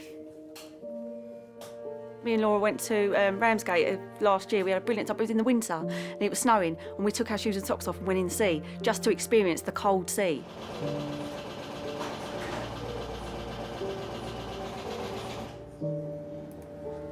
You have to have an exhilarating life, you know, just go for everything. I mean, you know, because that is what makes your life. And then deal with the sort of consequences afterwards. But then you have that, you know what it feels like. So I'll always know what it feels like to feel a freezing cold sea on my feet. How are you getting on in there, Stacey? Are you still okay? Lovely, you're doing ever so well. Just be quiet for a moment while I plan the first scan. What do you think of the top of the C-spine there? 2, 3, 4, 5. All right, okay, bye. The C-spine is degenerative change that he said about, so it doesn't need any further imaging, so that's fine. So did he think it was just swelling as well? Yeah, he said it doesn't look like anything. Well, that is good news. It's good news.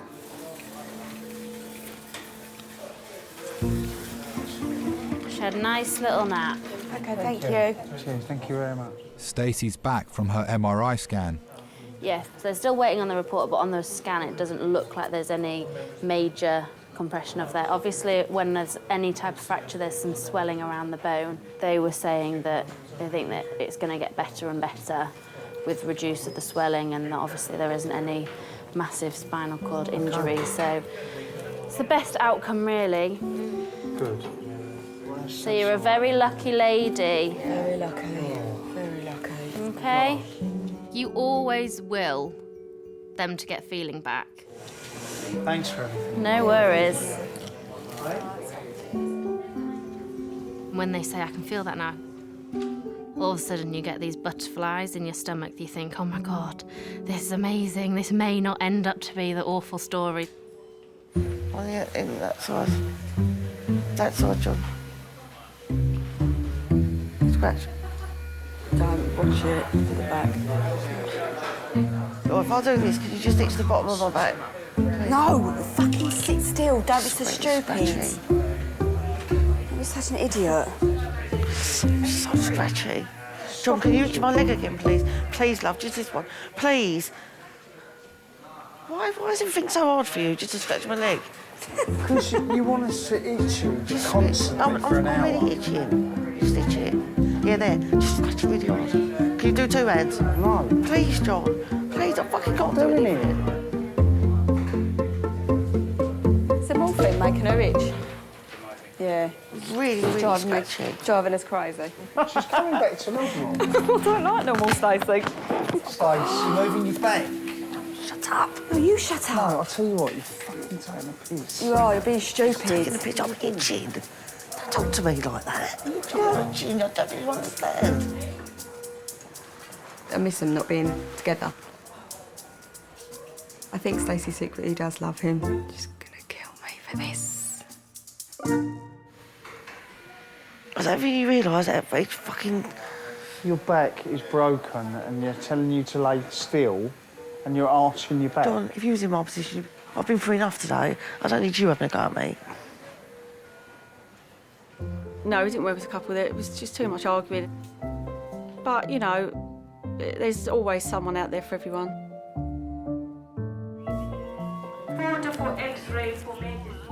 OK, we're going to take you round on the trolley. And if you don't mind, they're going to transfer you onto their trolley when you get round there, OK? I have to be realistic. If somebody came along, I mean, I've had offers from younger people, right? But I don't think that would be sort of practical. I am getting on a bit. What about my stuff? Have you got anything valuable in there? Of course I have. OK, take it all with you, OK? OK, leave your jacket here, because your jacket will be fine. No, well, it's valuables in that. All right, OK. Never should part. How lucky was that? What? You. Thank God for that. No, I'm concentrating on getting better. Can you believe I broke my back? In 2 places. It's mental, isn't it? Yeah. Thanks for coming down, Don. Oh, you know I'll come down, eh? I'm gonna let you go through this on your own, am I?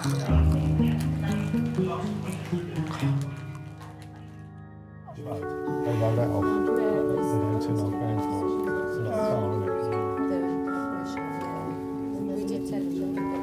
it. I think she's been shaped by all of us in our own way. Whatever she ends up doing in later on in life, I will be proud of her.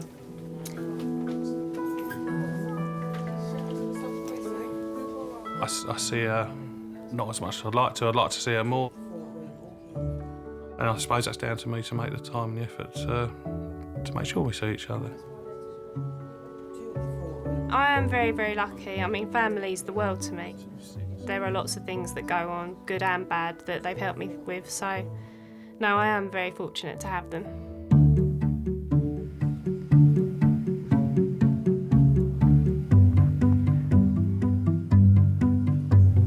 She does make a nice cup of tea, but she never likes putting sugar in it. Never lonely. Got plenty of things to do. I'm an uncle to about 20 kids, unofficially. Friends of mine are married, and of course I'm Uncle Peter's going to be, you know, part of the family, sort of thing. All I've got to do is learn to put this on myself and then I can start walking around. The sooner I start moving about... And what happens if you have a fall? Because I won't fall. I can't hear you. I'm not going to fall anywhere. I'll have helpers and stuff, but once I'm steady on my legs, I'm going to be fine. There's no point in me staying in the hospital. I've just got to get strong and up and out. I think I'm lucky because my luckiness counteracts my unluckiness. So all the unlucky things that happen to me do seem to counteract themselves with a bit of luck. So I seem to manage to get out of them somehow. I think I can stand. Really? Oh. About that eye, I think. Yeah, sit back down then. Don't look at it. Can you feel your feet? Yeah. Riding horses for so many years and falling off, like, you know, you put your body out of sorts. And I have had a bad back for quite a while. I used to sort of go into bed and get up in the morning. It would take me ages to get out of bed because my back would hurt. But since I've done this, I just spring out of bed. So I think it's probably realigned my spine. I don't know, but I don't have a backache anymore.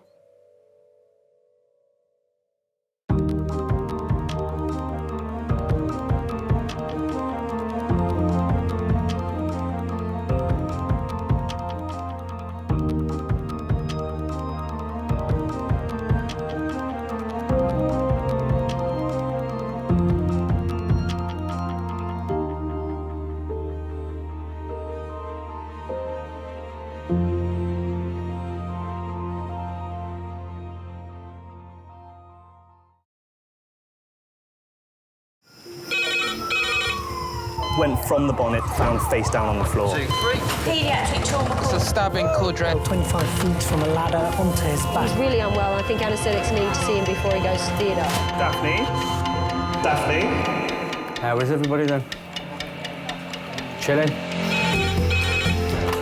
Kings A&E, how may I help? King's College Hospital, London. I got stabbed. I know, it's annoying. My head. One of the busiest A&E departments in the world. I want top to toes, head, chest, abdomen. A place where love,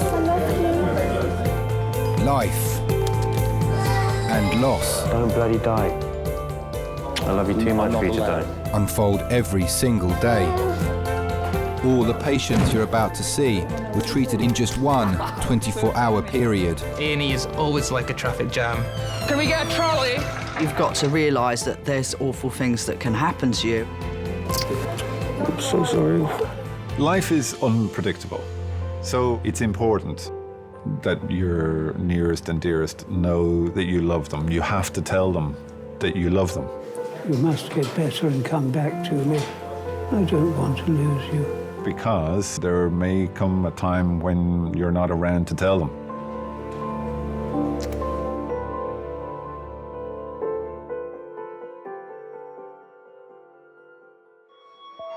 Can I get a porter to recess, thank you?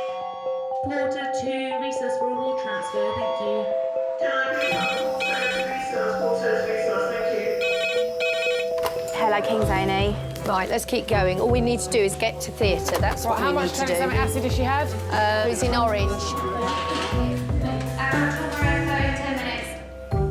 Bad, yeah. Really bad. Did you see it? There's a big hole in my hand, mate. I know, the thing is though, right, Jamie, I'm not just saying this, mate, but I've got a sixth sense. As soon as I walked in that job, for some reason, as soon as I got in that van, I started feeling really weird.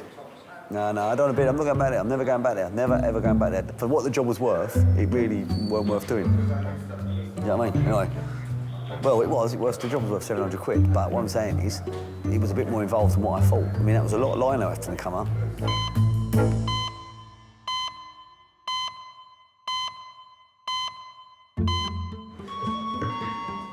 Housekeeper to recess. Thank you. Top to toe? I want top Everything. to toe, so head, chest, abdomen, pelvis, and a CT angio. Today, King's A&E will treat 406 patients. Oh gosh, we've had 5 new patients in the last half an hour. Leading the trauma team is consultant Liz. As an individual, when you look at an emergency department that is cram-packed full, hot, busy, noisy, it's overwhelming. Pedestrian versus van, she's got upper and lower limb injuries. She said, I do not want any blood. So there's no point getting the blood because she doesn't want it. It's almost, I guess, like an overview of a battle scene. Oh, hello, this way, sir. but we do have to slow down at times.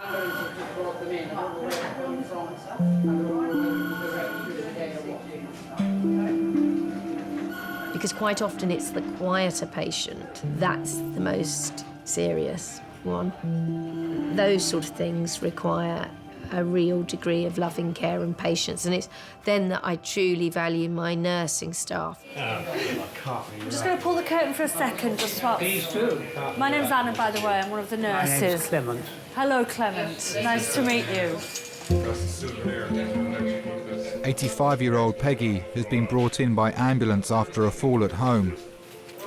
Hello. My name's Anna. I'm one of the nurses. Hello. What's your name?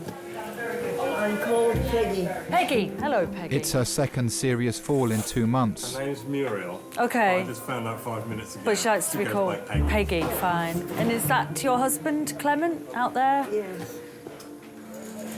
When we have elderly patients who come in, probably not used to the pace of A&E, it might be scary atmosphere for them with the noise, the people, the movement. So I think that's when I try to make them feel a little bit safer. No, my darling, you stay nice and relaxed for me, OK? Well done. Oh, sorry. And I'm just going to pull I'm you... going to slide you across. Just keep your arms across your chest there. Well done. OK, ready? Ready, steady, slide. Oh, there we go. Lovely. That's all right. Where does it hurt? Everywhere. Everywhere.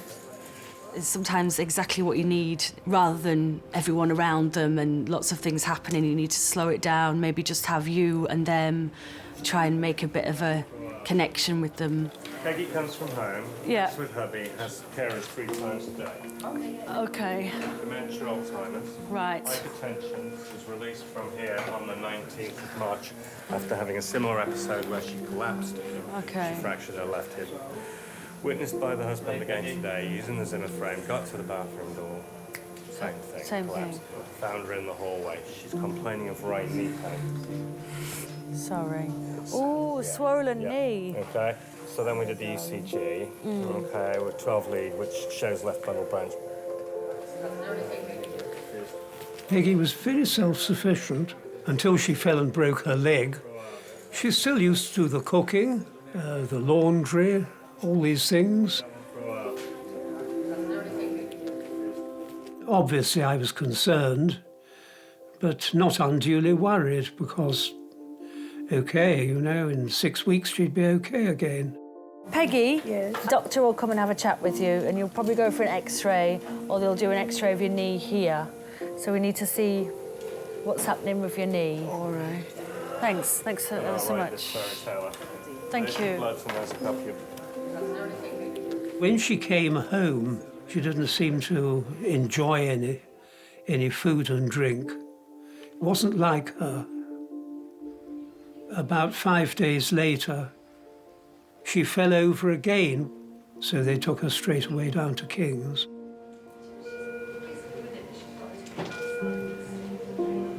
Oh, my sweetie. What?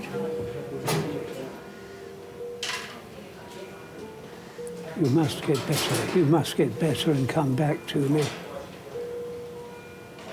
You must concentrate on getting better and coming back to me. Ray.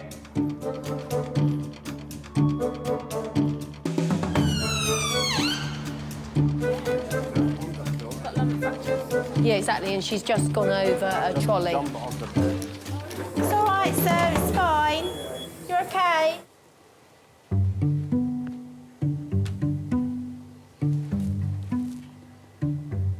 Shouldn't feel this. Oh, OK, you did. Okay, yeah. Could Dr. Matthew Edwards please contact minors? I can't, because I'm in here. I thought that was you. Yeah. Right then? Do you enjoy your job then? Yeah, I do. That's good, isn't it? I like it. It's, sometimes it's quite difficult. Agree with that. OK. So you see there, that's held it together. You can't actually see where the cut is. That's really good, really neat. It's actually, you've done a good job of that. I was a bit worried when I come here. I'll come in a minute and get that. Thank you very much. On your way. Cheers, Matthew. Thank you. OK, bye. It's filling up. Does that mean that I'm going to get bumped and bumped and bumped because all I've got is a fucking finger? What alliteration. Fat fucking finger. What? Fat fucking finger. Festering. Fragile.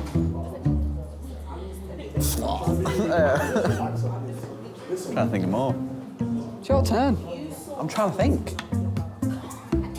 Your shit. I thought of festering. Festering's You're probably the supposed to be a best one in thespian. there. You can't even think of 4 words beginning with F to describe my finger. We'll look at it.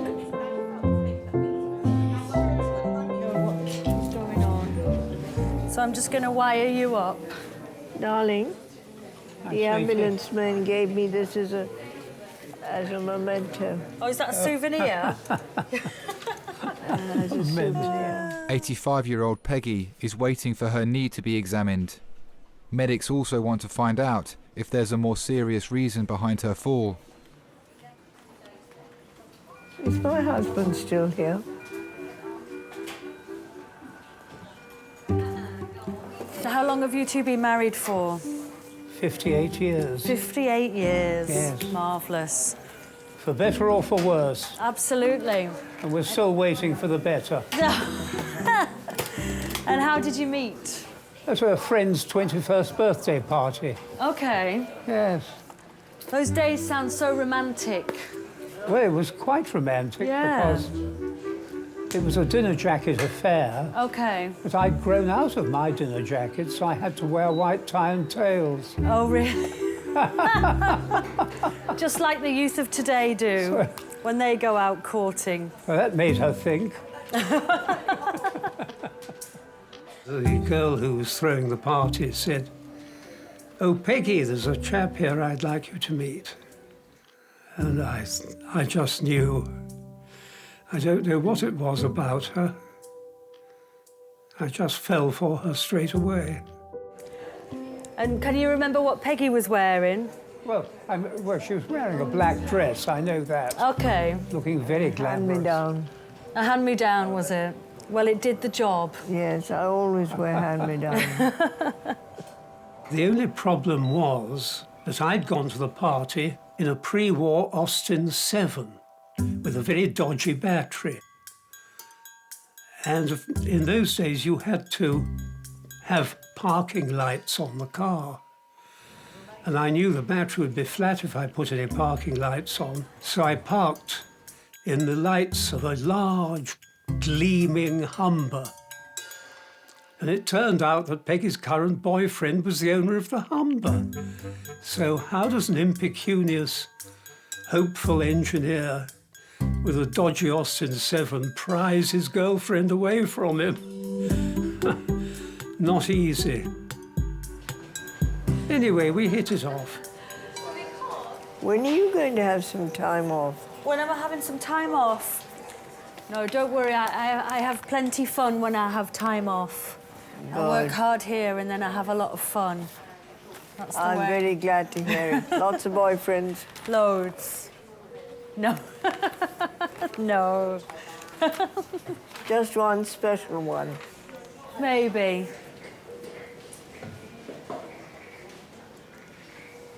I'll sit down just here.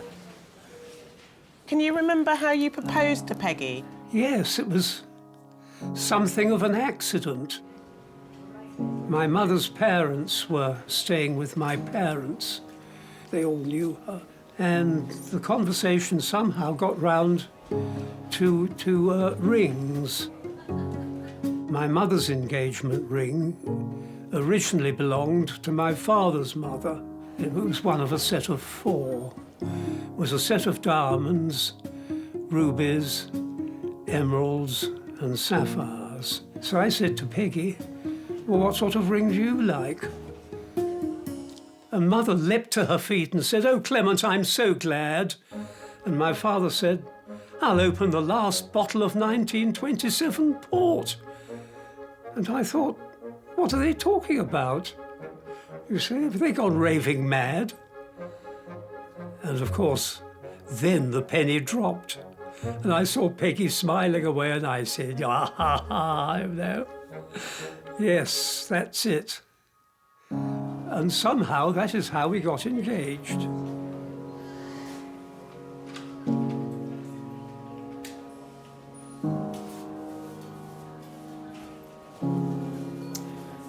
All right, let's get a doctor to come and say hello to you.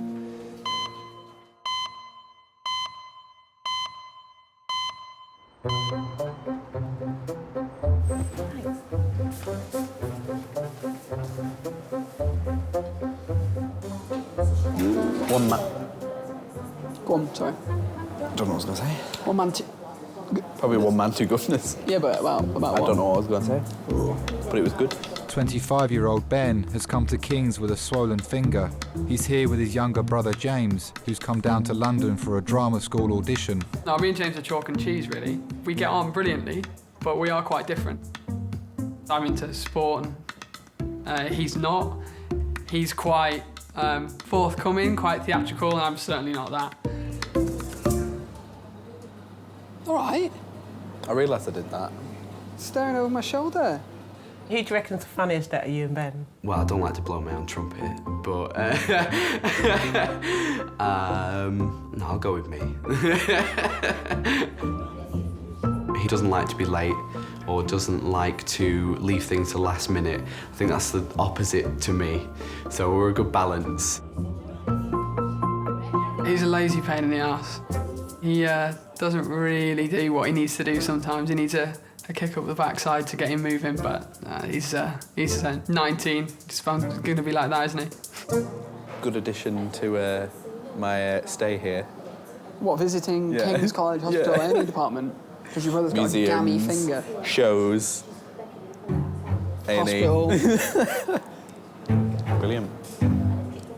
I'd come down to London on the day to audition for my course and then spending time with Ben. And then we decided we'd go watch a show in the evening.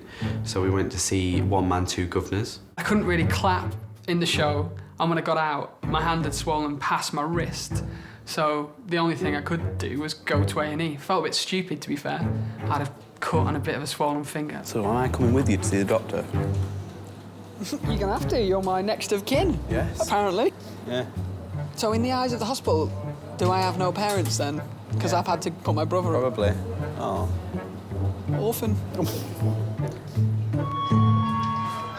phone in 12 minutes, that's adult phone in 12 minutes. So brilliant. Brilliant, brilliant, brilliant. Beautiful. And it was someone getting drug box. Yeah, why don't you put out a fast bleep for the Nieces to resus? They're here. No, that's not him. Doctors are preparing to receive two patients, both with suspected heart attacks. Has he got a pulse with it?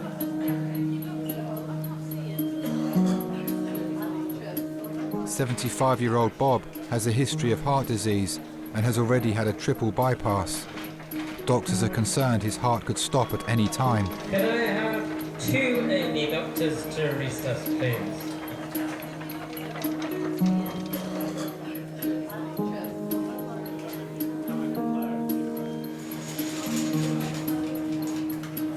So basically, we're going to give you something just in case you had a heart attack. So if one of your blood vessels or your grafts got blocked, Yes. so we'll give you some aspirin, some clopidogrel. For now, there's a risk to your heart. Yeah, so we need to give fine. you all this, okay? And in the meantime, we're waiting for the blood tests.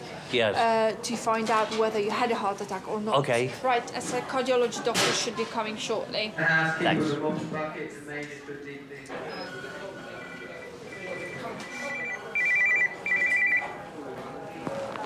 Hello, Mark. I'm all right. What I've got is tachycardia. The heart is beating irregularly, and they want to make sure it doesn't stop beating. So here I am, just lying here, staring into the cubicle. Really, I'm dying for a pee, actually. How are you doing? All right. Well, I've been very well looked after, Matt, honestly. No, I'm not going to. The nurses have insisted that I don't die. Right. Right, well, OK. I was about 19 when I met my first partner. We had 3 children. Life went on. When I met my second partner, I was 50.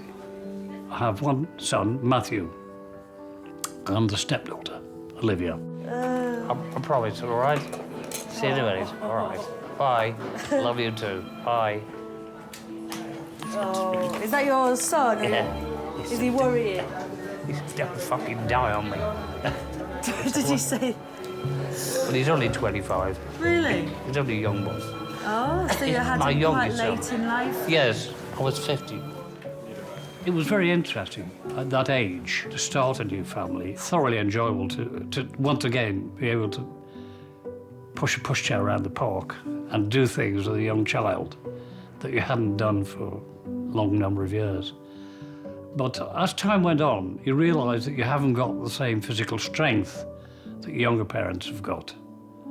And so, like, playing 1.5 hours of football in the park was a bit past me. Yeah. What about food? Well, I can get you a sandwich. Meat, cheese, egg. What do you prefer? Egg's nice. Egg? Yeah? Lovely, thank you. OK. Do I need to give you some money for it? No. Oh. It's the NHS. Out of every patient that might be quite challenging or situation that might be challenging, there'll always be a situation or a family or a patient that'll remind you why you're doing the job and will sort of break through everything and just be this sort of little shining light that just keeps you focused on why you do what you do. Hiya. Hello. I'm one of the A&E doctors. What I need to do is I'm going to bring this down a bit and I'm going to just examine you, OK? Okay. Are you from India? No, from Birmingham. From where? Birmingham. Yes. My mum's from Kenya and my dad's from India. No, I just know she was India. born in Darjeeling, that's why she asked. The good tea. Very That's good. where the tea comes from. I prefer Earl Grey myself. What? I prefer Earl Grey. Or Assam. Your temperature's quite high, so I think you've probably got a little bit of an infection going on. And maybe that's the reason why you had a bit of a fall. Have you got any children?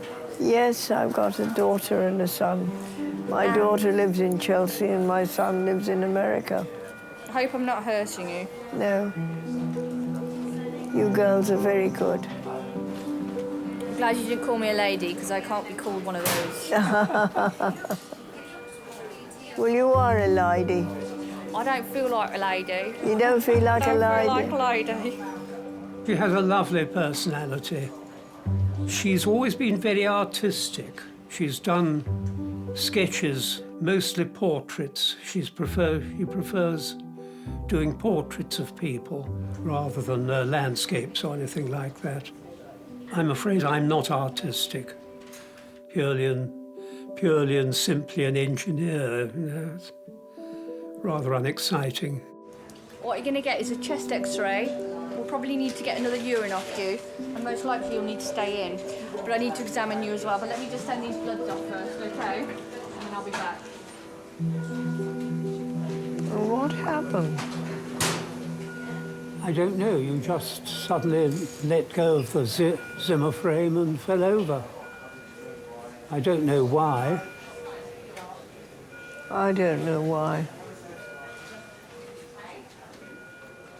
Well, her memory, unfortunately, has been affected by her Alzheimer's.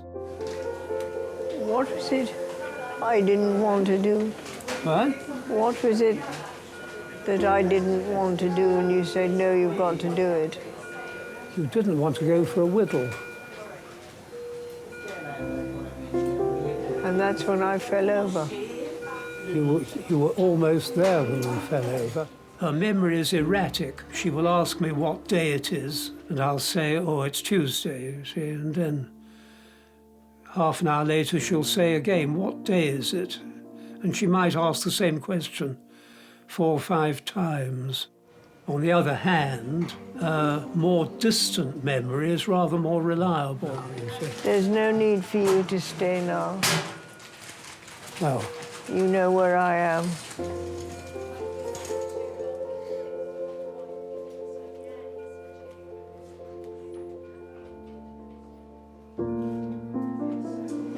When I was at schools in Shillong, we had earthquake drill rather than fire drill.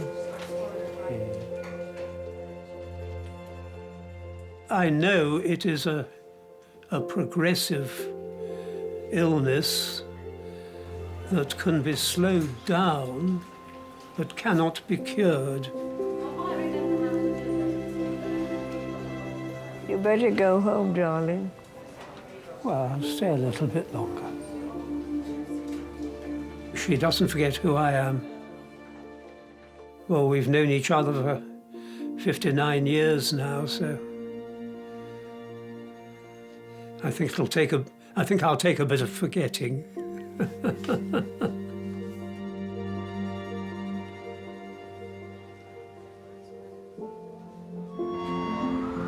we have Porter to Regis to take a patient around with your CT?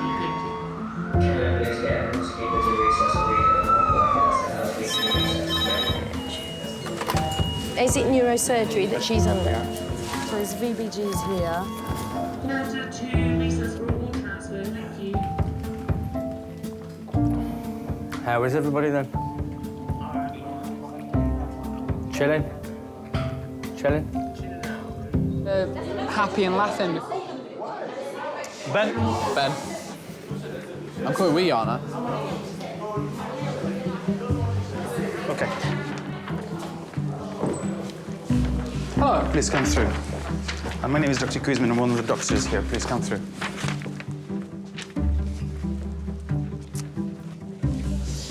Right, what can I do for you, sir? Well, I have a cut or something on my finger, and now it's pretty badly infected. Don't know whether it's a cut, a bite, an ingrowing hair that's got infected, but today it's just got really swollen. Is it hurting? It's hurting, but it's hurting because it's swollen, I think. I can't really move it, my fingers too much. Are you allergic to anything, sir? Nothing medical, no. You're not allergic to penicillins? No. No. Do you take any regular medications? No. No. You're asthmatic? No. Diabetic? No. Epilepsy? No. History of jaundice? No. Nothing like that? Nothing. Your family history, remarkable for anything? No? Mom, dad? No. No. No, pretty standard, really. Good. So, one of the way of dealing with this would be to refer you to plastic surgeons, okay? And obviously starting you on antibiotics, because what you've got at the moment, it looks like cellulitis, okay? Which is the inflammation to the next layer under your skin, okay? Because it is your hand, and it can cause contracture, meaning that you won't be able to flex your fingers, and that's already happening anyway, okay? This is more serious, and it requires more people to get involved. Right, okay. Okay? Yeah. Good. Give me a sec. All right.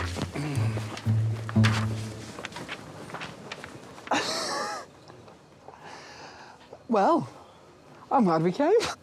Plastic surgeon. They're gonna whip me finger off. Oh, God. It's all funny, this, isn't it? Until they go, yeah, actually, your finger's dead. Yeah. Sozza. I wonder how that's happened, though, so quickly. No, I can't put a finger on it. Oh.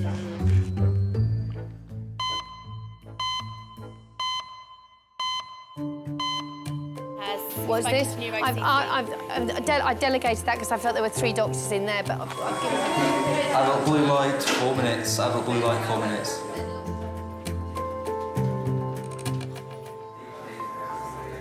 I've got a free-range egg and salad. Oh, that's wonderful. That's great. Thank you very much. 75-year-old Bob has a history of heart problems. The medical team are trying to regulate his heartbeat to reduce the risk of a cardiac arrest. Hi, Liv. She said it might be a silent heart attack. But they want to keep me in tonight because they said it's quite dangerous. Your heart could suddenly stop. Hi there. Oh, he's here now, is Matt, now? You okay? OK, bye. This is Matthew. You're right there. Come on here for a minute. That's great, that thing. Yeah, but I've got... That's great. Look at that. Hardly been read. Yeah, they're going to keep me in overnight. Yeah. So they keep this machine going, because if they think I'm about to die... What's the prognosis? He's receiving a medication that keeps his heart in this normal rhythm. So as soon as there's a bed available, he'll go to a nicer, more comfortable... Can you come with me? He's a charmer, isn't he? Oh, yes. My relationship with my dad is very good. It's very close. I still live with him now. Well, do you want me to take some of this stuff off? You look No, like keep you've it got a here, whole because load it's of the stuff. hands. Or should I put it in your bag? Because they'll bring it up anyway. Because otherwise you just got loads of stuff lying all over you. OK.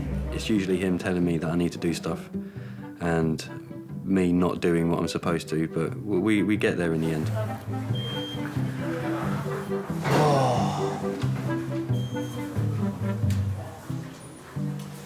Seem to be enjoying your sandwich. But obviously I did the right thing going to the doctor. Yeah, of course you did, completely. I've been worried about you. You're in good hands. I've always been well looked after here. Yeah, but of course, Dad, I'm going to worry about you, aren't you? You're my dad. No, of course you are. Why is your thing beeping? Somebody will come.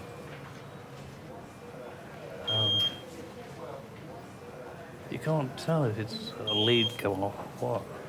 What's the yellow one? The yellow one, I forget what that is. The blue one is the amount of oxygen in your blood, in percent. And the top one is your pulse, 78, 77. Is that good? Yeah, it's normal. When you go to school, everyone else's parents are in their 40s or maybe in their 50s. But when your dad is in his 60s, you often have comments from people, oh, is that your granddad? Oh, your granddad's picking you up, or your dad's old enough to be your granddad. And I think from quite a young age, I was very, very nervous about my parents passing away. So I think, in a sense, I've kind of prepared myself.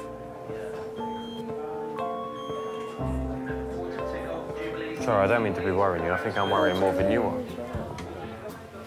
I've been told about this sleeping thing. Don't worry about it. No, OK. Is it all right, yeah? It's worrying him more than it's worrying me. Don't worry, it's just it's finished, that's why it's sleeping. So Oh, right. Someone is going to come to sort Thank you very much, thank you. Top man. He was very efficient, wasn't he? He came in, snip, snap. It was hard, but it's been very good having older parents because they have much more life experience. So there's a lot more that they can teach you from a young age. I love you, Dad. Love you too, Sparrow. You're a good guy, you know. Well, I keep trying. You don't have to try, you're already there. Just wish I was more like you, that's all.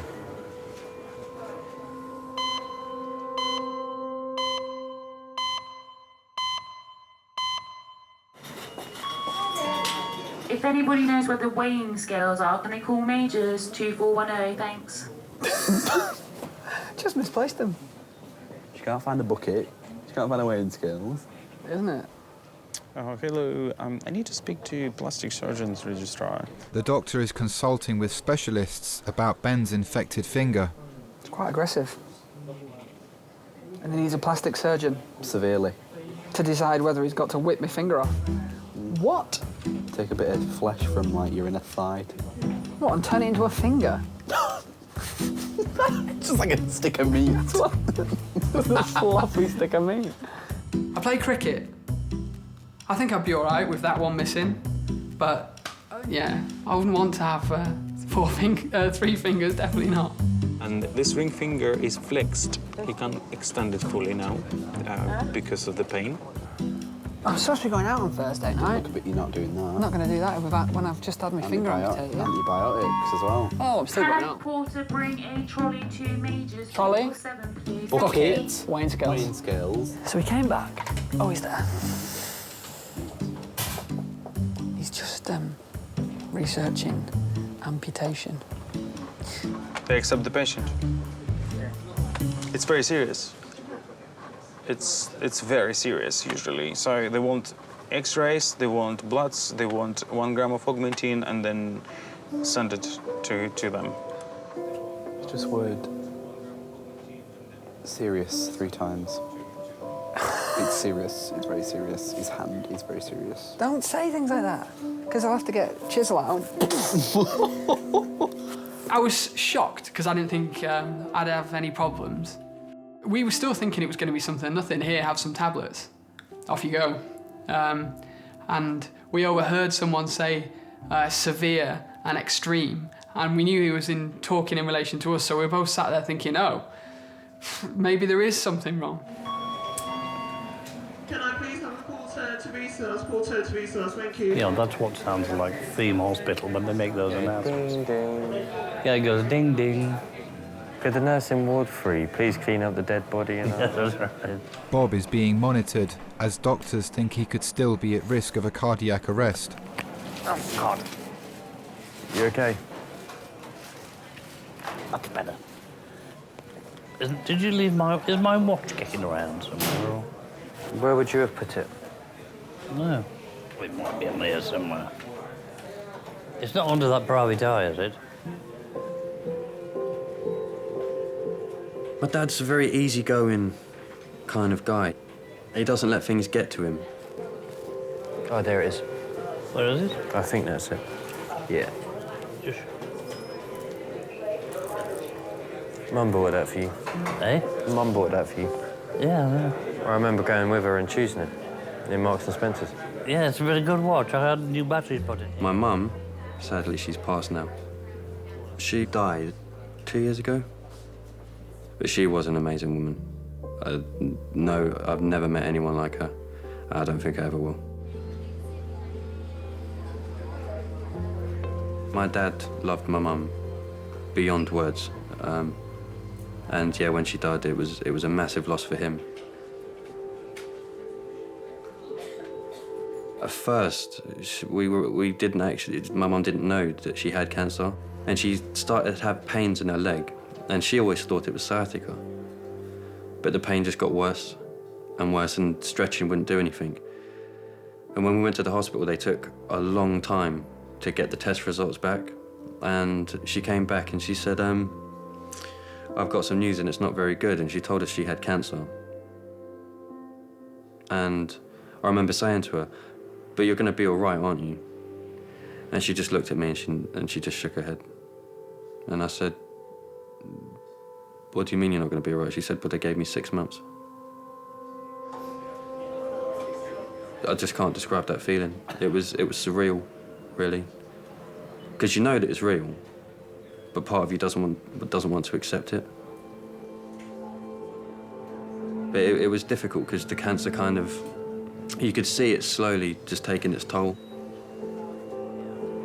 You could see her trying to fight against it, but it just wasn't working. It was very, very difficult to see someone that you love have slowly kind of, in a sense, fade away. Yes. Because I'm worried about her because she's not doing any exercise, and you know the muscles very quickly waste away. They do get weak. Peggy's been given antibiotics and painkillers. She's waiting for an X-ray to see if her knee is broken. You look very tired, Peggy. You look fed up, as you say. She sleeps most of the time. Right. Okay. I am fed up with life. She gave me 2 wonderful children, 1 boy, 1 girl. My work sent me on a couple of tours to India when they were both very young, and Peggy coped with them wonderfully while I was away. She just coped with everything. Yes, she's in a very depressed mood. When your mobility and everything changes and what you normally do changes, I can understand why. Normally, she always makes an effort at things, but she doesn't want to do anything except lie in bed and sleep. Yeah. I don't know how to motivate her. I wish I did.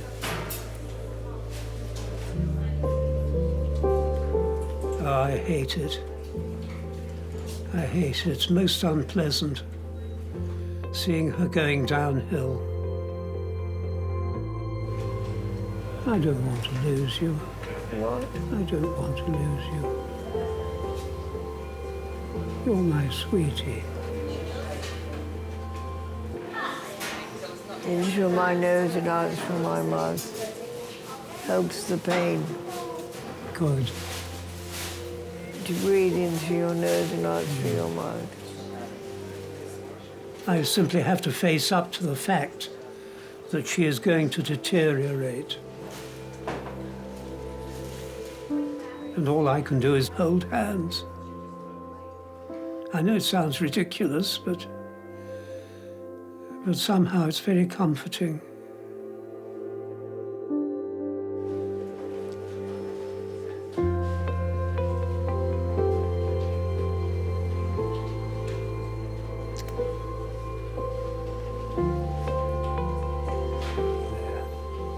A kiss always helps. What?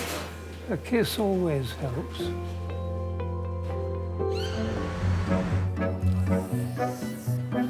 Clean.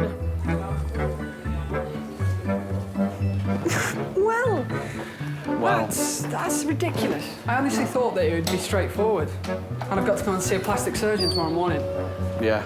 I've just got to go to a hospital and say, hi, I need a plastic surgeon. Are you tired? You getting I'm tired? getting a bit tired, yes. Go home, darling. Huh? You can go home if you want to. Basically, I think Peggy might be staying in. Yes. Under the medical team, potentially. Right. People are often thrown into the role of a carer without knowing if they are capable of doing it. And it's amazing how people do take on that role with such genuine feeling. Nothing much is going to happen now, is it? Nothing much, no. No, it's all happened. Yeah. That person wasn't always like that. The life before, there's a life within, and you have to maintain that dignity for them. I'm going to take you to X-ray, Peggy. Yes. So if you want to go home now, because I'm going to take Peggy to X-ray. Then I can say bye-bye, my sweetie, and see you tomorrow. All right. Nalaki, nalaki. Nalaki, nalaki. That's Tamil. Tamil. Is it? Yes. Means Is that tomorrow. your little... Oh. She knows a few words, mostly Hindi she speaks. Right. I speak Hindi. Borchikani Hindustani. Tikai. Tikai. Tikai. Lovely to meet you. Yes, and you, yes. Okay. And thank you for all you're doing for her. It's a pleasure. Marvellous. Safe then. journey home. Thank you. Yeah.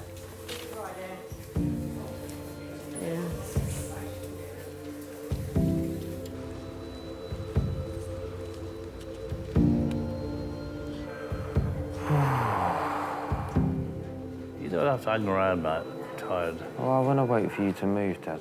Bob's waiting to be taken to the specialist cardiac unit for further tests. I said I don't really want to go and leave you because it's a bit lonely here. Lonely? Yeah, if there's no one sitting with you, then you just sat here by yourself. I'm very happy in my own skin, you know. I know you are, but... I've got my private eye. Read that. In a lot of ways, Matthew was very much like me, but there's an undercurrent which is very strong, which is like his mum. Oh, Dad, I think I might shoot. I'm not running away, it's just I'm tired, I'm gonna... Yeah, go on, man. You go. I think he's very conscious of my age, and it is something he should think about. None of us are immortal. Parents are not there forever. There's no escape from it. How are you feeling? All right, I just want to lie down and go to sleep. I do think about what would happen to him when I go, and it's not really a mission, but I'd feel very happy if I could get him to be really independent and on his feet, and conscious of the fact that, you know, I won't be kicking around forever, and feel that he could cope with that and not fall apart. Listen, please ring me. It doesn't matter how small it is. Yeah, I will. If you just want some company or you Yeah, just want someone to sure, come I and will, see mate. you, ring I me. will, I'll keep I my will, phone by my definitely, bed. honestly, I promise. That's all right. I know you hate fusses.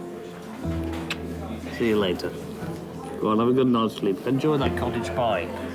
Remember what I said on the phone? What's that? Don't bloody die. No, I know. I've said that to the nurse. I love you too much for you to die. You're not allowed. Positive, you're all right. I'm fine now. Look at me. What I'm dying for is a wee. Have a good one. OK, bye. I'm fine, mate. Go on, bugger off. Go on. See you later. See you later, man. Be good, all right? Yeah, I'll ring you when they move me. Yeah, 11:30, go on. See you later.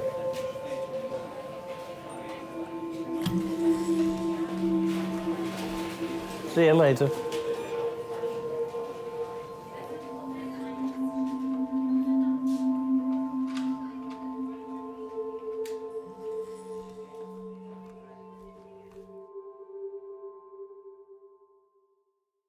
You know what I'm going to do? What are you going to do? Take a picture of it? Oh, yes. It was 2 operations. I think the original cut that got infected was a couple of millimetres, but they cut me open 2.5 inches from the middle of my finger up the top past my knuckles. Instagram, hashtag cut it off. Got a bit of a scar. Trying to think of a decent story. Maybe saving a child in front of a truck or something, but yeah, infection's a bit lame really, isn't it?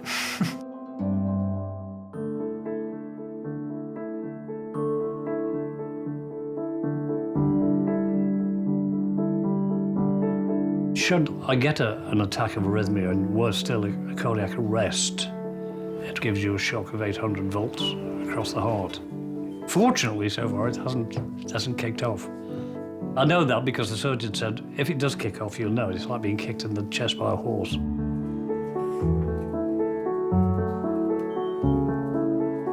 He's a fighter, definitely. I look after him and he looks after me. We've been through so much. So yeah, I think when we move, it will be like a new start for us. And I think Mum would be very proud.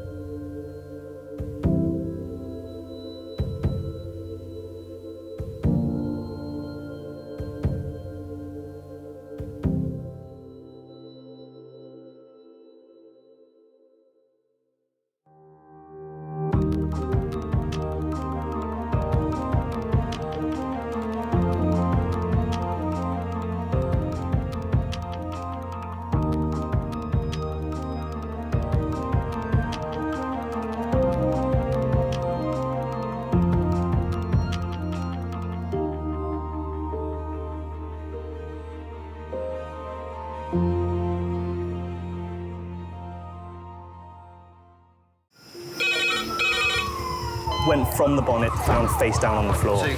Pediatric trauma. It's a stabbing quadrant. 25 feet from a ladder onto his back. He's really unwell. I think anaesthetics need to see him before he goes to theatre. Daphne? Daphne? How is everybody then? Chilling? Kings A&E, how may I help? King's College Hospital, London. I got stabbed. I know, it's annoying. My head. One of the busiest A&E departments in the world. I want top to toe, head, chest, abdomen. A place where love, life, and loss. Don't bloody die. I love you too much for you to die. Unfold every single day. All the patients you're about to see were treated in just one 24-hour period. A&E is always like a traffic jam. Can we get a trolley? You've got to realise that there's awful things that can happen to you. I'm so sorry. Life is unpredictable, so it's important that your nearest and dearest know that you love them. You have to tell them that you love them. You must get better and come back to me. I don't want to lose you. Because there may come a time when you're not around to tell them.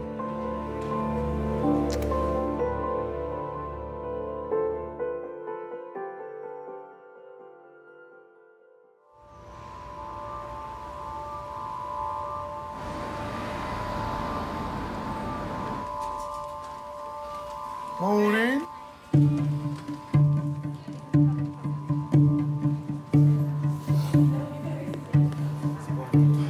Thank God you weren't seriously hurt. Well, to think of it, if I was moving forward, that would have been... Wouldn't it? that would have been the side of the van. If I'd actually pulled out straight away after that van had come round, that would have seriously hurt.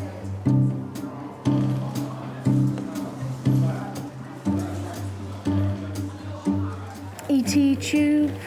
Oh, what's interesting as well about the nasopharyngeal is the right nostril is slightly easier anatomically. Really?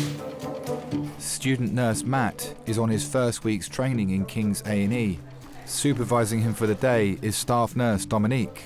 Yeah, and do you know a time when you will never use a nasopharyngeal? Epistaxis? Okay, yeah, that's not bad. But if you're suspecting a skull fracture. Okay. Okay, so you don't know where it's going, you could be going straight into the brain. I am ridiculously accident prone. I've been to various A&Es, like at university, at home, in London. And McGill's forceps. In fact, it all really encouraged me, because every time I was in hospital, I got to see what was going on, sitting in hospital bay like, oh, that's really cool. And that guy's job looks awesome. And like, I'd love to be able to put plaster of Paris on someone's arm. Why does he need adrenaline? The best job in A&E is being a nurse. Allergic reaction, right, okay, yeah. Because we spend the most time with the patients, and although that can be quite challenging sometimes, I wouldn't have it any other way. Matt, call a porter. Pardon? Call a porter. Porter to resus. That one? Yep. Can I have a porter to resus, please? I wanted a career where I could help people. It eventually came down to choosing between nursing and being a doctor.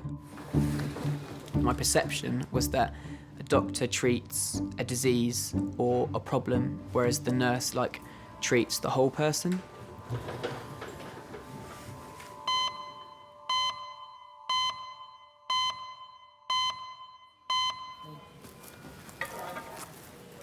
Okay. Hello, Kings A&E. Yep.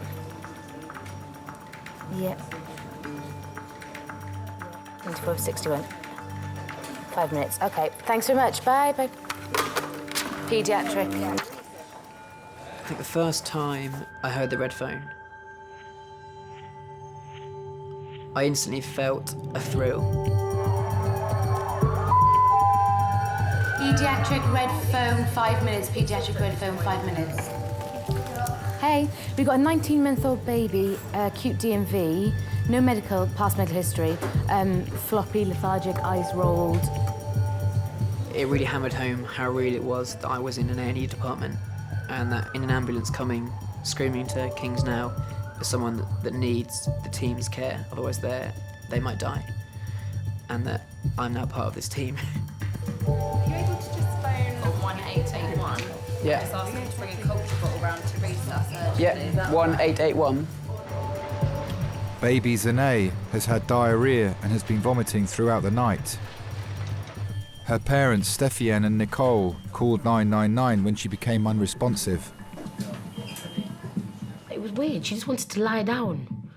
She didn't really want to be troubled, and that is not like Zane at all. I started panicking because I don't like hospitals. And because she's so young and she can't actually say, Mummy, this is what's hurting me, or Mum, this is what's wrong, it's more scary because I don't actually know what's wrong with her. Basically, from last night, Danae's just experienced acute diarrhea and vomiting with a heavy episode this morning. When we arrived, Danae was really quite floppy, really. Her eyes were rolling, really reduced muscle tone. Just letting us sort of do anything, really. Part of the emergency team is paediatric registrar Alia. Hello, Zane. Zane? Is she usually responding or not responding? Yeah, she is. Today? She's normally a deep sleeper or not. Not necessarily. Today? With children, you deal with really a pure person. Children can never lie, especially the small children, they can never lie. If they're ill, they will be ill.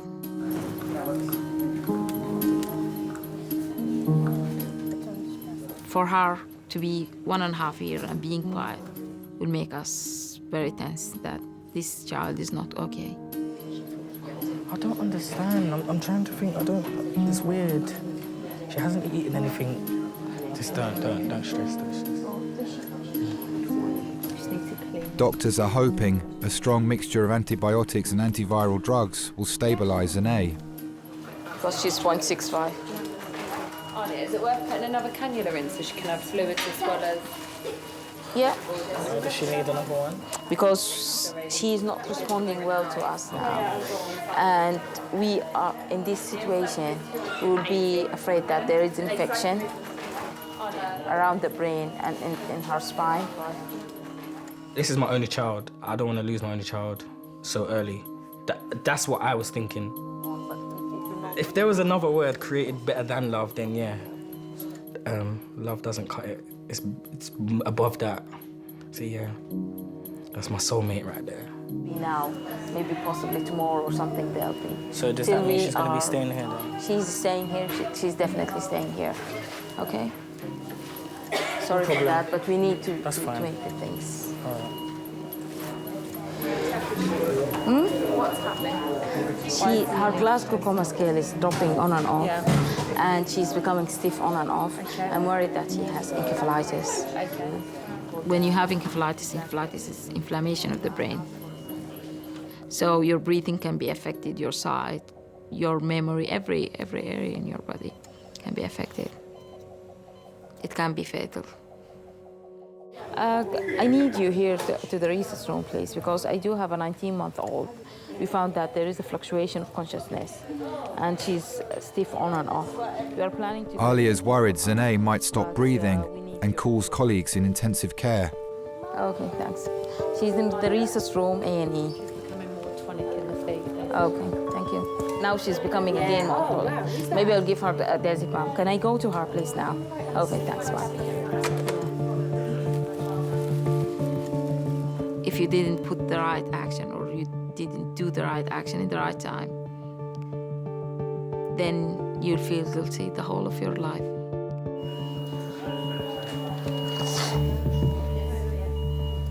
Mom's phone, she's still not answering. What is wrong with this woman?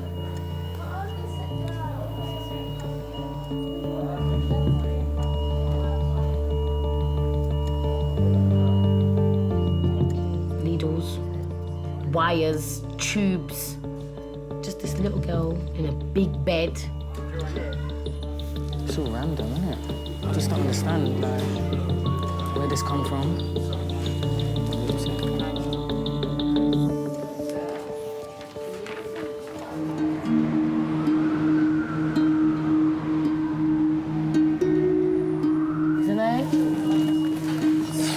Doctors fear baby Zanae could have a life-threatening brain infection. They're hoping a powerful combination of drugs will stop it taking hold. What really struck me was how quiet that child was, and the staff were really concentrating all the way through. So I took that as a sign that the child was really quite ill.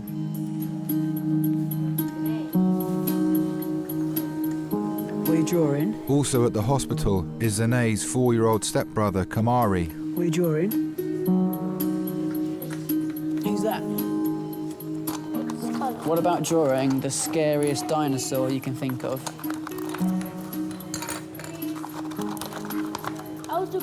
Oh, yes. I was a single mum up until Kamari was 1. And then obviously I met Stefan. He lives by himself. So it's either I'll go and stay at his house for a little while, a couple of days. He'll come here and stay for a couple of days.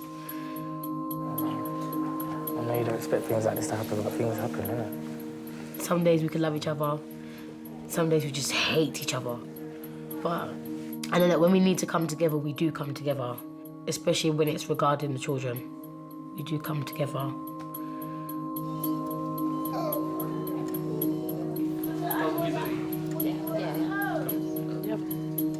Dr. Alia is sending Zanae for a scan to look for signs of damage to her brain.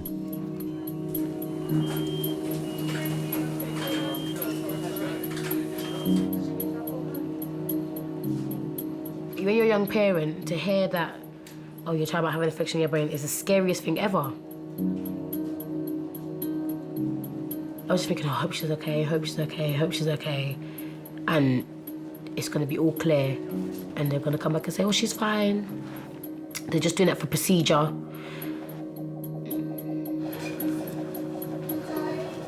We have kids. The love is unconditional.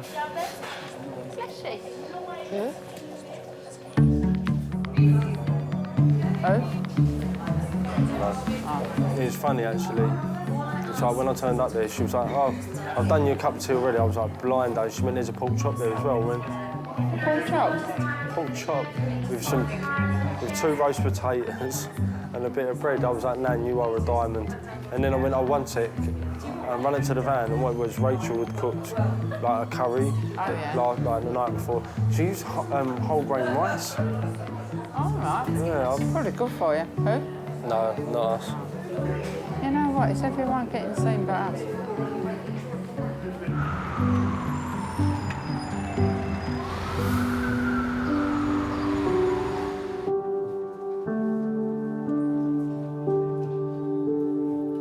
Zanae's parents are waiting for her scan results to find out if her brain has been affected by infection.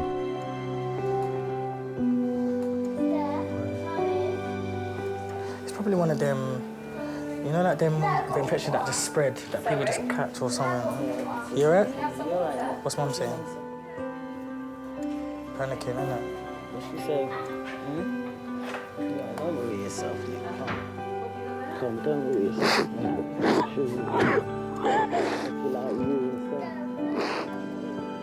It's not easy to see a parent crying because their child is ill. You are dealing with people who are worried, who are afraid, and they don't know what to do. Right? Okay. It's not an easy thing. No. Especially when they will ask you, so what is the chance for my child to live? No.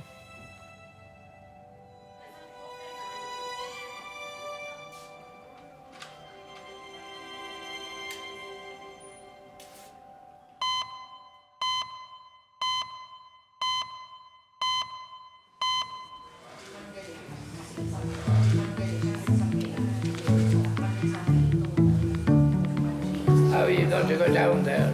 You all right, Bernard? 79-year-old Bernard suffers from dementia.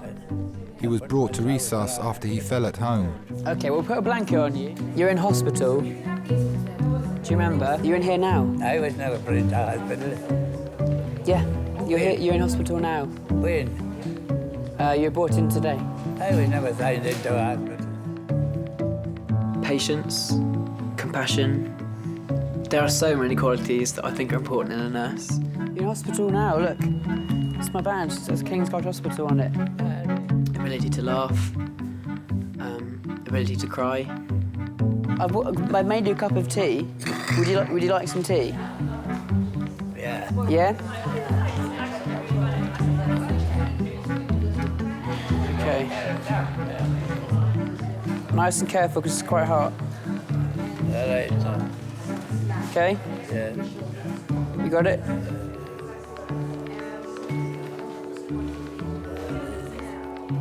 Was any other people taken down to the hospital? I don't know. Put lots of sugar in it for you. Oh.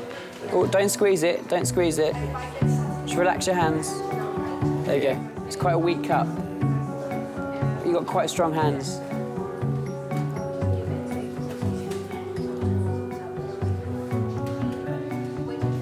I won't drink any more now. Okay.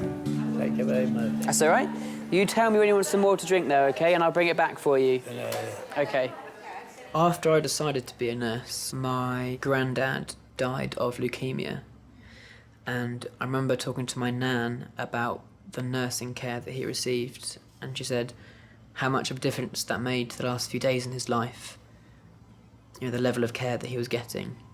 And I thought to myself, I can be that person to make that difference in the last few days of someone's life. That's absolutely what I want to do. And, you know, I want to be the best that I can be doing that.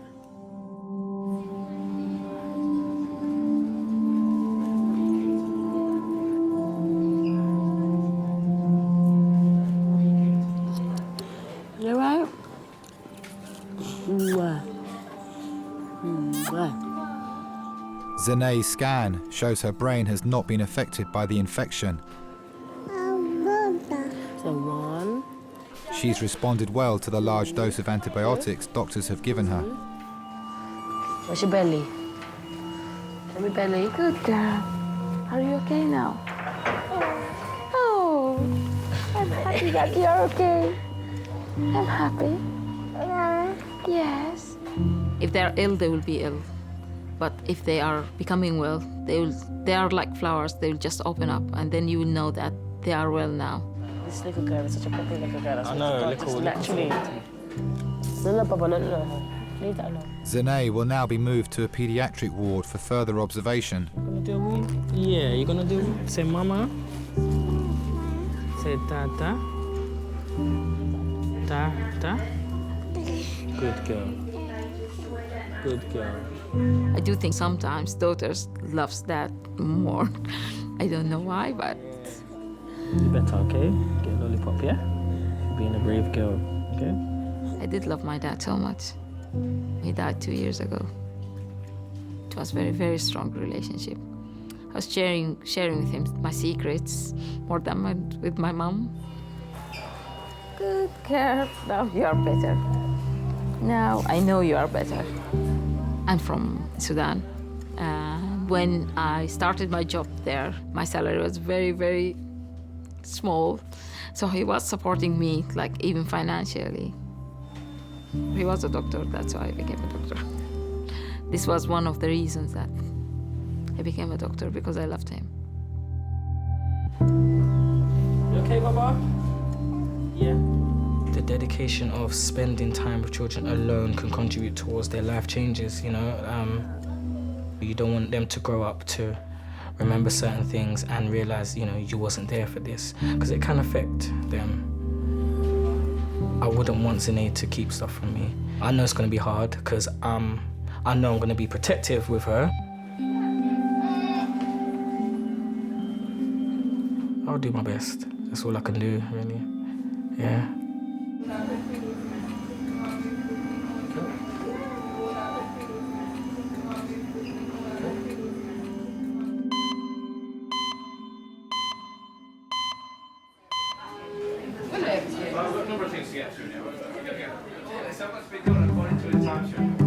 What's going on around there? Can you see?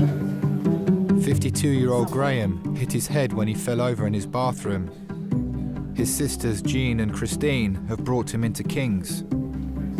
That's one of the doctors. All these nice people. You're just sorted, aren't you? He's got his Coke, he's just fine. If he could sit down and have a meal every day that was fish and chips and Diet Coke. That would be the ultimate. Yeah, absolutely.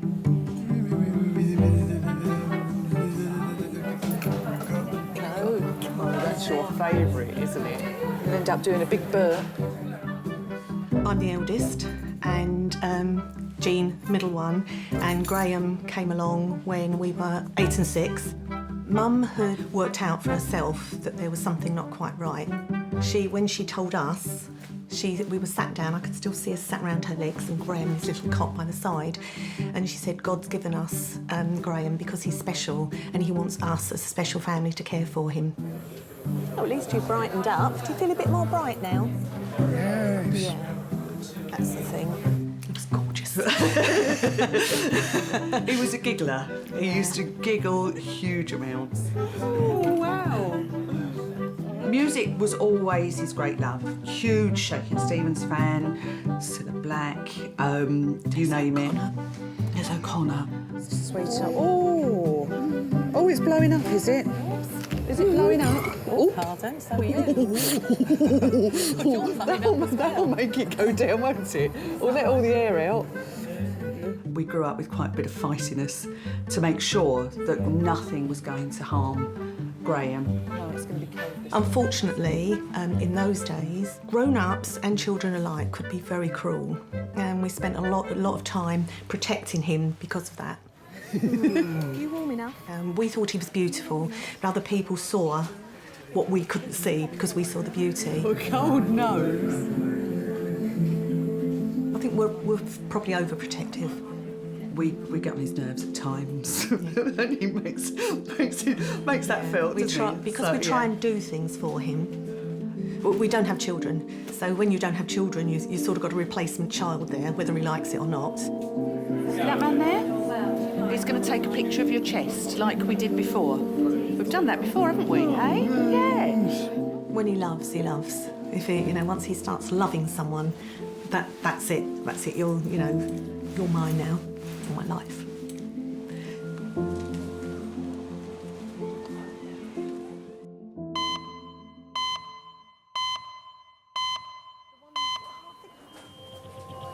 Swollen, a little bit. He's maintaining his airway, but he is swollen. Hello, Kings A&E. Don't like the sound of that. Yep, all right. Head injury. 20. Lovely, thank you. Bye. 20 minutes? Yeah. Trauma red phone, 20 minutes. Trauma red phone, 20 minutes. Christine and her husband Dave were down from Yorkshire when Christine collapsed unconscious at her sister's house. Everything was fine. We'd been having a laugh and joke. We'd had a really good night. Christine just says, I'm just going to the toilet. All of a sudden, we heard such a bang from the bathroom. And of course, you're a bang, so me and my brother-in-law both jumped up. Goes in, Christine's laid on the bathroom floor. Sparkle. They never stopped working on her all the way. I said, this is not good, this, because, her eyes were closed and doing nothing.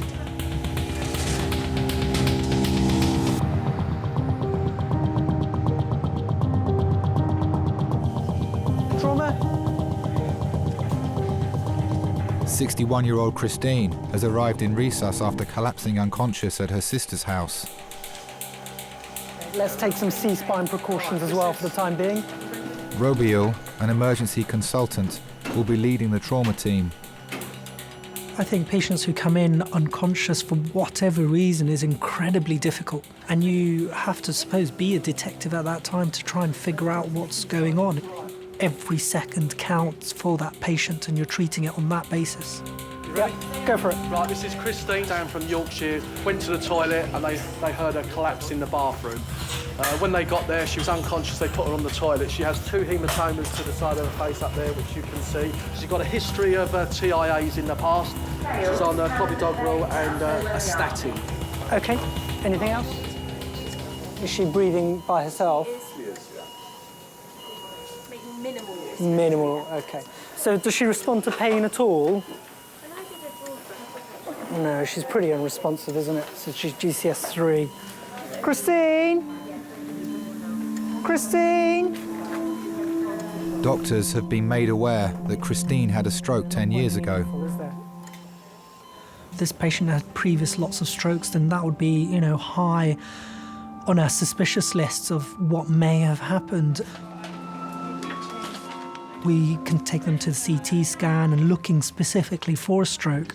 And you have to use all of your hospital resources as to figure out as to why they're unconscious.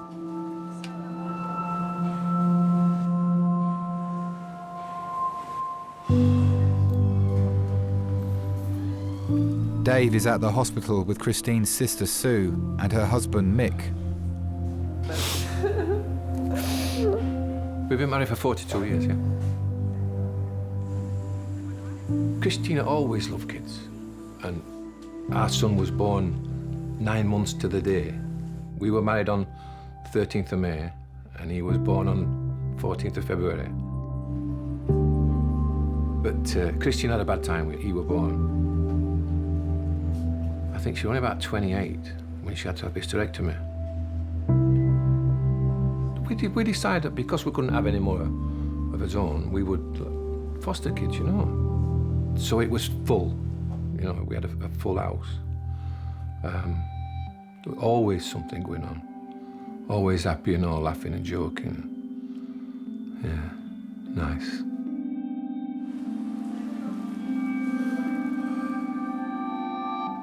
Yeah, none of us know what happened tonight. We just don't know. She just, whatever. I don't know. She just passed out or whatever. I never pray. I never, But when she was like that, I did pray to God, for her to get better,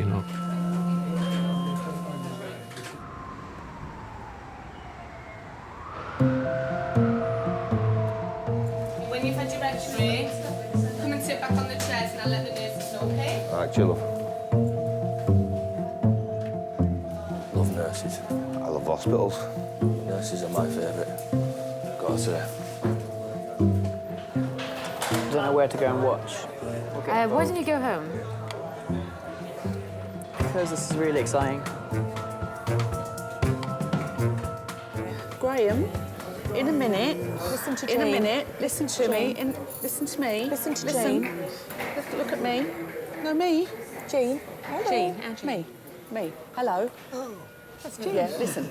In a minute, the man's going to come and we're going to go for a ride, like we've done before. And then we'll take some pictures of inside your head to make sure it's all right. Yeah? Having Down syndrome has made Graham susceptible to dementia. A year ago, he was diagnosed with the condition.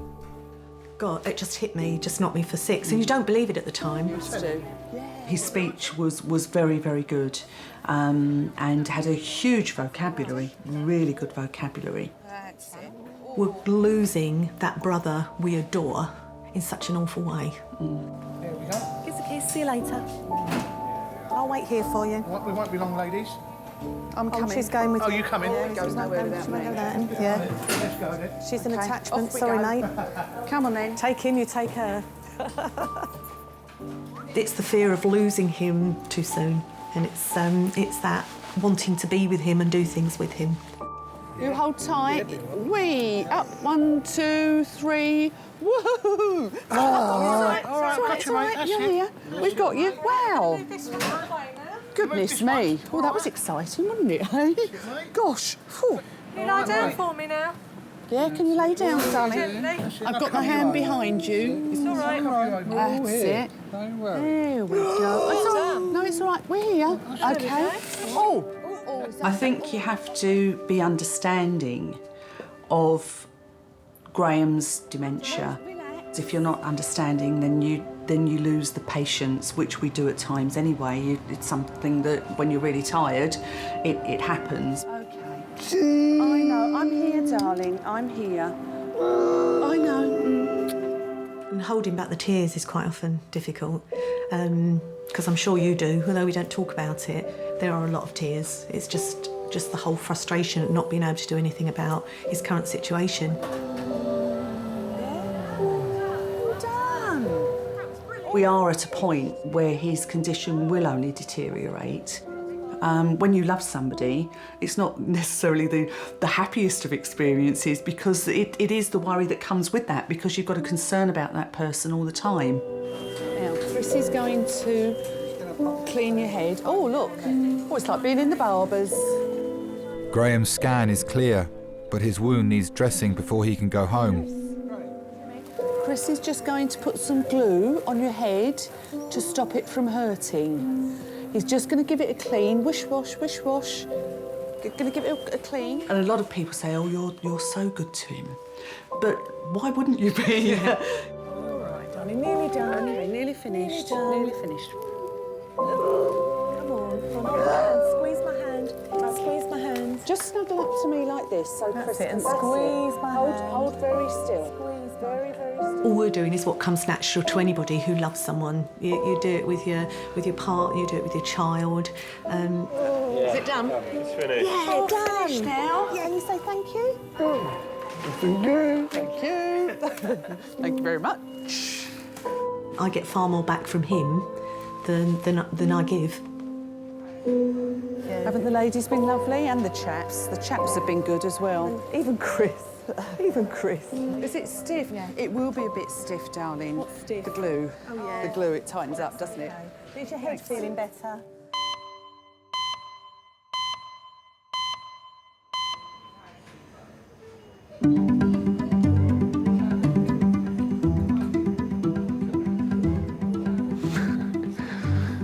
sympathy here. Sympathy. I'll have to go out this weekend. What have you been doing? Oh, well. I had to save this animal, but I did sacrifice a finger. Yeah. Glad I didn't cry. Proper big boy.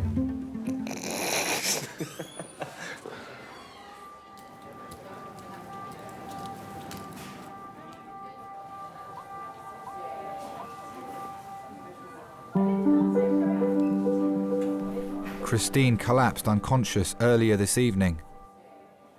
With a history of stroke and heart problems, doctors are worried she's received life-changing injuries.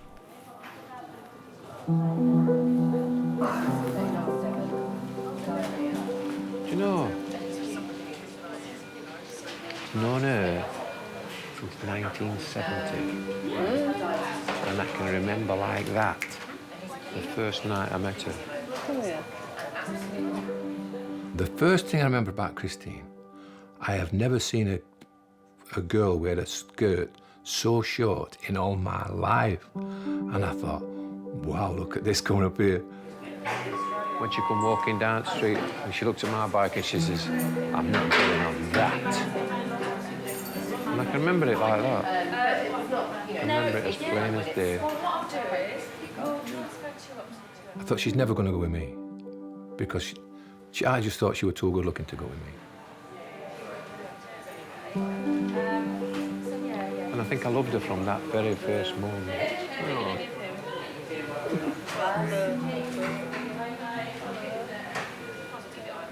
And she's done me head in ever chuffing since.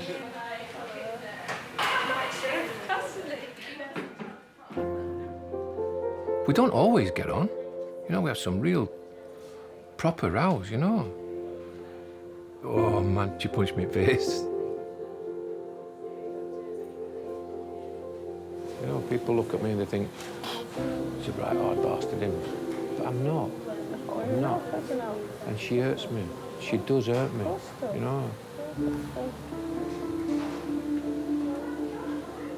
She's very fiery. I've got a bad temper, but I'm on a slow burn. But Christine is very quick-tempered. She does not suffer fools gladly at all. And then she says she's sorry and she thinks that's it. She thinks that's everything. It's not. I'm sorry, dear, but it's not. You know, it still hurts in here. Oh, of course it does. Oh, yeah, I've gone through years of it. Yeah. Yeah.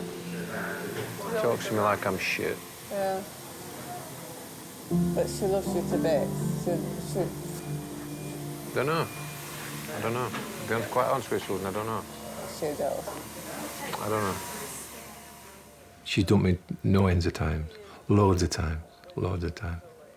She just get up one morning and think, oh, I don't want him anymore. And that was it, off.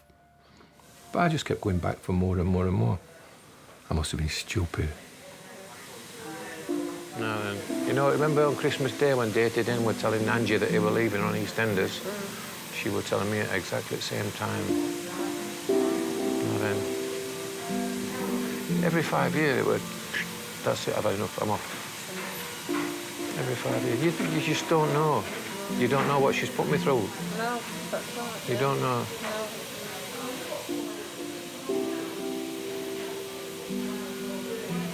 But on the other hand, I wouldn't know what I'd do. I wouldn't know what I'd do without her. And I know, Susan, I know I haven't been best husband in the world. I know I haven't. But I've always loved her. Always. I had an affair.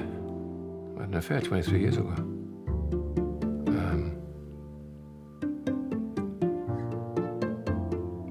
But I realised that I didn't want to go that way. And luckily, Christine took me back. She didn't have to. She didn't have to, but luckily she did. That's when she punched me in the face. You can't blame her, can you? You know. You can't blame her for that. If it were easy, everybody could do it. There would be no divorces. No, it's nice hard work. Anybody will tell you that. When we're going to get results of this chuffing scan then or what? I don't know. No skull fracture. Christine's scans show there's no bleed on her brain, but until she wakes up, doctors can't rule out any permanent damage. There are times when we don't know what's going on with the patient at all, and this is why they need to come in for further observation and investigation. The family members, the relatives, the friends, they are an extension of the patient. Knowing that one of their dear ones is unconscious and not knowing what's going wrong with them, I wouldn't want anybody to go through that kind of experience.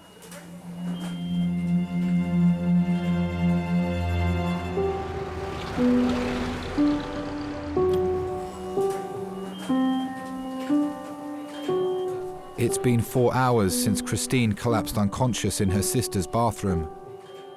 Doctors are still waiting for her to wake up to see if she's suffered any life-changing injury to her brain.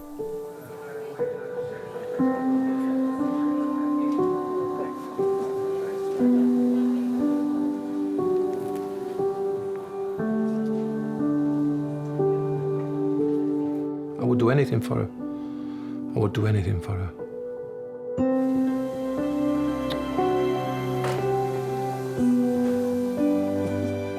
So would any man, wouldn't he? Any man who's got any, I don't know, any strength about him. If he could take the pain himself, he would do. And if he wouldn't, then he's just not a man.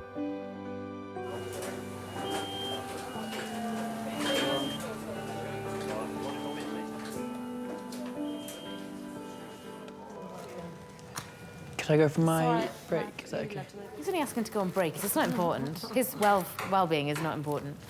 Which break is this now? Is this your second? Second, yeah. Because he kept following the trauma around. Yeah, it's my own fault. Right. This is far too Go. exciting. And will you take like 40 minutes, please? Fuck off! Fuck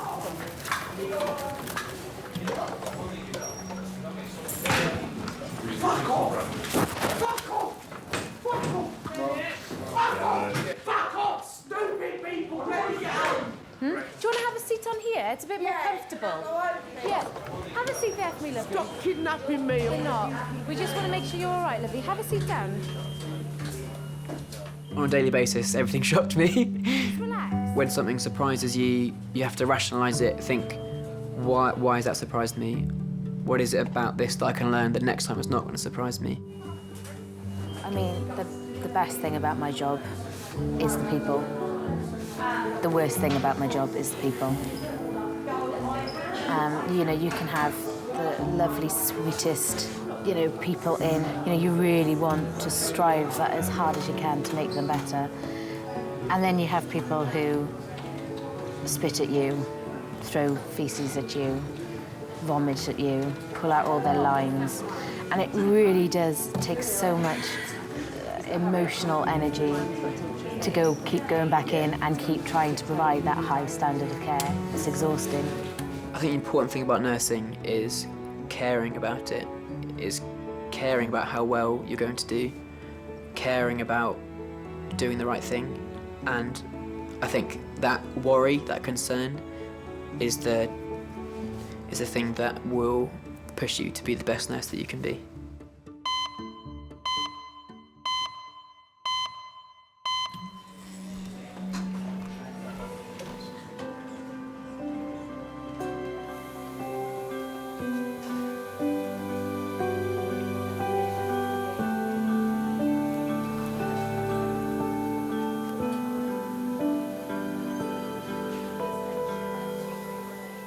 Hello, sweetheart. Hello. Hello, my darling. Hello. What are you doing here? Hello.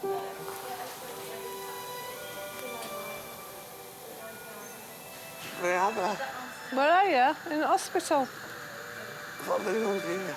What are you doing here? Because you've had a bloody fall. What happened then? I don't know. Did you just black out? Did you faint? I don't know. I'm coming back from rest. I don't know.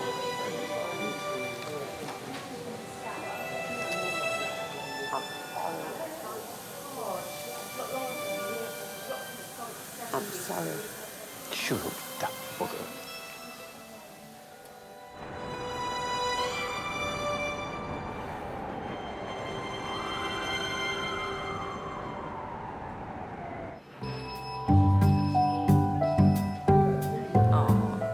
So pleased she's okay, though.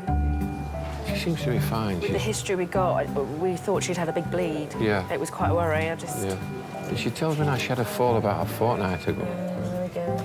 Mm. So it might be that the blood pressure drops when she stands up and then she collapses. It's possible. Like a head rush, you know? Yeah, like a head rush, that kind of thing. Yeah. Oh, you've had ups and downs, yeah. It won't be a proper marriage if we didn't have ups and downs. So, no, take the rough with the smooth, and I've got more smooth than I have rough. You'll be coming out tomorrow, and I'll take you home tomorrow.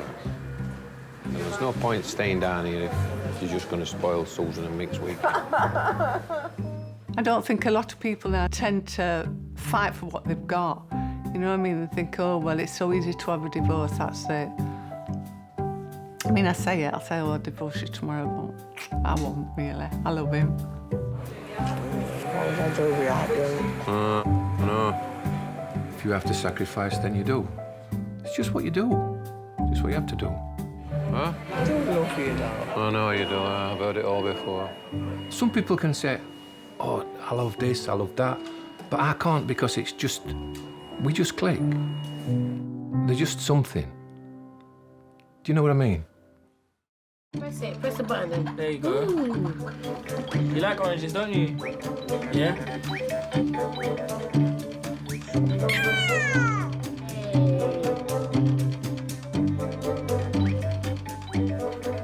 Yeah, nursing, pediatric nursing, definitely. And I believe I would be a great staff member, to be honest. Yay!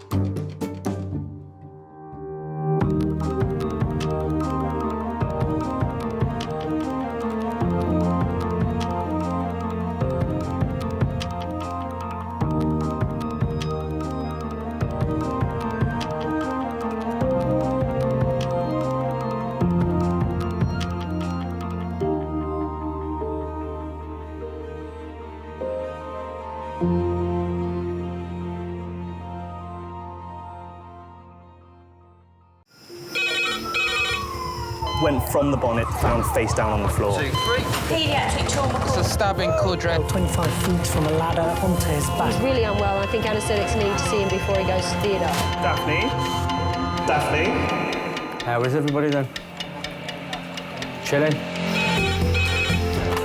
Kings A&E, how may I help? King's College Hospital, London. I got stabbed. I know, it's annoying. My head. One of the busiest A&E departments in the world. I want top to toes, head, chest, abdomen. A place where love, life, and loss. Don't bloody die. I love you too much for you to die. Unfold every single day.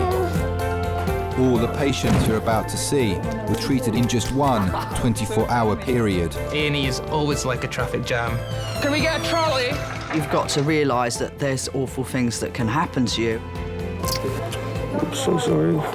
Life is unpredictable, so it's important that your nearest and dearest know that you love them. You have to tell them that you love them.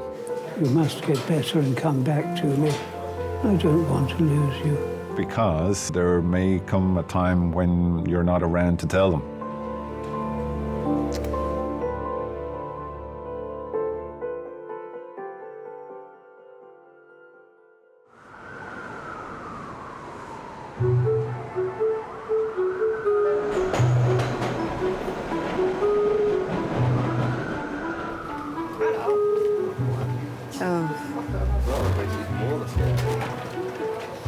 It's horrid. I don't like Red Nose Day. But it's just another day. I just find it all just a load of famous people crying in Africa, trying to get the profile up. Any famous people. All like this Okay, to I me. It's not saw, Red what's Nose. that little group?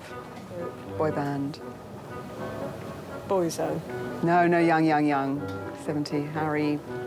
Gosh, East my age. 17. You're, no. You're going back about 30 years, darling. What's their names? Steps. Are they a boy No. band? Yeah, One Direction. But see, someone knows. One Direction. They were in Africa crying. Who were One Direction? And if you go into Sainsbury's, they're now on a birthday cake. I've heard of Westlife. You raise me up. Anyway, them. There you go.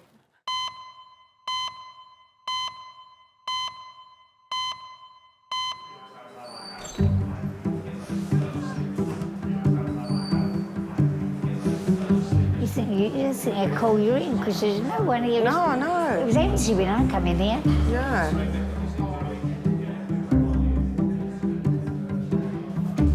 It's nice and straight.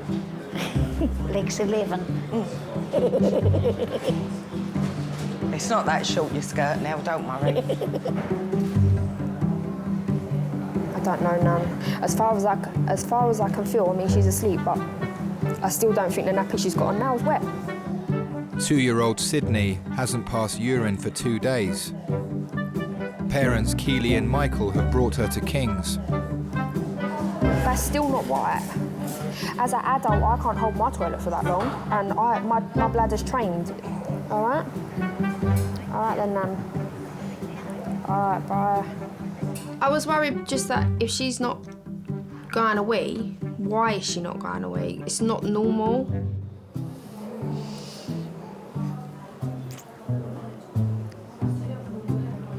What's he doing? What's he doing to you? When I first met Michael, I was about 13 and a half, maybe 14. We met through friends, just generally hanging out. I found her on Facebook. I messaged her. I didn't think I would get a reply. But then when I saw a reply, I thought to myself, I smiled that obviously that Keely replied. So then we started talking from there and met up. Shake your foot. Shake it, shake it, shake it, shake it, shake it. Keely was loving. She was always there when I needed someone to talk to. And we've never looked back, really. Michael. We have 4 kids. Chelsea, she's 13. We have Chanel, she's 6. Caden, he's 4. And we have Sydney, and she's 2. Hello? Because I told you you have to go to Nan's. No, you can't.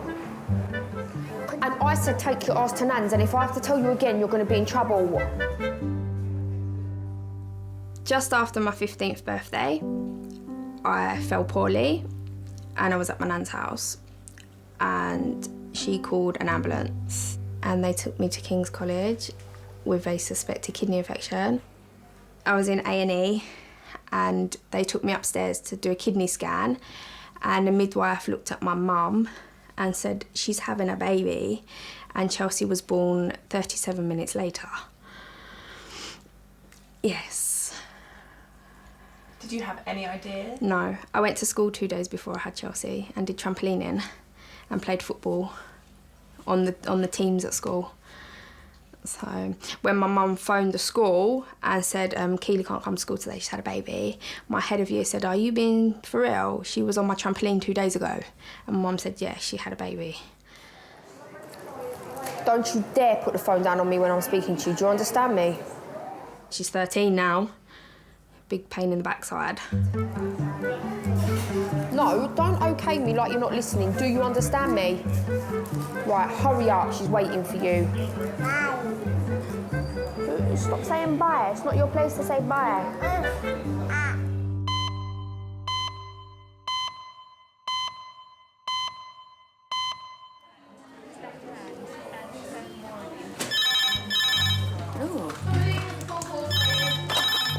Hello, Kings A&E.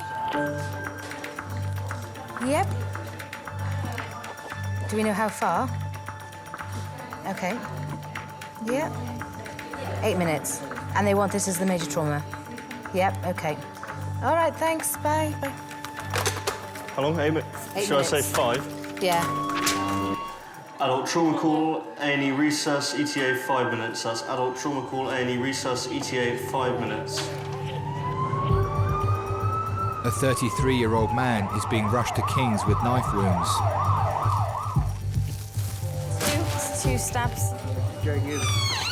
Father of 1, Dilson, was stabbed in the head and neck as he was leaving a nightclub in the early hours of the morning.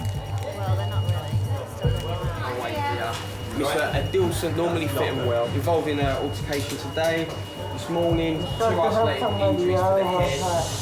Let us hand over, sweetheart. To the back of the head with apparently a butcher knife. With large injuries to the Sweetheart, just let us hand over. Obs-wise, he's been stable, slightly tacky, 110. Okay. The wound to the back of his head is about 3 centimetres long. It's quite deep. It's into the body of the trapezius. As a trauma centre, Kings gets quite a number of stabbings. The ambulance service will prioritise bringing stabbings here over somewhere else if they think it's serious enough, because the whole idea of being a trauma centre here at Kings is that we have the specialties here in one place to deal with those types of injuries. That's it. So another one there? Yeah, please. Back that up. Yeah, I think he's had another one there, isn't there? Got another small one there, probably, yeah. And then just have a look at this one. I think one of the things about stab wounds is until you've assessed them, you don't know how deep the stab wounds are. Until you've looked them completely over, you don't know if there are any other stab wounds that the ambulance crew might not have seen. It's a stabbing, but that's just the doctor's hand, okay? I don't even know what happened to me, because what I tried to do, I tried to stop the fight, then what I did, I was bleeding just coming out my head, I didn't know what happened. Less than 1 centimetre right triceps. Well, you're in the right place now, yeah? Don't worry, my love, it's okay. Come on, take some nice deep breaths. If you sit back, like there. Sometimes stabbings and gunshots are the most difficult to deal with because they're so pent up when they come in. I don't need that, man. We're going to get you. I don't need it, man. Their mind is still back where they were assaulted. Then they have one person putting a cannula in, one person assessing them, one person touching their tummy, one person putting a monitor on. And it just puts people into a spin. I don't know who the guy is, because what I was trying to do, I was trying to stop the fight, because... Sweetheart, it's okay. At the end of the day, because I'm a Christian guy. Lift your hand up. Put some pressure on here to stop the bleeding, okay? Some stab wounds can be fatal, particularly if you imagine around the neck. If you manage to stab through one of the blood vessels in your neck and it stops you getting oxygen to your brain, then that can have fairly serious consequences. You can puncture a lung. That can be potentially life-threatening as well.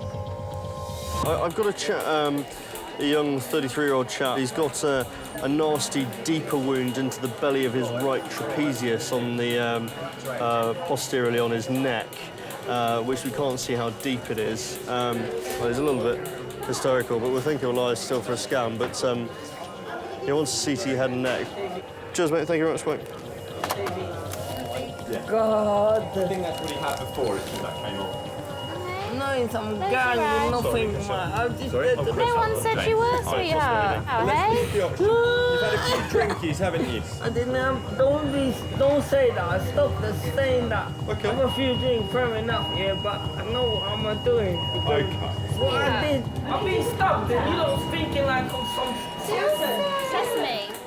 There is a border of people being hysterical, and then there's a border of people being hysterical with the possibility of becoming violent. Don't shout at the nurses, please. I'm not... What's wrong with her? I'm not shouting. Am I shouting? We just need... You do need... I'm not... This is how you shout. You just need to calm it down, though, sweetheart.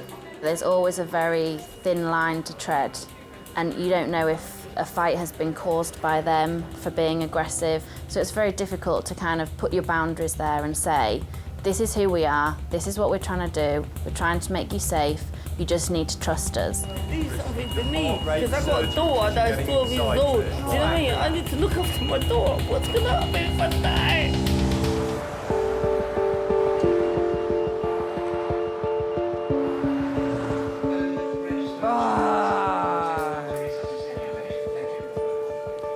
It's been 25 minutes since Dilson was brought into Kings with a deep knife wound to his neck. You don't know talking sense. You know just talking rubbish. Do you understand? Doctors must keep Dilson calm in order to fully assess his injuries. I don't want to even answer no question because you're pissing me off. He just needs to chill out. Have we got his morphine? After a smidge of morphine, it'll help his pain, it'll be a lot better. And also, if the stiller you stay, the less your neck will hurt. I think if a patient's hysterical when they come in, it's really important to calm them down, certainly from our point of view in terms of assessing them, getting their pain under control, for example. It can often help with that. I'm losing a lot of blood. I'd rather die, man. You know what it is, yeah? My head is hurting me. And my eyes is hurting me. I can't function. I was really scared, to be honest. Really scared. It was in a bad state of mind. I was really worried as well. All right, love. Thank you I'm gonna very get much. you some painkillers, okay, sweetheart? I'm really sorry about whatever happened, so I want to calm down. It's not your fault, is it? Yeah? It's not your fault, hey? You know when you're trying to save somebody's life? A lot of emotional stuff was getting to my head. Do you know what I mean? Because when you're in that situation, you start thinking a lot of things. Because you never been to that stabbing experience. Do you know what I mean? Because I can't believe this happened to me. Because I'm normally the calm one. You're doing a great job. Don't worry, sweetheart. Sweetheart, look at me. Here, close your eyes. Let me get that too. I grew up in London. I was a quiet kid till about I was 21. That's when I started coming out on myself. You know what I mean? So I just used to be at home, doing my work, never been in trouble with no one. We'll drip in your arm, OK? So we can give you some... I'm even scared because I don't know what's going on, because it's my first time I've been like that. Calm down, hey? My mom passed away in a car accident. I was about 5 years old. I was really young. It don't make no sense. Well, it's always the good people have to go. You know what I mean? So, I grew up with my grandmother. She made me to be the man who I am today, so I really appreciate that. I'm gonna hold it, don't worry. Thank you very much for your doctors, even the paramedic that came to pick me up. Thank you very much. I want to see, when I feel better, I want to see all of these. Just to say thank you, because I really appreciate it. I think it is quite nice when people have calmed down, because all of a sudden you see actually the real person. Chick, CT are ready, okay? Be looking after me very well, even though I'm a bit whingy. If they trust you enough to have a bit of banter with you, then I think you've done your job. Come on, let's go. I have to come and see you, man. Yeah, you will. Now that Dilson is less agitated, he's being sent for a CT scan. This will show whether he's sustained any serious internal injuries. One of the issues with trauma is that the situation can change. You continually reassess the patient, so until you're happy with one area, you don't move on to the next. I think the hard thing to tell is, even if you look at a wound and say, oh, it looks quite deep, is which direction is it going in?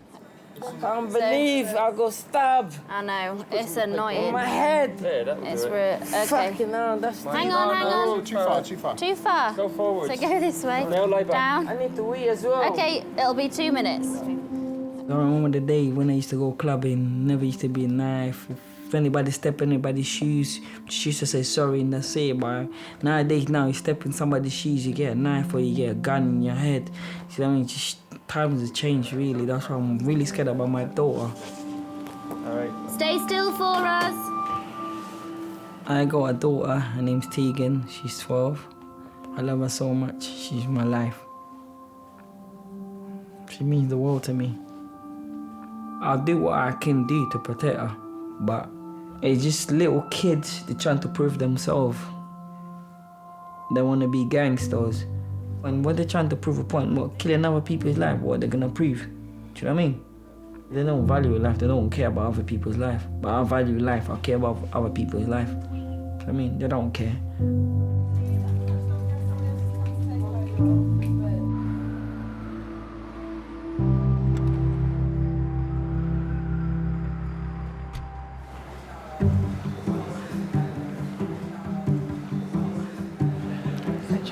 have broken your bum falling on it. We'll have to get one of them scooter things soon now, won't we? One of them scooter things, but they... You know, Mary's daughter, Carol, her mother-in-law, she drives one. She's nearly as old as me. Really? Yeah. Oh, she gets about then. So does that lady, Paul's mum, isn't it? Yeah, Jane, she goes everywhere. She drives one, doesn't she? I see her. I see her at Lewisham. She's over the West End. You know, she'll charge her battery up and you'll see her going over Waterloo Bridge to go shopping now, up the West End. Yeah. Scare the life out of me on one of them.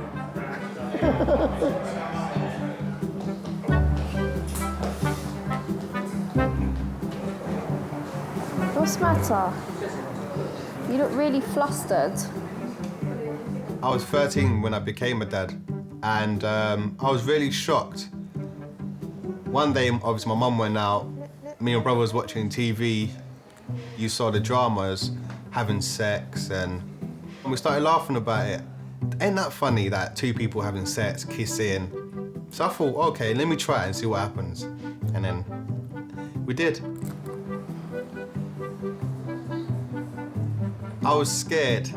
So I was like, I closed my eyes and I kissed her and she said to me, ugh, you know. But after that, we started kissing all the time.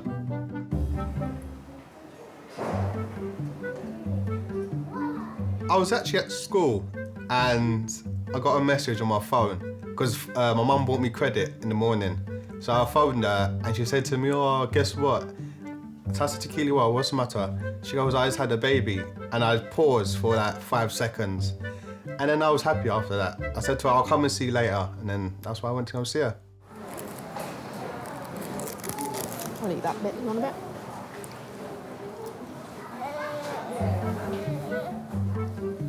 Everybody thought Michael would be gone after 6 weeks or a few months, but he's still here, still going strong.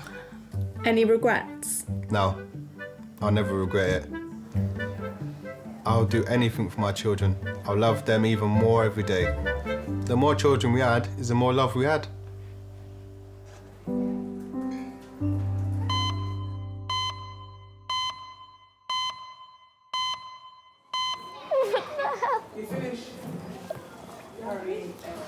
A 39-year-old woman with a red nose on going, I missed it at school today. Oh, it's a rabbit. Oh, I want to play with the rabbit.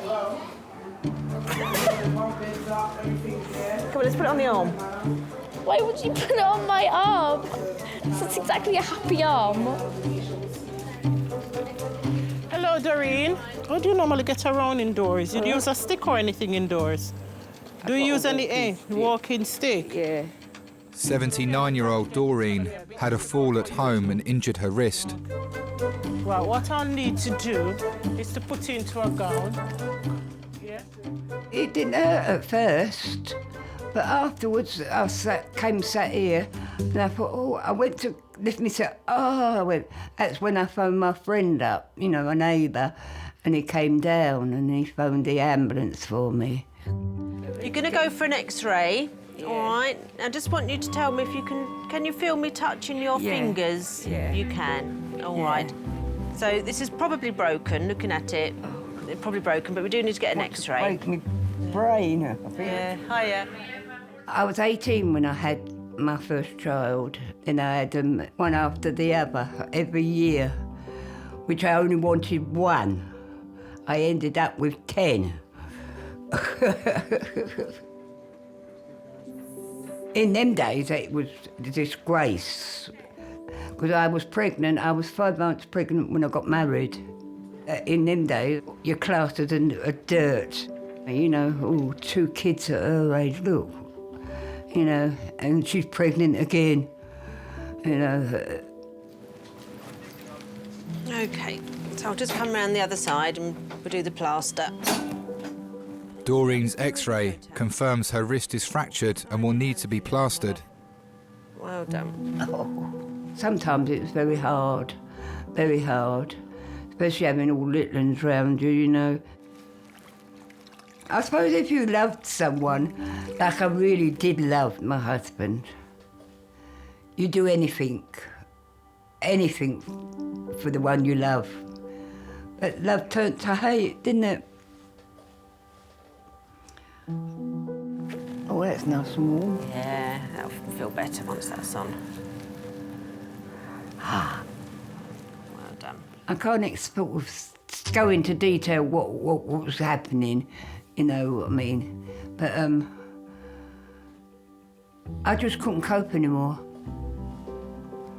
So, like the 4 of my children, they went into care in Dr. Bernardo's home. Okay, now this one's a temporary one, and that's to allow for the swelling to come and go. Oh, it was terrible. They was looking up at me saying, Mummy, why are they taking us away? And I couldn't sort of explain to them why. I do regret it from now, you know. I used to think, why did I let them go? Why? And then I said I couldn't cope. Couldn't cope at all. Do you receive any help from social services at all? No. I think you might have to accept some help for a little while. No, I don't want to. But what about getting yourself dressed and washed and everything? Because you're only going to have the one arm. My daughter will come up. Does she know you're here now? Should you want us to call her? Yeah. Yeah? Got it okay. Somewhere. What's her name? Helen. Helen. Okay. I'll give her a call and let her know you're here. Got a phone call from the hospital to say that she's been in there, can I come up? Thinking, oh no, not again, what's she done this time? And she's forever tripping, nearly falling over. Hello, Helen. You're playing football again, Elliot. My earliest memory, I was 3 years old. I was taken into Dr. Bernardo's. I remember my mum and dad walking away from me. And I remember it was me and my older sister, Diane. I remember we was hugging up so tight and crying because they was leaving us. I remember calling her and they didn't even turn round. They just carried on walking. And that was my first memory. I can remember that like it was yesterday.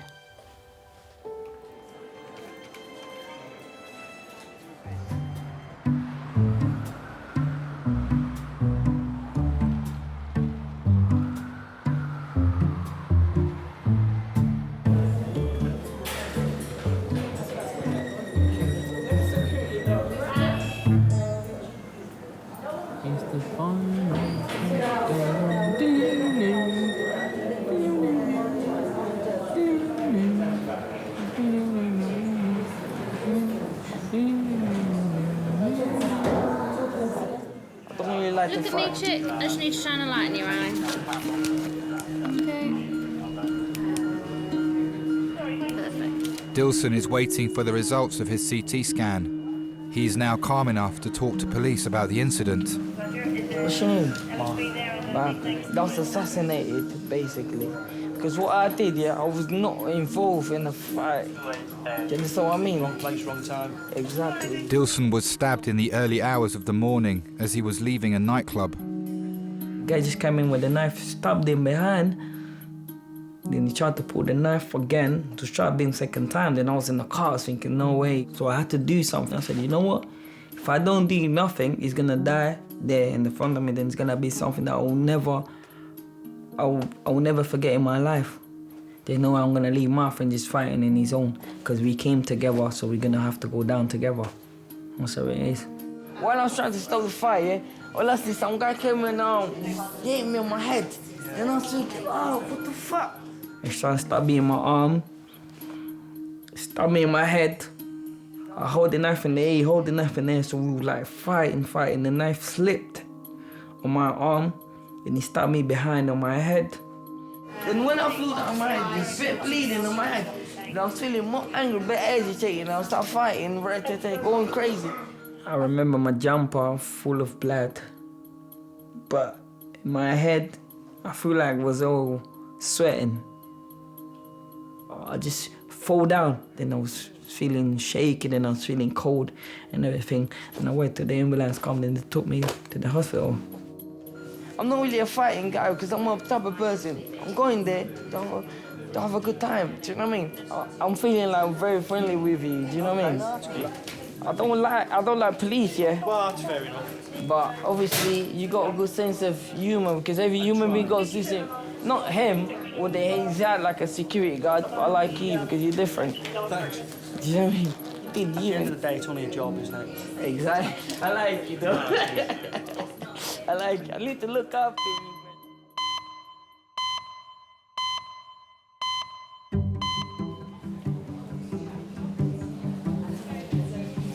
Oh, scratch my back, please. Put your hand in my... No. Put your hand in there. No. If you put your hand... Go a bit left. Yeah, I'm gonna put my hand in your bra. That way. Right there, yeah. Oh, God. Sydney? Yeah. Hiya. Come, look, the doctor's calling you now. Here. Stop crying. My name's Firas. I'm one of the Pediatric A&E consultants. How can I help today? Sydney hasn't been a wee for 2 days. Okay. No wee-wees? No. Has she ever done this before? No. None of mine have done this before. And how many have you 4. got? Wow. People's attitudes to teen mums are, we're young and stupid. We're not young and stupid. Some of us cope better than adults. When me and Keely used to walk down the road with a pram, you know, older people used to look, and I'd say to Keely, oh, look, they're looking. And Keely always said to me, don't worry, we're good parents, you know, we smile at them. This is our child.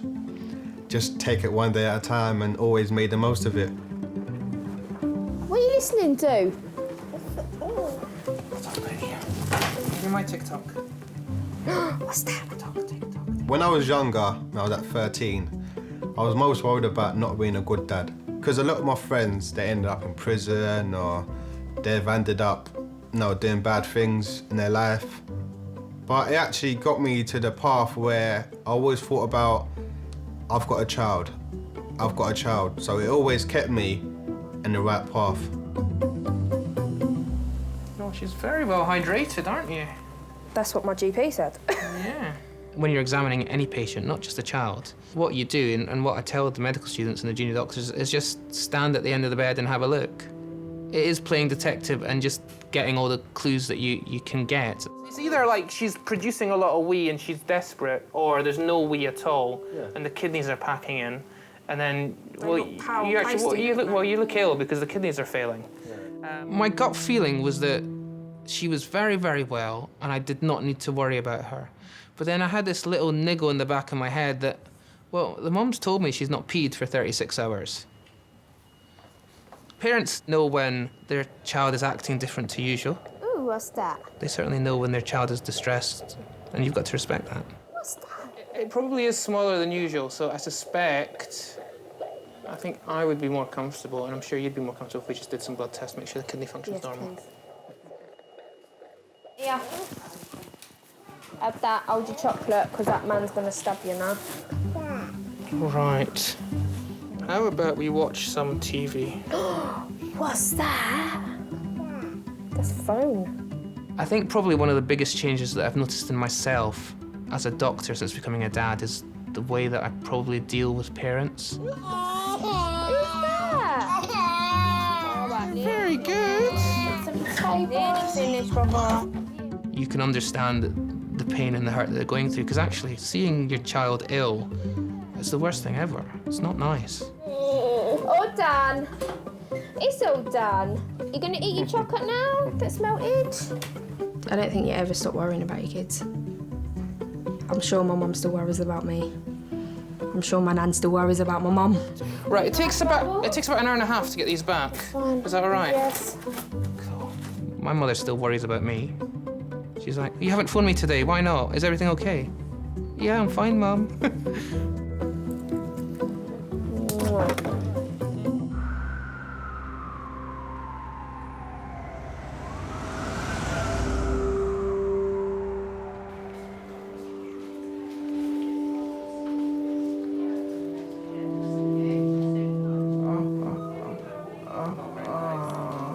I'm sorry, listen, you're doing really well. But after that, I promise, you'll feel a lot better, okay? This is the worst bit. Dilson's scans have revealed no serious internal damage, and doctors can now close his wounds. Basically, I'm the miracle now, because I'm alive. Can you sit up? He was just trying to be the hero, but unfortunately in South London, you can't be a hero without getting a few injuries. The hero never has weapons, so always goes wrong. Dilson is now being taken to a ward where he'll be kept under observation.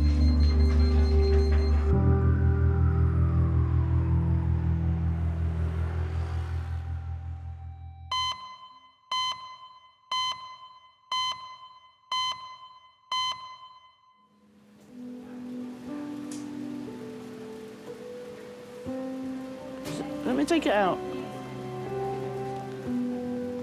God, it's all lettuce, isn't it? 79-year-old Doreen fell at home and fractured her wrist. Ambulance driver said, you've been chasing men again. I said, it can't be a fine thing. I went into care when I was 3, come out when I was 11. I remember saying, the girl said, oh, she's going home to her mum. So I said, well, we're going home next week, although we wasn't. Deep down, I was wishing it, but when the time actually came, I didn't like it. We passed each other and they didn't even know us, and we didn't know them. Yeah. What is this, chicken? It tastes like chicken. Yeah? I took the lettuce out of the other one. There's only one thing I don't really understand. Why take us out knowing that 6 months later you're going to disappear? And that was my mum. She disappeared after 6 months. I left my husband. I just had to get away. Had to get out. Because I think, because if I hadn't, I would have done myself in, you know what I mean? But it's that, it was very, very hard. Geez, now, that's the one that phoned you up. Did I cry? Did I get upset? No. Not when she left the second time. I thought, well, I've been through this before.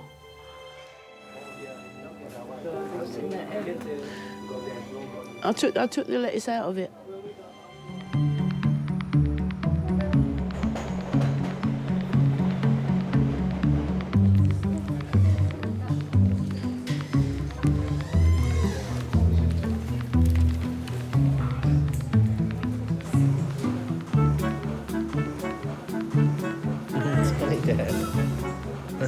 Now turn it down. It's got amazing.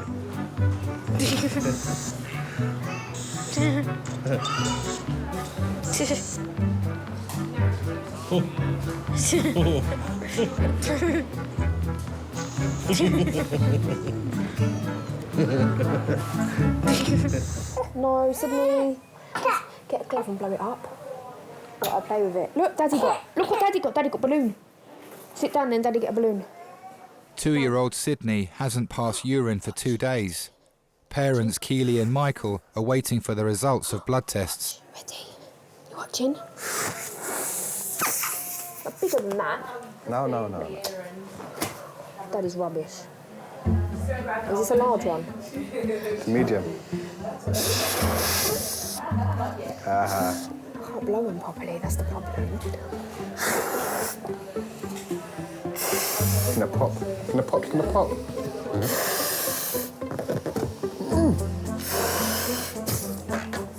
Oh, wait, man, before I need emergency help. What's that?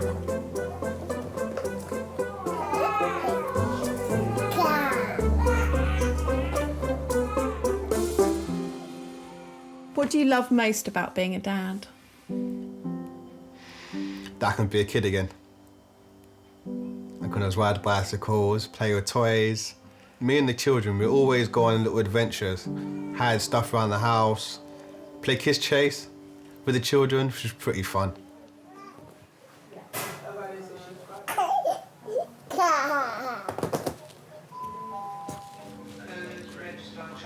People's going to wonder where we are today. Eh? People are going to wonder where we are today. Who? I've had to close the shop. I lost touch with my mum. And it wasn't until I was about 25 that I found out, it's just through somebody, I think, I found out where she was working. I was intrigued, what's she doing, what she looked like. So I just turned up there. I was scared. It took me an hour to go in. You know, I remember waiting outside. I thought, well, no, go on, you've got to do it. And I pushed myself in there. And when I saw her, I thought, oh, she looks miserable. My purse, not my purse, I didn't brought my keys and my passports in that pocket. Your passport? Where you going, on holiday? I didn't recognise her at first, you know. And I said, what do you want, love? So she said, I'm your daughter. And then she asked me, which one are you? Yeah. I said, I'm Helen. I can't sit in this chair, I just sit. I couldn't get over it at first. I kept having to go out and look at her and see if it was her, you know, because I said I had to get back to work, you know, behind the counter. It was only Helen that got in touch, like, found out where I was in Brixton, and she was the only one that used to come to see me. Oh, that's better. Lean up against the back. We've been back together, we've been close for at least 25 to 30 years, that me and Mum was really, like, connected. And I've loved every minute of it because I could say, oh, this is Mum, which I've never had to say Mum before. I think I was even scared to call her Mum when I come out of the children's home, so now I can call her Mum. Oh, that's better. No, Mum, move over a bit, you're hanging off the end. Oh. Oh.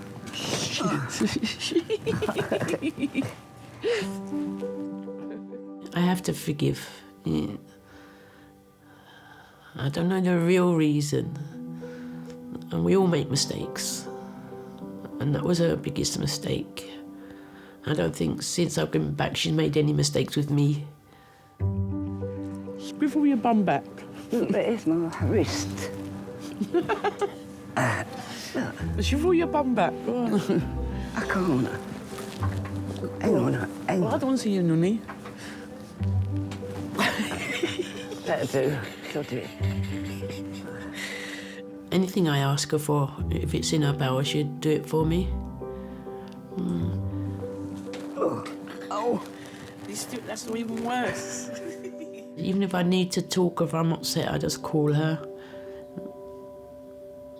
And she's there before I finish even the conversation. She makes me feel better in myself. You right back?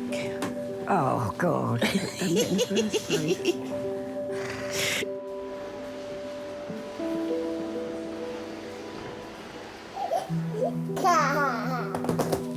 Just to say the blood test I've just run is normal, so that's very, very encouraging. So kids that are ill, that blood test's abnormal, so it's not. So it's looking good already. Okay. That's All it. right, thank you very much. I don't think you can generalise about when is the right time to have a baby. I mean, I think ideally you would like to not have a baby when you're, you know, a teenager, because I think you need a bit of life experience. But having said that, I've seen some parents come through the door at 16, 17 who are obviously loving, fantastic parents. So you can't generalise it. You just chill, yeah? You just chill. You're causing all these problems. You're quite happy laying there. For me, it was a natural process that at some point in my life, it would be lovely to have kids. You know, if only so that when I'm old and decrepit, they can look after me. We're happy. We like to have a laugh. You know, we like to be with friends, acting stupid. What's this? to laugh. You have to laugh just to forget the worries sometimes. You have to laugh.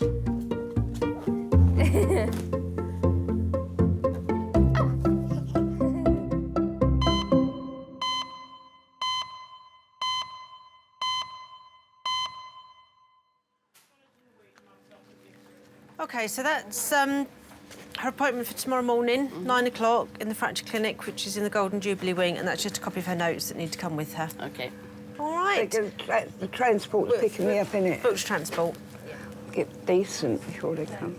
As they'll be saying, I'm chasing them in again. All right. You take care now. Do you think Helen knows how much you do care about her? I don't think so. She's really gorgeous. I had my keys in my pocket, Ellen. We have our quarrels, admitted. We have our quarrels sometimes. But she's my life. My Helen is my life. I really love my Helen. She was there for me. And she really, you know... Sorry.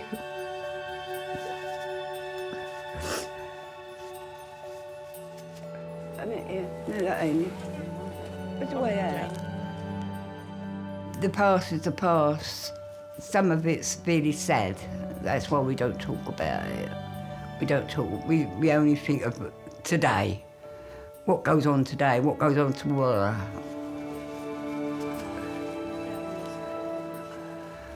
Look forward to the future. That's what I always say.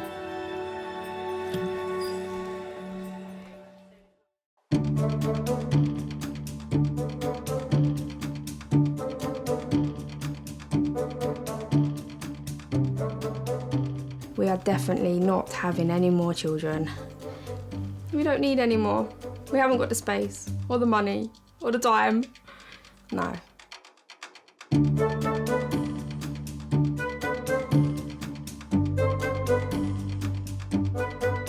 I think if Chelsea was to have a baby, I would go mad. It's not what I want for her. So she says she hates kids anyway. So maybe she won't bother.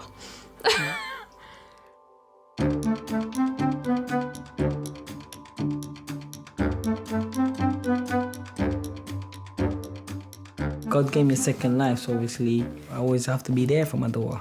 I want my daughter to be proud of me. I got a good dad.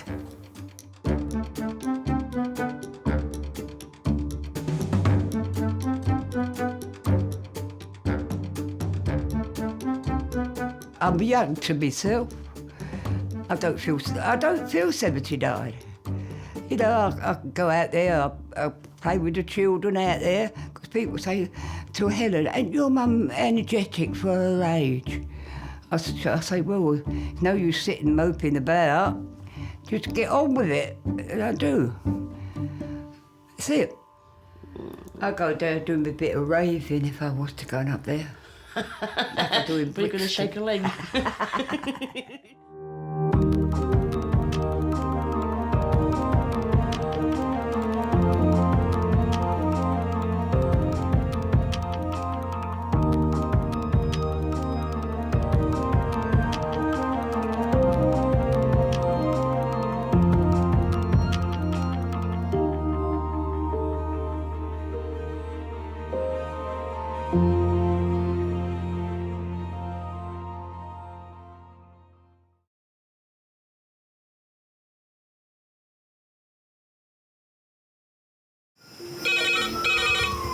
Went from the bonnet, found face down on the floor. Pediatric trauma. It's a stabbing quadrant. 25 feet from a ladder onto his back. He's really unwell, and I think anaesthetics need to see him before he goes to theatre. Daphne? How is everybody then? Chilling? Kings A&E, how may I help? King's College Hospital, London. I got stabbed. I know, it's annoying. On my head. One of the busiest A&E departments in the world. I want top to toe, head, chest, abdomen. A place where love, life, and loss don't bloody die. I love you too much for you today. unfold every single day. All the patients you're about to see were treated in just one 24-hour period. A&E is always like a traffic jam. Can we get a trolley? You've got to realise that there's awful things that can happen to you. I'm so sorry.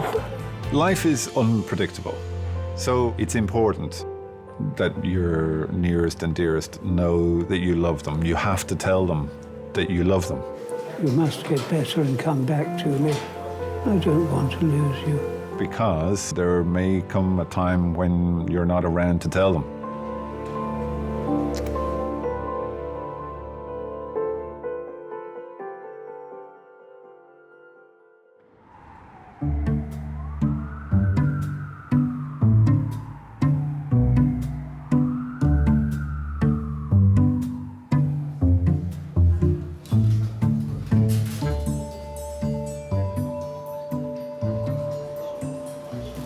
Where the woman say she's going?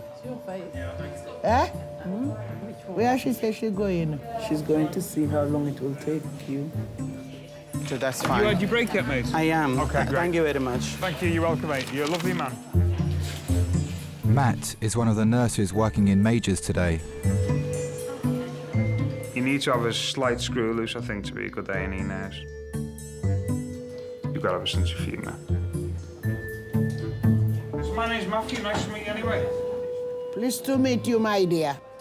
I think if you were to take a lot of good A&E nurses and say, right, let's put a play on at National Theatre, I think it'd probably be quite good. Because you have to put a face on. And where are you from? Barbados? No, I'm from Dominica. Dominica? Yeah, next to Barbados. So do you speak French? Yes. Ah, Parlez-vous français? Oui, un peu. Bonjour. Oh, bonjour, monsieur. Alors, vous êtes très belle. Yeah. He said you're nice. Right. I'm just going to get you in somewhere. Okay. You need to make an effort. You're meeting people on often the worst day of their lives. Hello there, sir.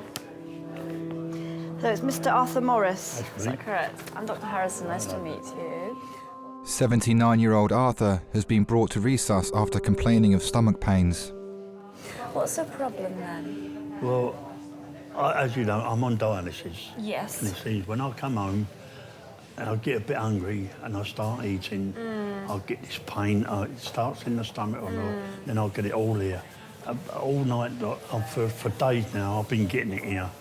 And it's really got me down. And this morning, I had a choice either to go to dialysis and sit there in misery, Oh, okay. Yeah. or come up here and try and get it sorted. So I had to pick to come up here. Okay, no, that's fair enough. And you said that eating makes it worse. What about position? So if you're lying flat or sitting forward? Does that make No, any if I lay down, it seems to be worse because I've got an ulcer, so they say. In your tummy, Yeah. you know that. I've got an hernia, which I'm having done on the 21st of this month. Okay.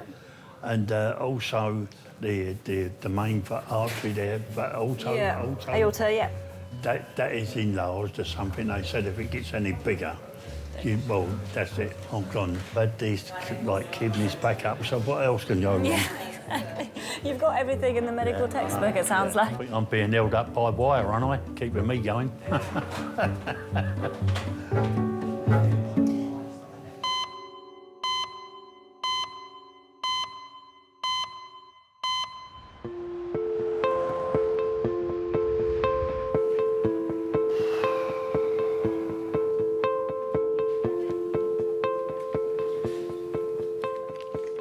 Look, this is what I want in the back garden.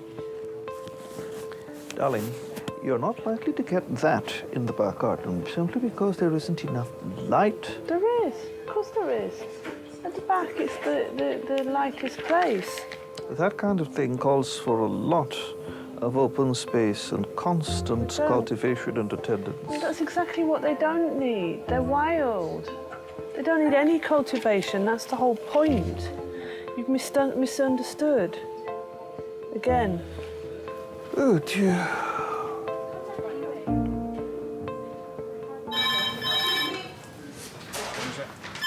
That one. Hello, King's College, resource, red phone. Yeah?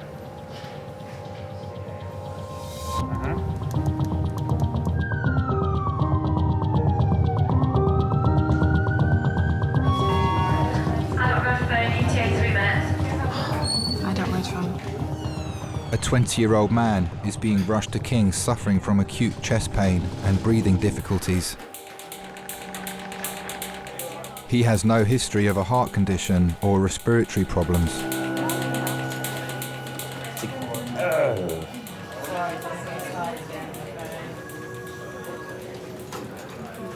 This is Tom. Tom is 20 years old, normally fitting well, does smoke about 10 a day.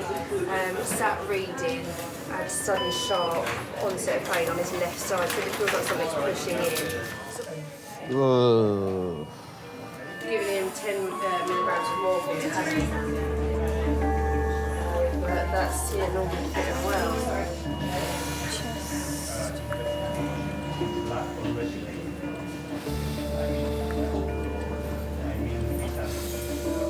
Well, it was a pretty ordinary day in the office. I was working at my desk and I took a call from a gentleman I'd never heard of before, calling me because my son had been taken to hospital and with some sort of seizure, was the way he put it.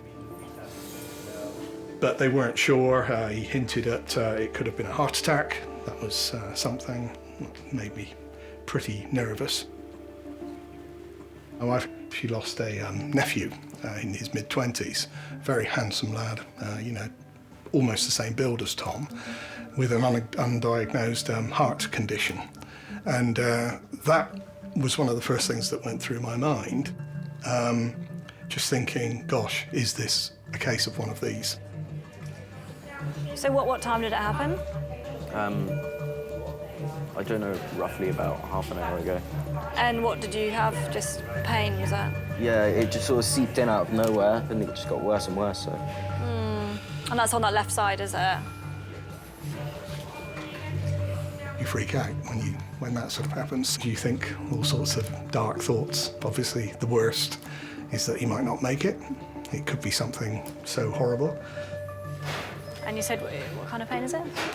Like a sort of like a pushing pain. Pushing pain? Into my heart, like. Okay. Like something's forcing. Okay. So I find it all right to breathe out. Yeah. Not in. Okay, it catches when you breathe in. Okay, fair enough. Okay. I thought, well, I might not get to him in time, because I don't know what exactly it is. You just don't know.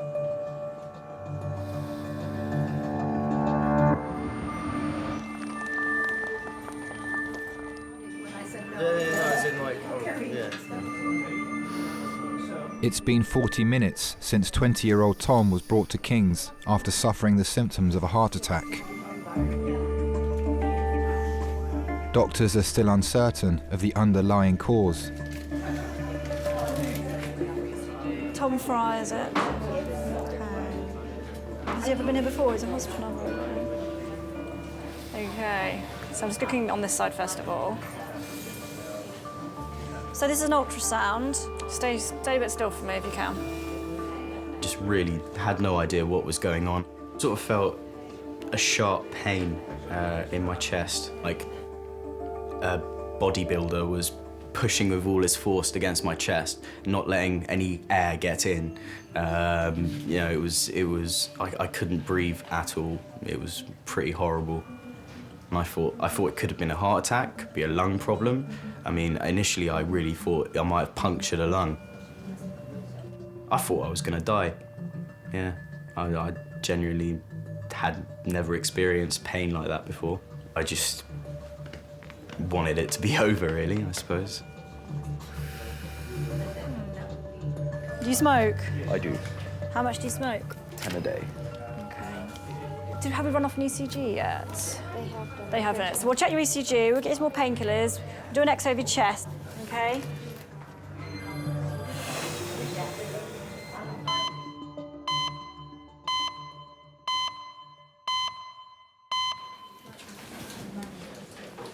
Anastasia, do you want to follow me? You can bring any of your friends if you want. All my gang, We'll all only be a my minute. gang, yes. All my gang following me because it's my daughter and my son-in-law.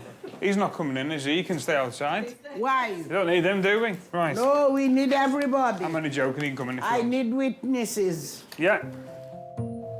You sure you know what you're doing? Not really, no. But it seems quite easy.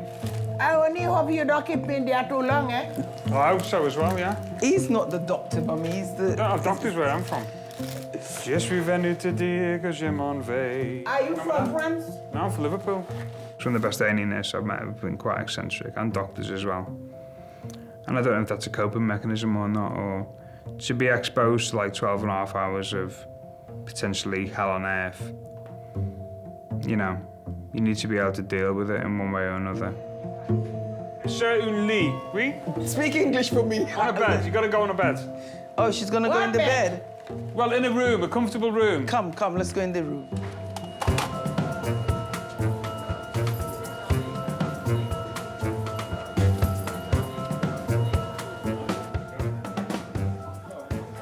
When are we going to be cold?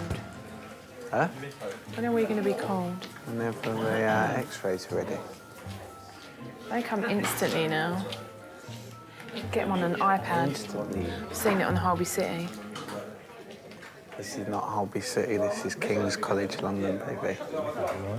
Do you want any painkillers, Arthur? I'm not too bad. If I can do without them, I do, you know what I mean? No point in taking them if I don't have to. 20 minutes after arriving at King's, doctors are trying to work out which of Arthur's underlying health conditions has caused his sudden stomach pain. Here we are, Arthur. Just pop the smear loan down. I had one of them when they evacuated me during the war. Did you? Where did you go? Can't think of it. Where was it? Lincoln. Lincoln? Yeah, but when we got there, they was bombing that place, something terrible. So my mum brought us back home. She said, if we're going to die, we might as well die in our own homes in London. Yeah. So that's what she done. She brought us back. During the war, they never had toys or anything like that. It was always, I used to have to make the most of whatever was there. He never ever had anything new. So anything he ever got clothes-wise, and that was handed down by his brothers.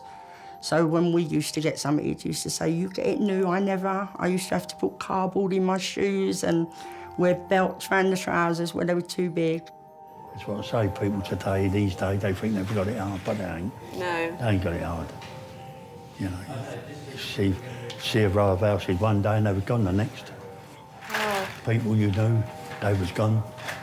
Old families, you know, knew an old family and they was gone the next day. Yeah, well, that must have been pretty scary. Yeah, well, he got used to it after a while. Did you? That's part of my life. Yeah, when I was growing up, he felt safe knowing he was there. Tall, blonde hair, always had his Crombie coat on, or his suit. Always very particular in how he looked. He used to have American cars, he loved his American cars. So we'd all be going down the caravan with the tops down in the car and the country and western music playing loud while he was driving it. He took us to a safari park once and there was no animals there, so he got in the cage and put the banana in his mouth and tried, like, entertaining us the best way he could. He always tried to make the best of a bad situation. He always got you laughing about something and, like, so you weren't too disappointed. And sit forwards for me. Deep breaths. And out. And again. Growing up, when we were teenagers, we loved him with us. We loved him being part of us. I mean, he's even come to nightclubs before and sat at a disco, you know what I mean, talking to everyone, and he loved it. He had his own coaling business, and he used to dress me up in his donkey jacket, and I'd go on the lorries with him on a Friday night to collect his money. My brothers used to work on the lorries with him, like, as they grew older. But I was always on the lorries with him, I loved it. My elder sister didn't. She used to like going out of weekends with my mum and dad and getting all done up. I weren't like that. I liked donkey jacket and being on the lorries with him. Ling's just talking about the tests we need to look at running, and it's likely that we'll need to do a scan of the belly today to just make absolutely sure that it's nothing to do with your... with the aorta, correct. Yeah. And we'll have a word with the renal people. We've got a few tests to make sure the heart's all right as well. Yeah. We'll be really careful about all these possibilities. Yeah. All right? Yeah. Okay. Okay, no problem.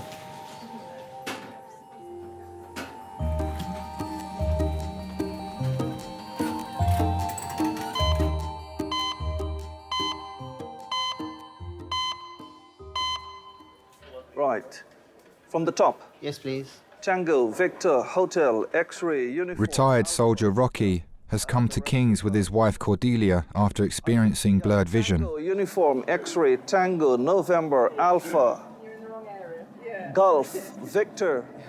I think you're struggling with that one. Yeah. What is it? Y It's for a Y, Yankee? it's a Y. I'm worried that it could be a detached retina, which could lead to blindness.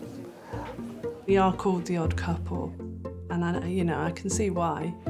If there were 100 people in the room and they saw me and Rocky, nobody would put the two of us together. We're like chalk and cheese. We're personality-wise, we're really different. Culture-wise, we're really different. Our outlook on life is really different. This could lead to blindness, couldn't it? Well, you've come very early. Yeah. So, the earlier it's picked up, the better. I think, to be honest with you, we need to talk to the eye doctor. Okay. And they probably need to see you in the clinic. Yes, of course.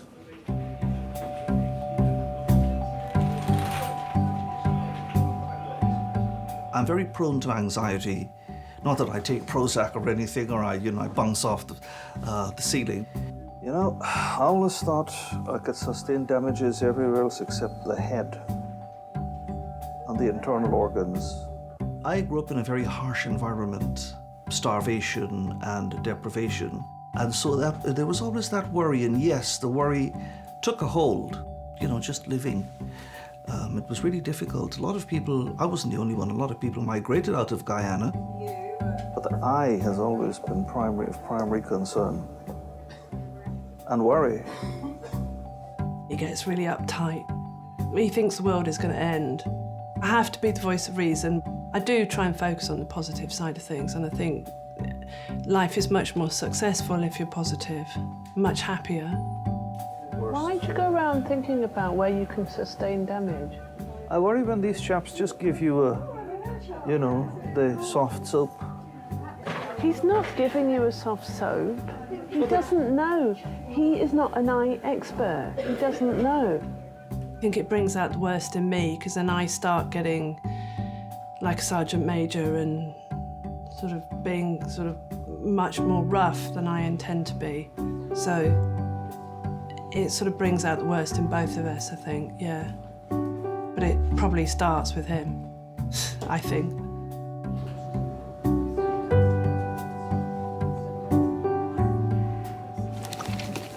Charlie and Chuck factories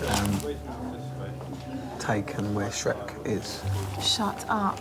Oh, I've got to go and see that. Yeah, I drove past it last that'd week. be well good. Do you think they have kids as Oompa Loompas?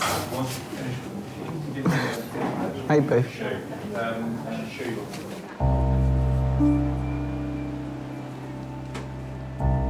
Doctors are concerned that the major artery in Arthur's heart may be in danger of rupturing.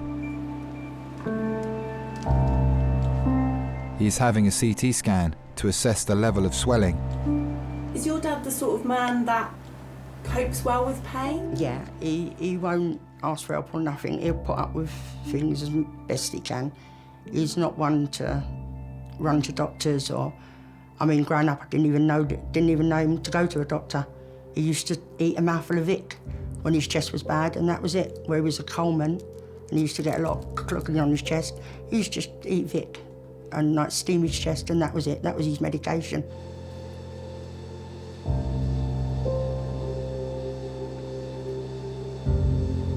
Breathe in and hold your breath.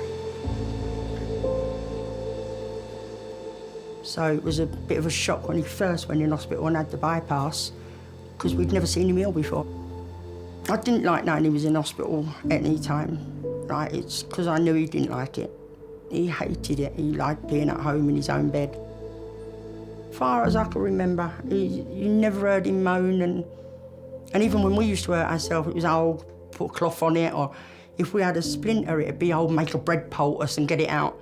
You know what I mean? He was never one to fuss over pain. He always just got on with it, and he didn't believe in things like depression and that. He said that was an excuse. He didn't believe on tablets and things like that. Just used to get on with things. weird, isn't it? He helped everyone out, but he wouldn't ask anyone for anything. Not help with anything, always got on with it on his own. Stood on his own feet, and very proud man, very proud man.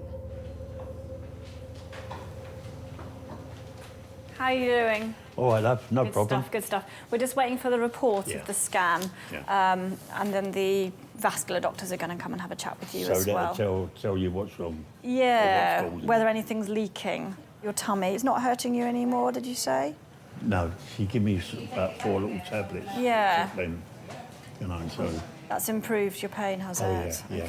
I mean, it could all be just down to your ulcer, but we need to really rule out all the other things that are going on with you. That's the only one I worry First of about, all. is that one. Yeah, the big vessel. Because if that, Exactly. you know, And that's why we've done this test. I'll be up there then, wouldn't I? You would. Yeah, I You know. probably wouldn't know too much about it then. No. So. Right, That's only so a week once they've ago. seen you and they're happy with you, then you'll be able to head home with some good tablets to help with the acid. Magic. We'll go from there. Oh, lovely. All right. I love that word. Good Home. stuff. Right, I'll come back in a second just to do your Okay, ultrasound. that's no problem.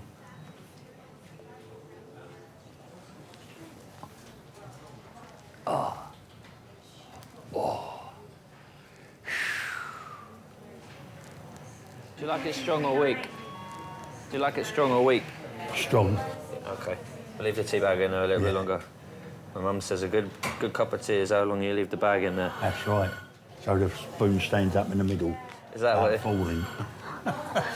It's always the way we British are always like that, aren't they? Everything can be solved with a cup of tea. Yeah. There's not much I can prescribe, just humour and tea. That's all And right. it seems to work. There we go. All right, Bless try you, that. my friend, you're a If it's a diamond. rubbish cup of tea, I'll make you another one. Oh, I've had worse, don't worry. You haven't tried it yet?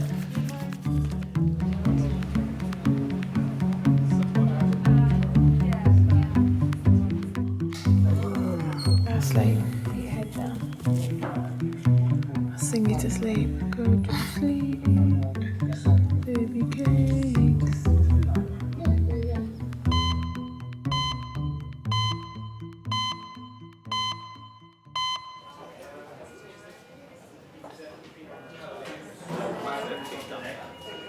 Are you right? That was fucking nasty, man. I thought I was going to die.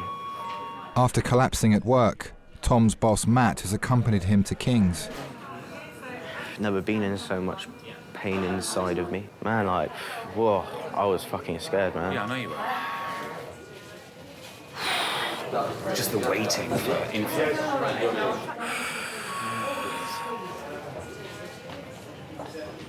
Shop will be all right. Who gives a fuck? It's not very important. I sort of do, man.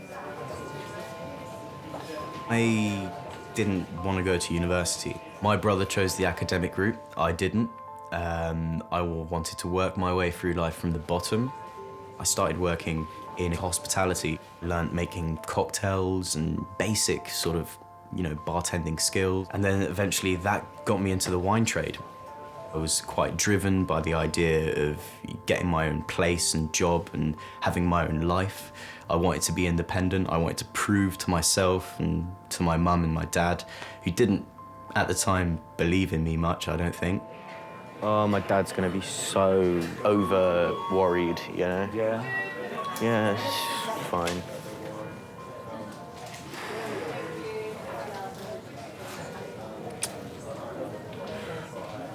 See, last time something like this happened,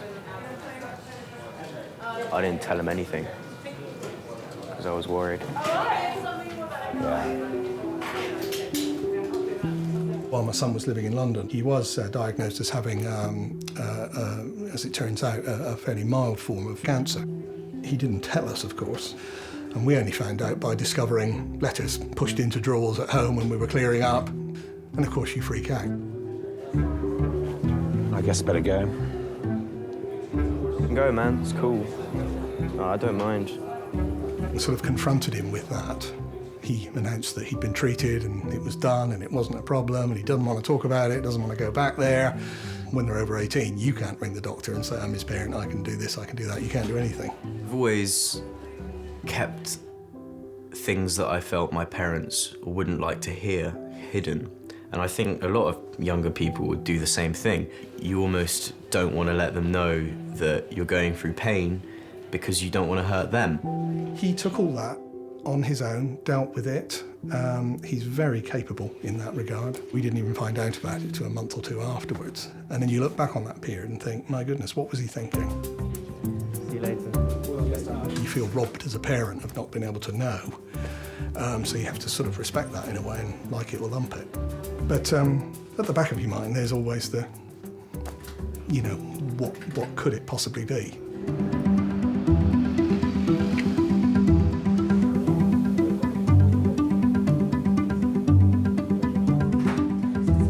There hasn't been a month this year so far that we haven't been in a hospital of some shape or form. Me up January, Mum in here February, Dad in here March.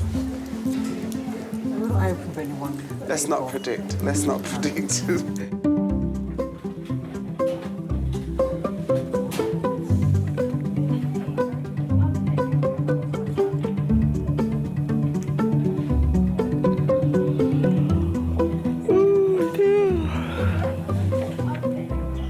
I'm still trying to get in touch with them, but these are just that's a letter and your copy of your notes that you'll need to take to them. I am worried about losing my eye. I understand that you're worried about that. They're very good. You're not just pacifying me there, Sam, are you? It is a very common problem, and the earlier they catch it, the better. Well, okay. Well, thanks a lot. Very reassuring. I'll come and talk to you in a little while. Please, thanks. Can you try not to stop fussing? Well, look, I'm right back where I started. He doesn't know what the procedure is, and most importantly, he doesn't know the rate of success, so... Yes, but he knows that they're very good. Yes, well, he'll say that, wouldn't he? It is a very common problem. You don't have to go to the worst-case scenario. So tell me how you and Rocky first met. I used to work with Rocky's sister, and one day she appeared with him, and he rushed up to me, put on his very formal English voice, and picked up my hand and kissed it, and I just thought, what a creep. I took one look at Cordelia, and my head just went where my feet were.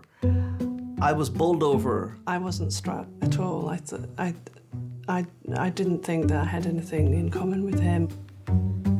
I didn't think it was anything I was interested in. All I could think of was Cordelia. And I said, you know what? I'm going to marry that girl. Jelly-like fluid seen on fundoscopy and retinal vessels less well defined on the right side. Many thanks. That's it. Buggered. I knew it. I knew it. It would have to be the worst with me. What? What's the worst with you? Well, what's the report saying?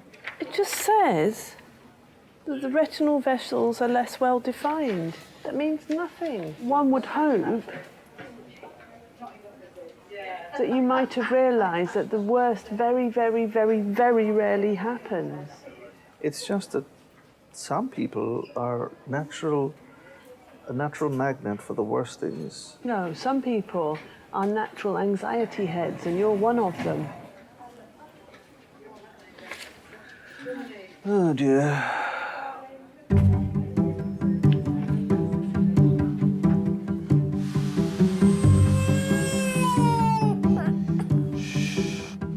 Where are you?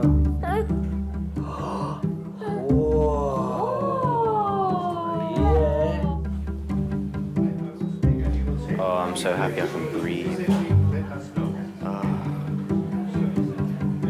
Tom's dad, Bob, has arrived in resus. They are awaiting a diagnosis of what caused his chest pain. Hi. So, I've been looking at some of your tests. Your heart tracing's normal. Your chest x-ray's normal as well, just to reassure you. And the jelly scan that we did of your chest was normal too. And the other really serious thing that I wanted to exclude was a blood clot in the lung. And the test for that has come back negative as well. Oh. Okay? So, Okay. all of those, very good news, right? Now, I've been doing some thinking, and I'm not going to bias you as to what I'm thinking, But just have a read of that and tell me if that accurately describes what you've been experiencing.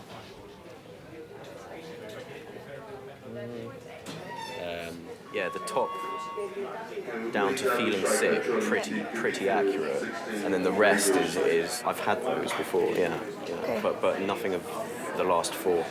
Okay. Yeah. So I'll show you what I'm thinking then. I think you might be experiencing panic attacks. And I think we're somewhat guilty of perpetuating this because when we see people in the emergency department, we try and rule out emergencies straight away. You know, which Yeah, we because have you don't want it to be an emergency. Well, yeah, I can see what you mean. because you rule out the big things first, Yeah, isn't exactly, it? yeah. And I mean, to be honest, if you had a blood clot and I told you you had a panic attack, you wouldn't thank me for that, would you? But what got me thinking about this is that you said you were afraid that something was wrong with your heart. And once you had that thought, you just felt a bit more short of breath. And it seemed that basically once we had got you settled in a bit, your symptoms went away. And if we start getting it into our head that, oh my goodness, this could be a heart pain, obviously our inclination is to start getting stressed, right? And that's what triggers a panic attack. I see. I mean, yeah, this is entirely plausible. Quite stressed lately because you've had 2 flats fall through with his friend. They've been trying to move into a place because they both work here in London. We've sorted out You've had Howard's 2 flat. falling moving through. everything You've into the had all the van, thing about getting the guarantees in place, getting all the the holidays moving, sorted, how we're going to make that. You know, you have been quite wound up sometimes. Up until that point, I don't think I realised how much stress I was under. I was moving place with my best friend, and that was getting a bit complicated. We'd been gazumped a couple of times. I was commuting to work 4 hours a day, and I think subconsciously, all these things in the back of my head were jumbled, and I was thinking too much about what was happening in my life at the time, and I just didn't really have time to relax. The doctor asked him, have you been stressed recently? And I'm sat there thinking, oh boy, I know you have. You know, I'd made it clear that I didn't want to be a guarantor of a rent deal again. And you think, well, have we, you know, you agonise over it as parents thinking, have you been too harsh? And, you know, you couldn't help feel a certain pang of guilt. So, is there anything, if that is the case, what would be the steps to sort of prevent it from happening again? What triggers a panic attack is the way we attribute symptoms in our body, right? So if you feel a tinge on your chest and you go, oh, that's annoying, I've got a bit of a, you know, muscle pain, then that will most likely not lead you to get stressed. It's how your brain... How you're perceiving it. Yes, it's how your brain interprets the signals of your body. I do think a lot sometimes over the top about what could be happening to me. So, yeah, that does make a lot of sense. In the world we live in, you know, it may seem as though, you know, I've got a good job, but I still get by the skin of my teeth, you know, and I think that everybody in my situation who's decided to try and get a career from quite a young age, the first 4 or 5 years of their lives are going to be tough. You got to work to survive, you got to earn money, so that would be what I worry about, I suppose. I think there's a lot of pressure to conform, that a young man should be like and stuff like that. I think that can be quite hard for them, you know. I was a bit of a difficult teenager. I liked the bevy and all that, you know, and I didn't really have much of a fantastic kind of work ethic, I suppose, you know what I mean? It wasn't until 24, really, that I got me act together, really. Okay, 12, it should be one o'clock to keep now, anyway. At 24, I decided to stop drinking. I realised that, you know, drinking was costing me more than money. But being a young lad in the north or whatever, it was a very difficult thing to accept. Where I'm from, people drink. I was brought up not to trust people who didn't drink. It's quite funny when these people that you've grown up with and going to the football to watch Everton and all that, suddenly, rather than being in the round, you know what I mean? You're having a Coca-Cola. You know, I'm just some kid from Liverpool who doesn't drink anymore, and I believe that if I hadn't have stopped drinking, I wouldn't have been able to do nursing and all that, you know?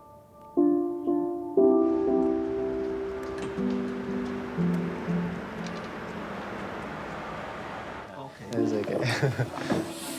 Yeah, so I spoke to the eye doctor. I explained to them all about your eye problem. So they said that they would like to see you today, but not immediately. There's one thing you said you love about it the most. What would that be? I think it's the sweetness and the kindness and the thoughtfulness and the caring. Booked at the moment, so you need to be seen by the on-call doctor at 6:30. Okay. Okay. Okay.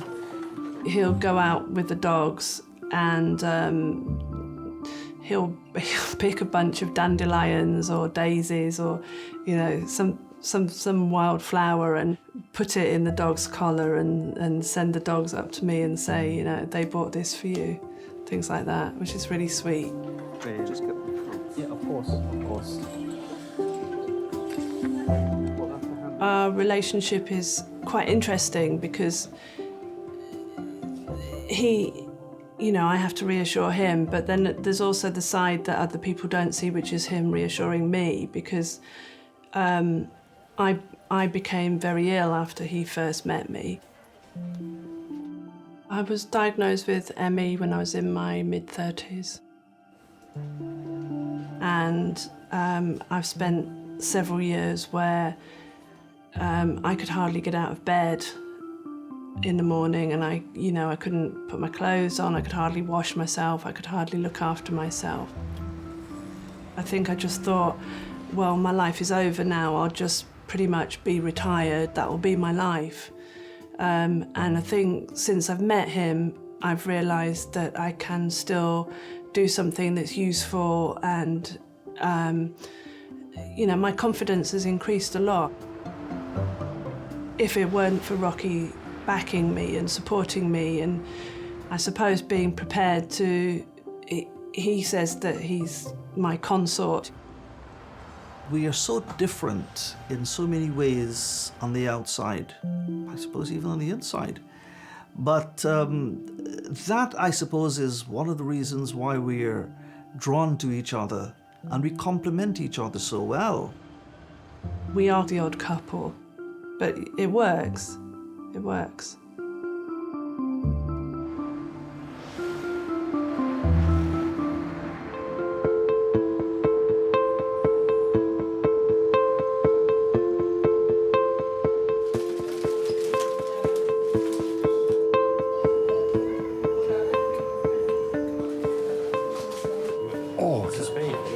That's the only. Arthur has been referred to the specialist vascular doctors at King's. They are concerned that his ongoing stomach pain may be a symptom of swelling in the main artery supplying his heart. There's a pain there. It's all right there. It's all right? Nothing there, yeah, nothing there at all.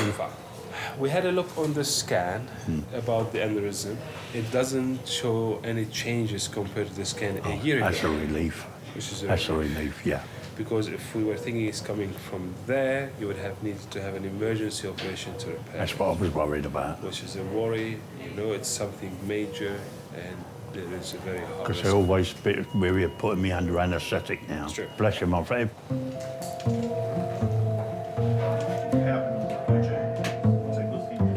Doctors are satisfied that Tom's chest pain wasn't the result of a heart condition and that he's well enough to leave resus. He does get so involved in it, he throws himself into things. He doesn't like second best. He's already said when he was 17, I want to own my own restaurant at one point, my own nightclub, my own this. You know, you can see he's got an idea and an aspiration about something he wants to run and manage, and he wants it to be really good. He wanted to grab hold of life and sort of wring it by the neck, and make it his own, which is great. You know, that's something that I was really proud of him and still am. And I admire that in someone his age, because it's a tough place to be.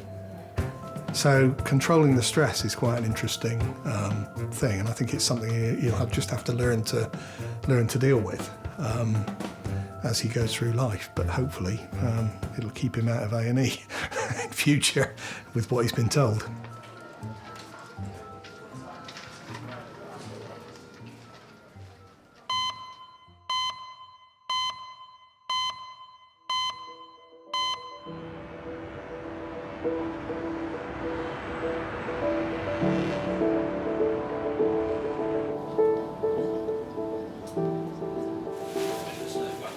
Arthur has been given the all clear. His enlarged aorta is not causing his discomforts, and with his abdominal pain responding well to medication, he's being allowed to go home. My dad is what you call a really old-fashioned gentleman. Even when he was in pain, it still wouldn't make him forget his manners or the way he spoke to people. He's an old-fashioned gentleman. November, looks like Kilo, Tango. After being seen by A&E staff earlier, Rocky has returned for his appointment with an eye specialist. Golf, Yankee, no, that's Tango, Lima. The aqueous humor, which is that liquid, that jelly-like liquid at the back of the eye, is attached to the retina, and sometimes it contracts.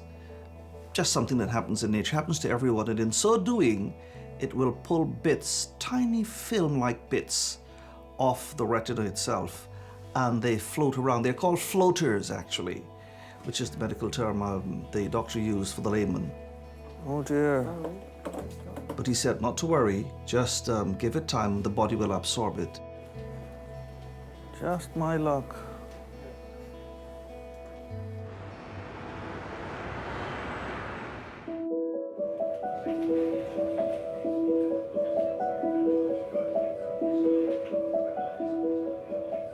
I'm impetuous, and you know, sometimes I can get a little caustic.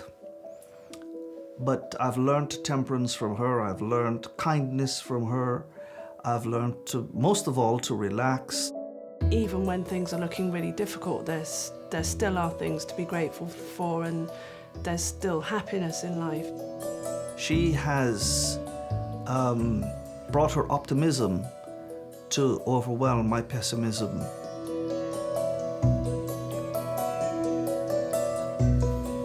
I look at the bigger picture and I think it's probably a good thing that this happened to me. It might have been a heart problem, it might have been a lung problem, and you know, you start thinking to yourself, you know, in the future it could be just that. So, you know, I started eating better. I now regularly play tennis. Yeah, I mean, things are put into perspective when you experience something like that.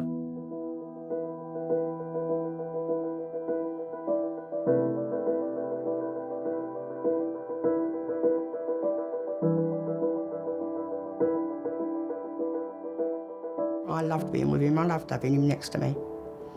I was very proud of him. Even my friends used to say, "Oh, you're lucky. Why can't we have a dad like you?" I think, yeah, I won't give him away for the world. It's a perfect dad, really. Perfect friend as well. Just one in a million. I don't think anyone could ever fill his shoes. I don't think anyone, you never get another one of him. I think they threw the model away when they made him. There was only one of him.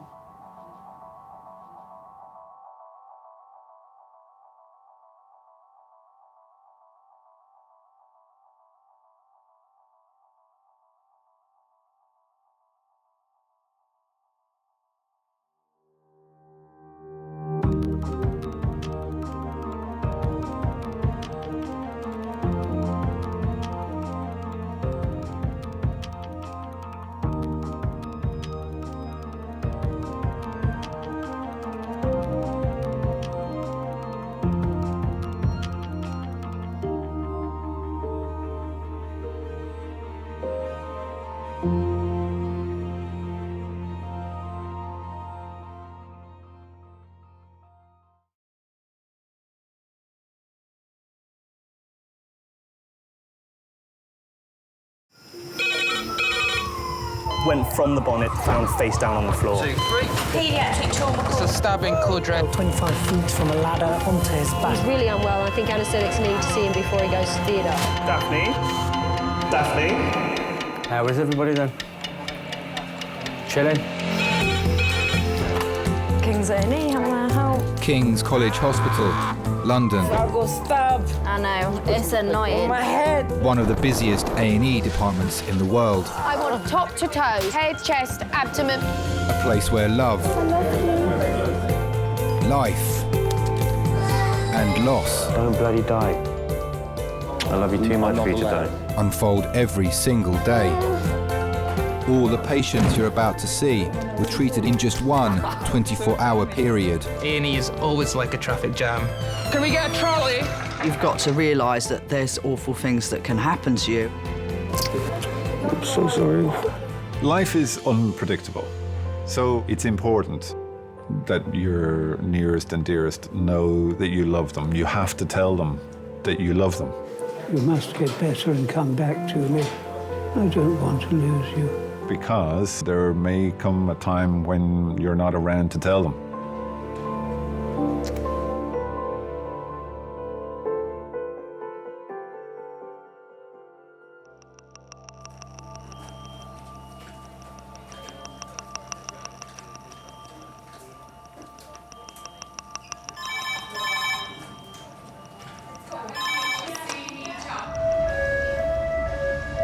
Adult trauma in 9 minutes. That's an adult trauma call in 9 minutes.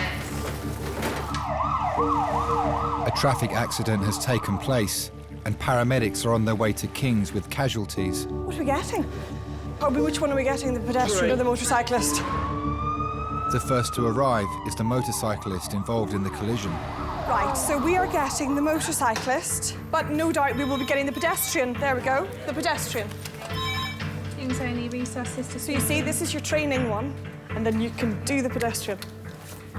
Consultant Ema is in charge of resus today. She's been at King's for 9 years. Yes. Amongst the team are several junior doctors. This is a motorbike who's hit a pedestrian in the tree at the same time. Your ED job is the best job, but also the most stressful job you'll ever do as a junior doctor. The things you learn the best, that stick the best, are the things that you learned in practice. And the books are fine, but it's not until you actually physically do it, the physical memory of doing it, the visual memory of doing it, that's what really makes it stick. It's the first of the 2 traumas. Let's get this one sorted then. Morning. Hang on, guys, our hands across. 1, 2, 3. Because the patients don't have a label attached to them as they come in the door, we're starting with a blank canvas. Okay. Right, tell us the story. He's hit a pedestrian and then hit a tree.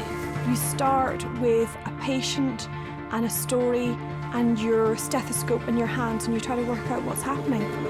So James, talk to me. Do you see anything abnormal? So there's equal chest expansion, but it's slightly reduced. The trachea is central. There's good air entry all over. Are there any grazes, marks, bruises, anything on his chest wall? Not that I can see, no. And there's a good resonant percussion note throughout as well. Meng, will you request plain film of the pelvis, CT chest? James, you're going to cross-batch him for 4. Claire, you're going to ultrasound him. Yes. Thank you. Having 2 seriously ill or injured patients come through at the same time is demanding, because you want to be able to focus all your energy and all your attention onto the one, but you don't have the luxury of that. So you really have to trust your team.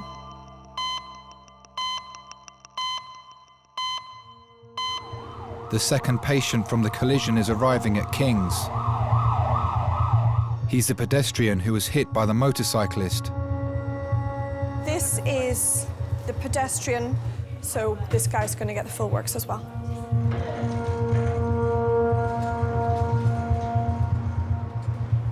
I've got to go because my other one's arrived. Bye. He was witnessed to go head over heels while stationary and standing. Top to toe, he has an isolated laceration to the left side of his mouth. Neck's atraumatic. Chest has bilateral chest expansion with a bilaterally tiered chest. Abdomen is tender on palpation bilaterally in the lower quadrants. He has laceration to the left knee and to the left ankle. He has received 5 milligrams of IV morphine for the pain in both his abdomen and his legs.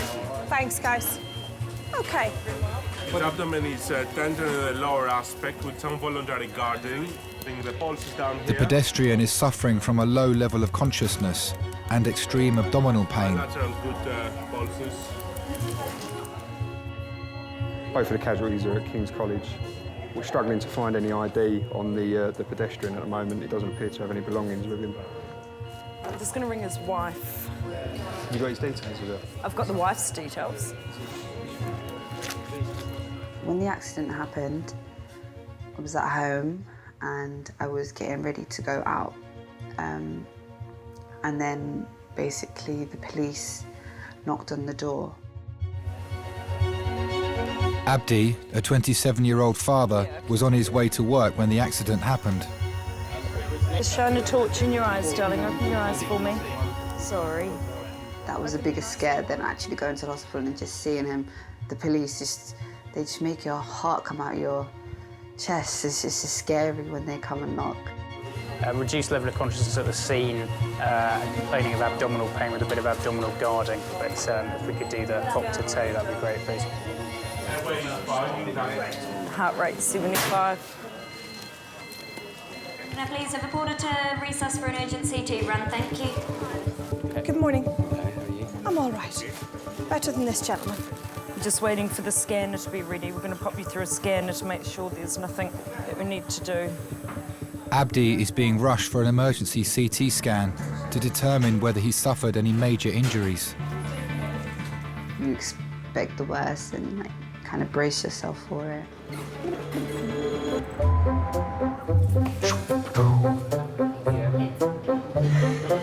Why is this shut?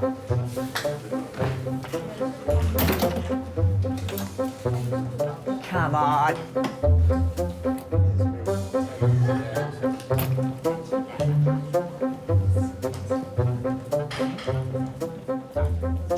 $22. Now, where was that?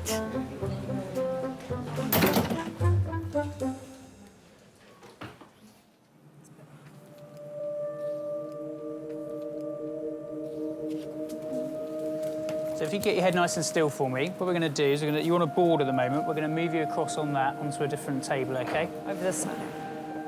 27-year-old Abdi is having an emergency CT scan after being hit by a motorcyclist on his way to work. Where's your pain?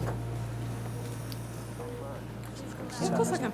I met Abdi on holiday. I met him on my last 2 days of my holiday. My first impressions of Abdi, they were good. He was a shy person, very quiet. After a while, he was lovely. He was really nice. I thought, I found a good guy. When Abdi found out I was pregnant, he was so happy. He was really, really, really happy. When the accident happened, Jabril was 2.5 months. He was really small. He was 2.5 months. So we was married for a bit.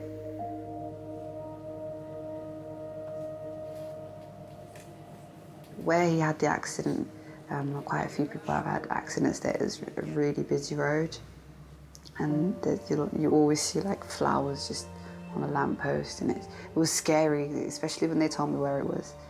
So I was like, whoa. OK, on slide, ready, steady, slide.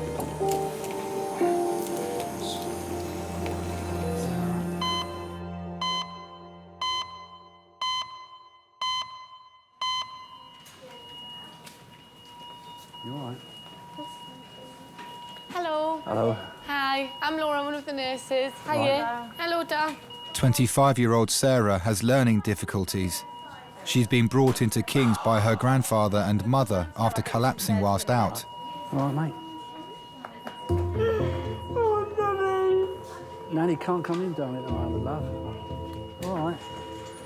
Come on, now, it's a good Oh, hello, darling. What's the tears for? Oh, Daddy. Oh. Nan's outside. Well, look, you've got your mummy here. Eh? And you've got your granddad. That's great, isn't it? We went to pick her up from home to go to Orpington, do a bit of shopping. Do you know where you are? Yeah, you are. Casualty. We got to Orpington and she could hardly stand. I said, there's something not right here. And I rushed it straight down to King's. Should we find out what's made you come to hospital today? Yeah, my legs. Your legs? What happened to your legs? Can't walk properly, could you? Can't walk properly. No, but you're wobbly. Yeah. Wibbly wobbly on your feet. Yeah. Yeah. Sarah's learning difficulties are the result of an inherited genetic disorder. It all started with the right eye protruding. They put her through a scan and discovered that the tumour was pushing the eye out. And she had patches like birthmarks over her body, quite big ones, which is a disease called neurofibromatosis. What's she normally like, as in day-to-day, the dribbling a new thing? No, well, I've never seen that before. So that's a new thing, yes? New thing, yeah. OK, what's her mobility normally like? Is she mobile? Yeah. She was mobile, but obviously we have to watch with steps because her eyesight's not 100%. Yeah, with the optical. Yeah. And is she normally like, she eats her own food? She started having chemo, and that started shrinking the tumour. There was a build-up of fluid around the brain, and they couldn't operate on her because her brain was still growing.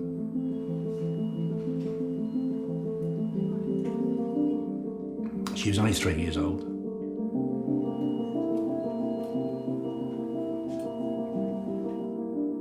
We were devastated. We were absolutely devastated.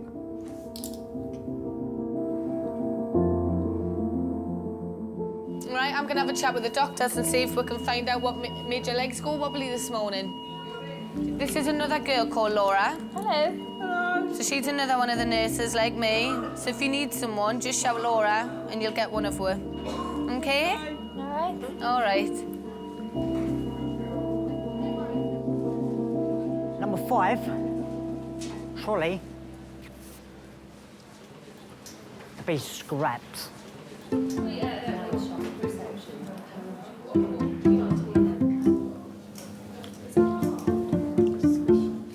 Number 5 trolley, the base. Coming away. Yes, where it's got a crack Yeah, right there. yeah. The trolley's, it can't get apart. Too old.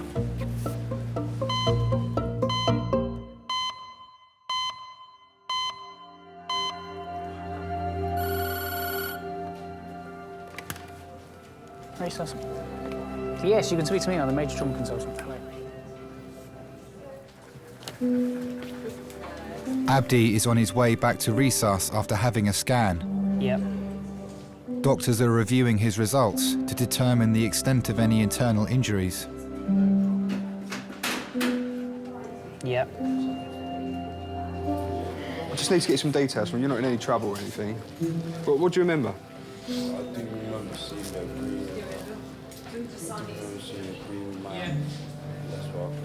So then you've done that, and then do you remember, did it all go black, or do you remember anything after that? Every day in the ED is different. We get 400 patients a day. I think you have to be conscious that you're probably part of the most stressful day of that person's life. It's just a normal day at work for us, but that is almost certainly one of the worst days of their life. And you have to respect that, and you have to allow them to feel that you really care, because you do. So it doesn't look like there's anything serious going on, OK? Chest is fine, tummy looks fine, everything, all the important stuff looks fine, OK? You're nice and still. Nice and still. Nice and still for the minute. Abdi's scan has come back clear. He'll recover in Kings before returning home. And the other way? Is he going to CDU? Yeah, he will. Let me take some of these off. So we're going to move you to our CDU, which is like a little ward off the side of A&E. Just keep an eye on you a bit longer before they send you home. Do you have any children? Yeah, one little baby. They're gorgeous. Boy or girl? A little boy. And what did you call them? Jibber. You warm enough? Yeah. All right. You just have to take care in general, especially when you have children. Just take it easy, because sometimes you feel a bit sick after you've been through something like this. Can't just run across the road, it's dangerous. You might be looking, but you never know, the driver might not be taking as much care as you. So always be very careful. That's what I would say.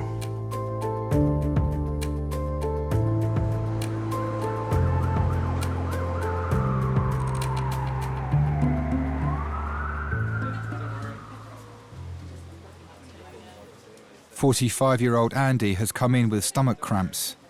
He had a liver transplant 10 years ago. You're up.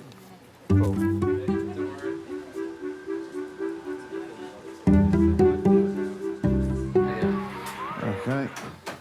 So listen, I had a chat to the liver transplant team, Yeah. and she's really keen to get an ultrasound today, okay, just to make absolutely certain that there's nothing kind of new declaring itself. So I've been up the stairs and organised that. They're ready to see you now. Yeah. Okay. Do you have any questions so far? No, it's all pretty standard. I mean, I've been coming here and, you know, for so many years now, I know it all. Okay. You know what I mean? I know my body pretty well now. Okay, no problem. I'll arrange that. All right, thanks a lot. I had a liver transplant. It was a bit of a change. Once you have someone else's part of their body in you, has got a memory, what likes and dislikes that person who had it before.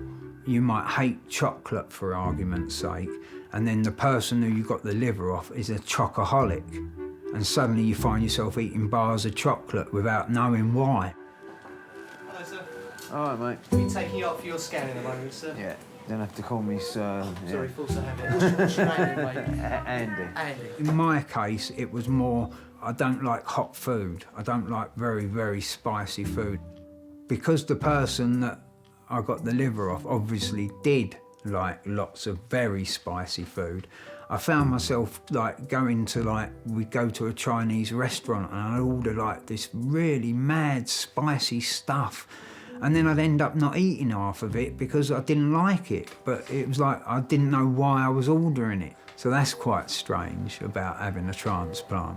You usually have a bit of a wait up there, Andy, so Yeah. maybe up there a little while. I've been quite a few times. You know the score, mate, yeah. I was brought up in the East End, sort of Dagenham area. My mum didn't have any money, so, you know, we were quite poor, I'd say. Due to his liver transplant, Andy's stomach pains have to be closely monitored. He's being taken for an ultrasound. Quite a strange childhood I had, I'd say. I mean, I met my dad for the first time when I was 30, which is quite, you know, quite late to meet your dad.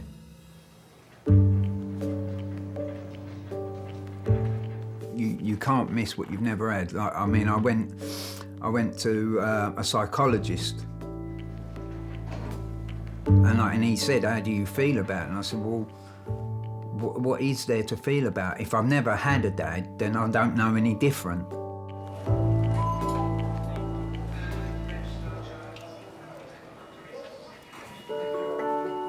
Sarah's genetic condition requires a permanent tube in her head, which drains excess fluid from her brain.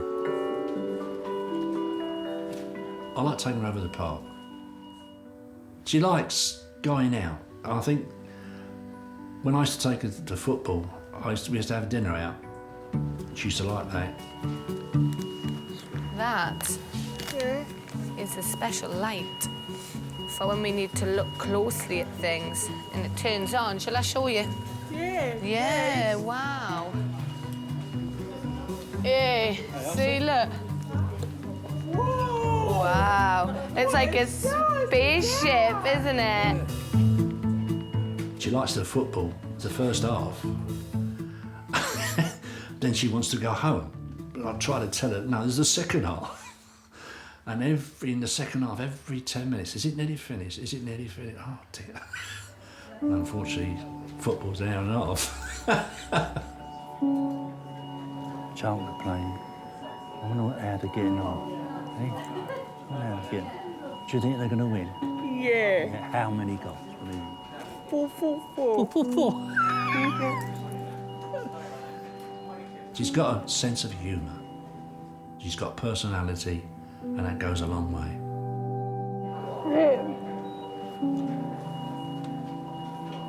Hey? You okay? Doctors are concerned that Sarah's collapse has been caused by a blockage in the tube in her brain. Yes. You sure you're all right? Yeah.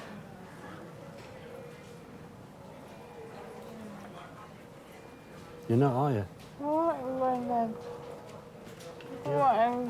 You sure you're okay? Yes, You're not, are you? I want my dad. Yeah? You go in there. Hey? Hang Hang on a minute, love. Sorry, but I think something wrong with she's slurring again. You all right, sir? Yes. How's things? All right. No, she's look at her face. Can you do that for me? Look. No, it's all right. I'm going to get her in the scanner. We're just going to go to the CT scanner. I'll take all them pictures just inside your head to see what's going on with that shunt. Is that OK? Yep. Yeah? So let's go. Right. All right, then. Sarah's neurological symptoms are getting worse. She's being sent for an urgent CT scan of her head. She was about 7 years old, I think, when her dad died. It was devastating for my daughter. You know, it was really bad. They checked me out, and then they checked my husband out and found out my husband had the same condition as what Sarah had. But he was a very good dad and husband, and I miss him. Even though it's been 17 years, I still miss him, and it's hard. It will always be Sarah that keeps me going, and if I'm a bit low, she's always there for me. Sarah's my life. Without Sarah, nothing.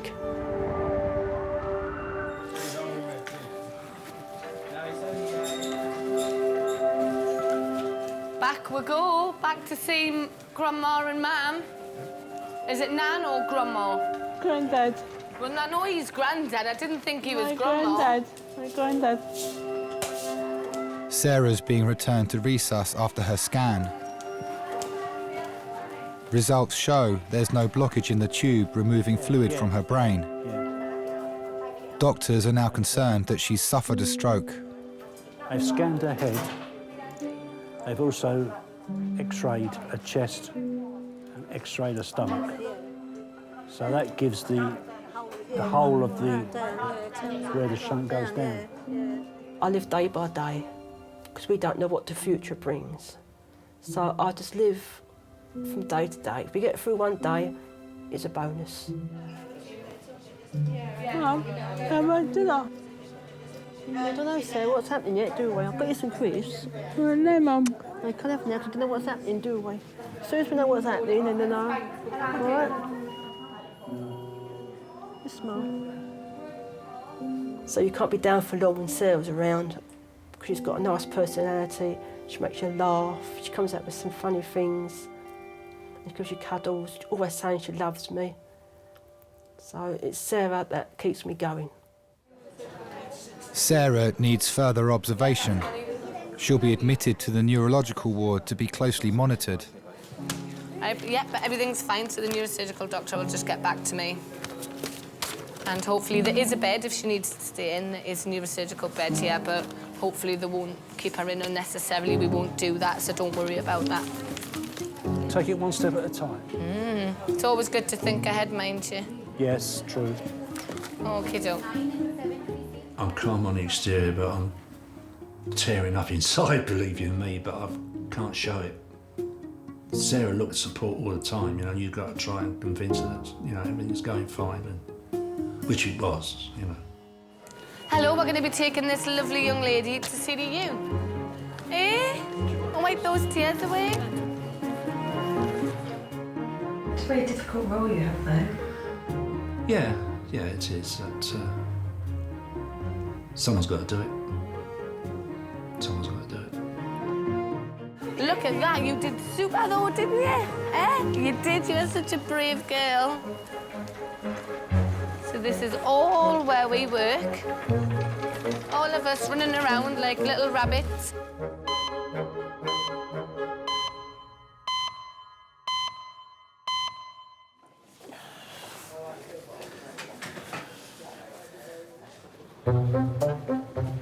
Okay.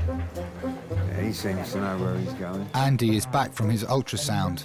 Okay, you're going to be put in ADU, okay, mate? Right, what's that? It's just up here. Actually deficient. Anyway, Okay. there's someone in there. Yeah, it's all right. Oh, right, okay. Okay, take care and all the best. Look after yourself. Yeah, and you, mate. I was a bit of a punk rocker in my day, fully immersed in all that in the middle of town. Living in a squat in Camberwell Buildings in Waterloo with punks, skinheads, all sorts of people. So it was a good place to be. The sort of belonging, if you like. Oh, no. I'm a Navy man. I was in the Navy. But then I did something really stupid and went and joined the Navy. I've been to Cyprus a couple of times, been to Panama. I used to be on the Illustrious, HMS Illustrious. I just sort of went, oh yeah, I'll do it, that'll be a laugh. You know what I mean? 5 years later, it wasn't such a laugh. Oh dear. It was fun, but not something I would sort of recommend if you've just got out of school or something, and then you go and put another 5 years of someone telling you what to do. The Navy uniform used to attract the women better than the soldiers' uniform, that's for sure. You know what I mean? Unless, of course, you're an officer, and they like the officers. I remember we used to have to do diving in, go in over the side, and then they'd lower, you know, the old rigging ropes. You'd have to climb all the way up the side of the ship to get back in. Oh, sod that. That was cold. It taught me how to be a man, I'll give it that. You know what I mean?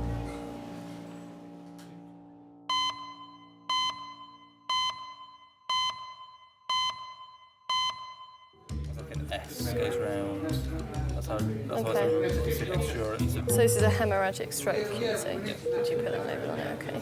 Dr. Sammy has just started her shift. It's her 24th birthday today. People do look at me, and I'm blonde, and I'm young, and I've got a pink set. I don't know why I have a pink stethoscope. It seemed like a really good idea. Kings. Yep. You definitely really need to get stuck in when there's a big trauma. It's really scary, and everyone around you is so calm. 1, 2, 3. Lovely. Okay, thanks very much. Okay, nice and quiet for handover, please. He's been sedated with a total of 200 mics of fentanyl, 7 milligrams of midazolam, and has been stable throughout transfer until 5 minutes ago when he blew a pupil on the right-hand side, but it's blown again. Any questions? That's good, thank you very much. As Sammy is a junior doctor, when a trauma comes in, she's mentored by her seniors.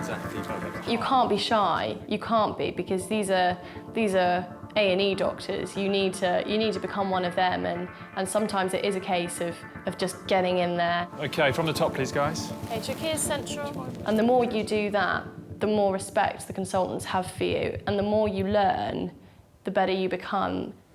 Happy, Sammy? Not happy? Not sure. Okay, Sammy, right wrist is free if that's blown. You can come back to the right wrist. Yeah. Would you be happy to put anything through that line? We'll see. No. Okay, well, it looks a bit blown. I think already, people think I'm a bit strange for loving trauma because it can be very gory. But in those few minutes that you've got with them, you could save their life. Just get a good line here and get that one out. We don't need that grey. Sammy, just bring it. No, it's in. It's definitely in. Okay, that's fine. But this one's in. Okay, well done, Sammy. That's all right. Okay, good to go? Right, you're welcome to come see to us if you want.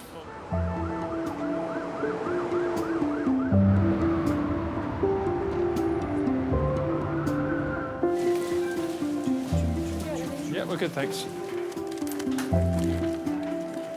Funny, I can't find that bit with the puzzles. Do you know where it is normally? I can't.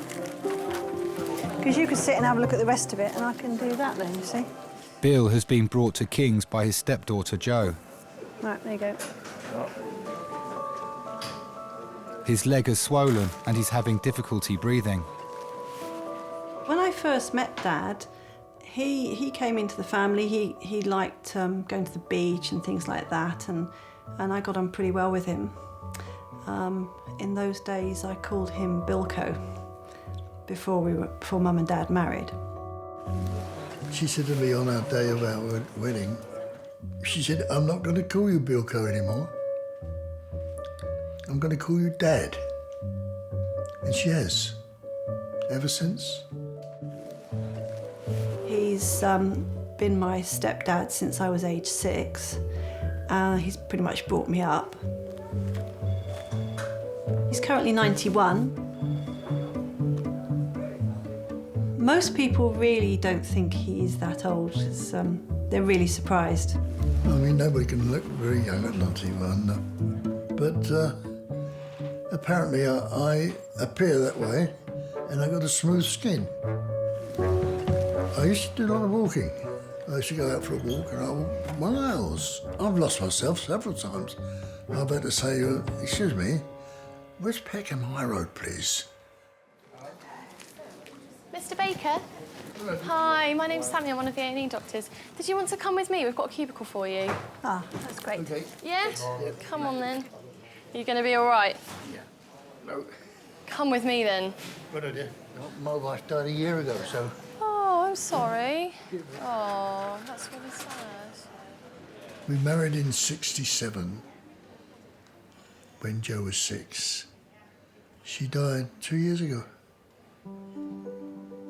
She was kind. She put up with me. She just attracted me. I don't know what it was. It wasn't sexually or anything like that. It was Eve and I was Bill. Put one foot on and that'll stabilise it. Happy? And your other one. I got you. Whoop. That's it. Oh! That's it. There we go. Right. Hang on 2 seconds. Do you remember how you proposed to Eve? I didn't get down on one knee. We used to have a particular sofa that I used to sleep on sometimes. And believe it, I used to sleep alone. There was none of that with Eve. No way. I tried, don't worry, but no way. I said, why can't we sleep together? So she said, we're not married. Why does it matter whether we're married or not?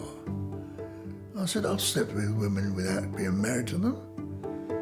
So she said, not unless we get married. I said, all right, we'll get married. So we set a date and that was it. Got married. Oh, my daughter. Do you want to sit up a bit more? No, get my breath back. Yeah, okay. Get your breath back. Right, I'll let you get your breath back and I'll come and see you in a minute, Mo. All right, my love.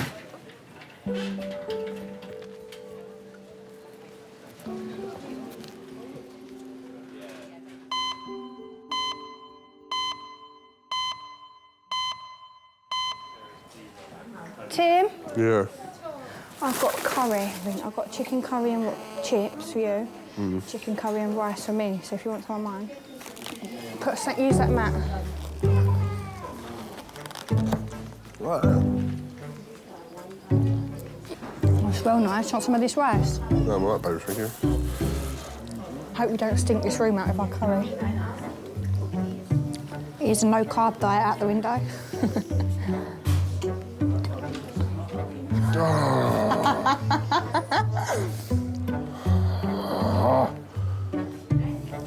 You do make me laugh. So, had a really useful chat with the liver transplant registrar. That your ultrasound's pretty much normal. There's a tiny little blood clot in one of the veins there, but she's not concerned about it. Well, I get some sort of painkillers now. Why don't I get you a little bit of, the buscopan you want, don't you? Yeah, so why don't possible. why don't we just add that? Is there a person that you can ring? Oh, my transplant coordinator. Yeah, I mean, there is, but I mean, why I would want to ring her, I don't know. Only if things are not settling down. If you were to need earlier review, that's what she's suggesting you do. Right, if things don't settle down the next week. She's like a force of nature, she is. Oh, Right. yeah, Scottish woman. You don't mess with her. No. All right. Sounds fiery. So let me get that Buscopan. OK, lovely. And then we'll get you on your way. So. I am very much happy-go-lucky. I've had quite a few things sort of happen to me in my life. Like I had a liver transplant. I've had pneumonia in foreign countries and been on a life support in Abu Dhabi for like a month or something, 2 weeks, something like that. So, you know, I've had a lot of things happen. The thing that I've always thought is there's no point sitting and moping about it. So, you know, it's better to have a laugh and just sort of get on with it, and then, you know, what happens, happens. OK, then. All the best. Take care. Yeah, and you, mate. Speak to you later. Hello.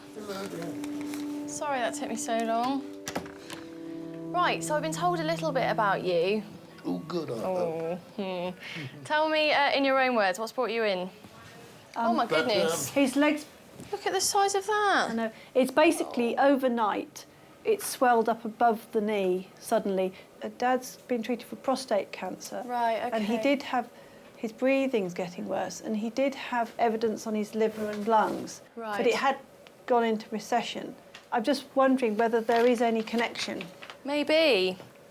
Do you normally wheeze? No, not normally. So this is new, is it? This wheezing is new? It's fairly new, in the last few weeks, really. You get breathless just coming down to the kitchen for your supper. Exactly. Yeah, no, I know. Although he has still been persisting with going out for his paper in the mornings. I go from Man needs his paper. It's not all that far. Well, it's a quite... About a mile each way. No, how no, it's not much? as much as that, no. It's about 300 metres each way. It's pretty good going. It is pretty good going. Take it easy, though. Right, nice deep breaths in for me. You shouldn't have favourites, you really shouldn't, but sometimes you just can't help it, and there are people that you instantly warm to. And it can be, like in his case, that he did remind me of my own granddad. Fine. What I am worried about is that you have a clot in your leg. Now, you're at high risk of getting a clot because you've got the prostate cancer, which makes your blood thicker. Now, the problem is when you get a clot in the leg is that it can travel up to the lung, and then you can get very breathless. So when your daughter says it might all be related, it could well be. So that's my sort of clinical feeling on it, that there might be a clot in the leg. So we'll send you off for a scan, I think, have a look at that leg. I'm going to x-ray your chest as well, see if we can see any reason for your wheezing and give you something for your tummy. It does happen quite a lot. Someone's come in with a pain or a random symptom and we've done a scan and found something that we were never expecting to find. And I don't think anyone will believe how common it is. It happens all of the time.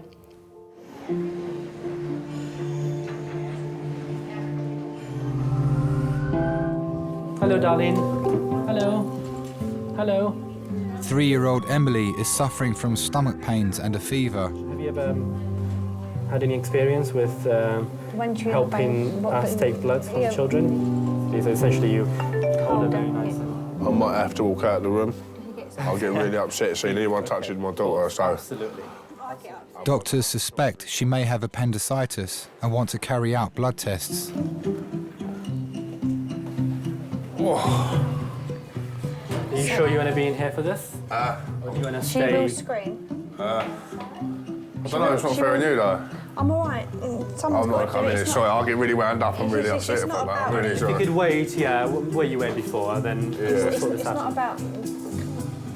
Hello, princess. It's all right, darling. What can we look at? Oh, look, Simpsons on the ceiling. You have been the bravest little girl I have ever seen. Wow. Shit, all right. All fine. Comes to a point when the 3-year-old's braver than the 29-year-old dad. Yes, absolutely.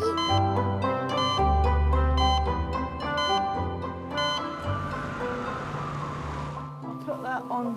It won't go any lower. We had to have a ladder before, but unless you can just about manage it. Oh, that's pretty good. Bill has returned to Majors with his stepdaughter Jo. Junior Dr. Sammy is reviewing the scan of his lungs to check for any blood clots. Up a bit, that way a bit. Great, thank you very much. All right, bye. Mr. Baker, did the medical registrar have a chat to you about your scan results? About my... Scan results? Yes. So he told you there's no clot in the leg? There's plenty of water. Plenty of water, OK. Gosh, you are still very wheezy, aren't you? Telling people bad news is always really hard. It is hard for someone like me, and I'm not used to doing that. Did you see anything? Yeah, we did. What? Well, we're not quite sure, but there's a bit of... Looks like there might be some nodules there. Nodules? Nodules. Attached to the lungs? On the lungs. I see, yeah. At some point, we need to do a CT scan of the chest to see whether it's the cancer and whether it's spread. OK. So, I'm sorry to tell you that news. No, it's all right. Really? Yeah, you get to 91, you couldn't get less, could you? OK. No, don't worry about that. I'm not the worrying sort of. Yeah. How old are you? I'm 24. Cool, I remember when I was 24. Mm. I don't feel 90. My imagination of 90 was wrinkled and can't move type of thing, you know, and I'm not one of those. You don't want to worry for me. You got your life ahead of you. Oh, but I will worry. No, you won't. Do you know what? It's my birthday party tonight, and I'm still going to be worrying. I thought, well, everybody died after about 70. There you are. I've reached there and past it. Lovely to meet you. Bye-bye, dear. Bye, my darling. Lovely talking to you. Yeah, you too. It just comes and goes. As you reach 91 or 92, it doesn't worry you too much. It doesn't worry me. I've had a nice life with nice people. Generally, anyway.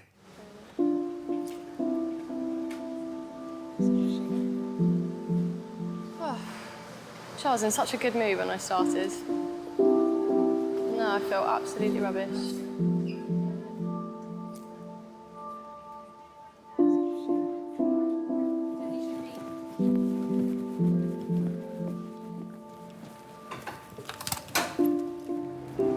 Yes, so sometimes things, you know, we're all human. We're not robots. And sometimes perhaps we can seem like that. But we do this job because we care about people and we want to look after people. We do this job because we want to help people. So, you know, we do care, and sometimes it can get a little bit too much.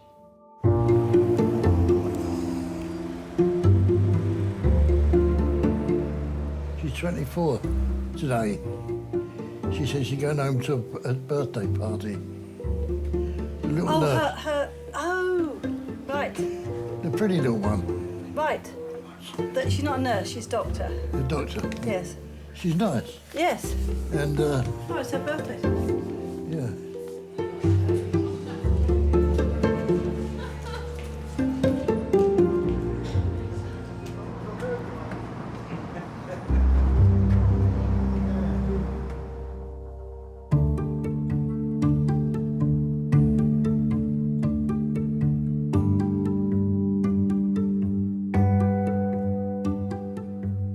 Yes, no, I'm very proud of her. Since she was 3 years old, in 22 years, what she's had to put up with. And she keeps bouncing back. And she's always got a smile on her face, no matter what. That says it all, doesn't it?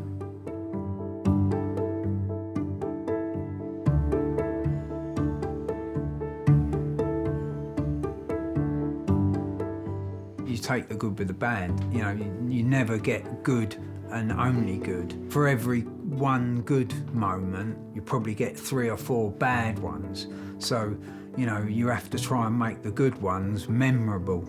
That's the way I look at it. At least you can say, I lived.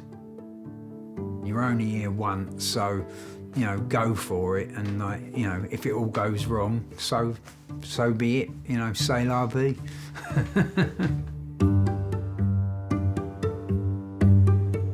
I'm very happy to be here and to be alongside her.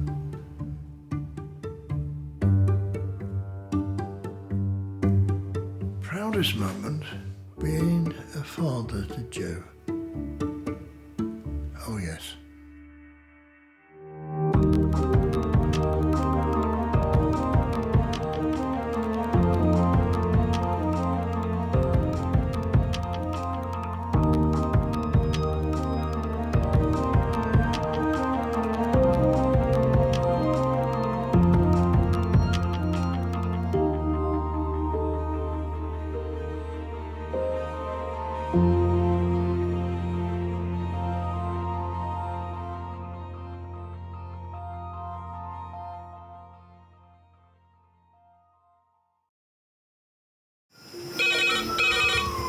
Went from the bonnet, found face down on the floor. 2, 3.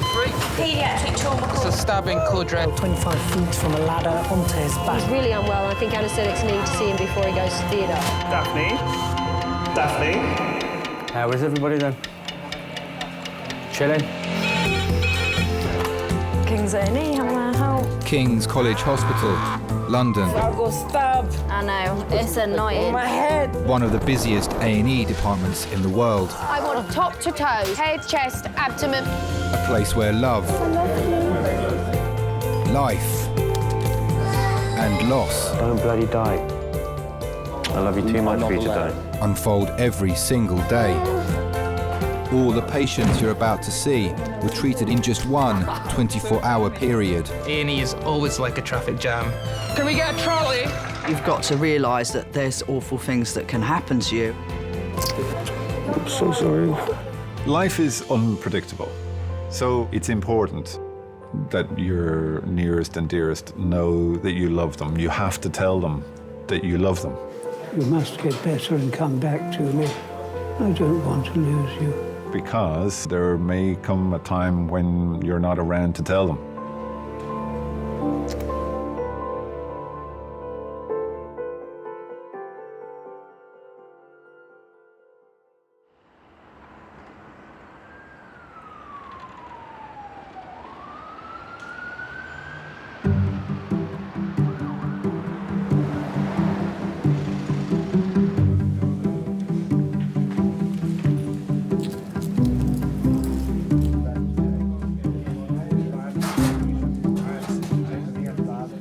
Lovely Desmond, how are you?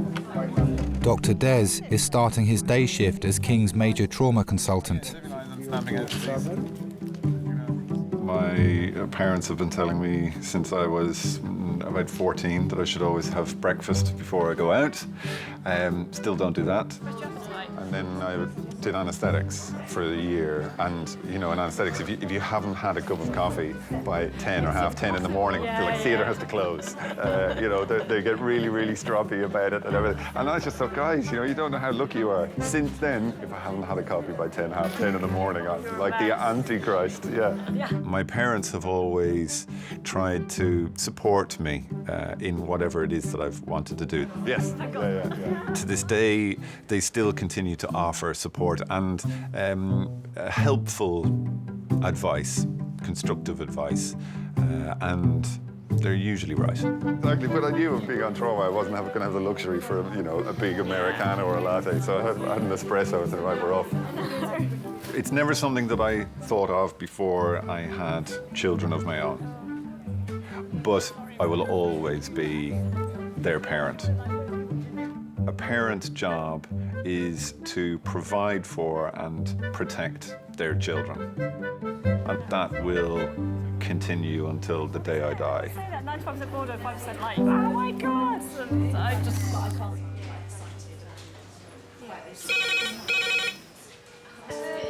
I am Hello, Kings A&E. Yeah. Yeah, was she a pedestrian? Yeah. Are you coming by air or ambulance? By ambulance, okay. Pediatric trauma call, 25 minutes. That's pediatric trauma, 25 minutes. 6:50. A 12-year-old pedestrian hit by car found trapped underneath the bus. A young girl is being brought to King's after being hit by a car on her way to school.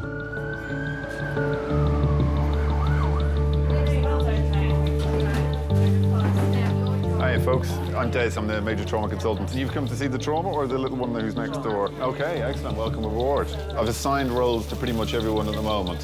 So what we might do is just we'll all stand back behind this blue line while they do their primary survey and we'll crack on. Don't worry, I will find work for everyone. I'm very good like that. The girl, her mother and a police officer are travelling from the site of the accident over 20 miles away in Kent. So she's going to be doing the line and the bloods. I would like you to be her runner. Yeah, her runner. If you can do a GCS and have a look at the pupils as well as doing the airway bits at the top end, that'd be great. Pediatric trauma is difficult. It's very emotive. Nobody likes to see kids in distress or injured or unwell. They seem to attract so many people from everywhere. People just want to be useful, they want to help.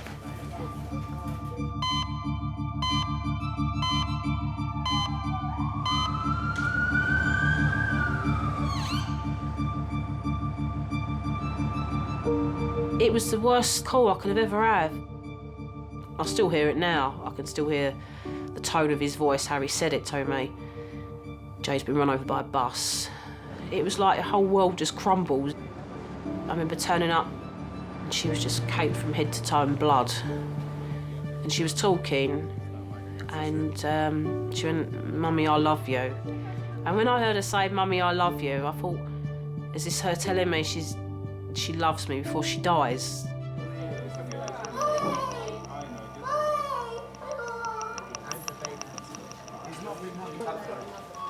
It's a parent's worst nightmare, what I lived that morning, getting that call.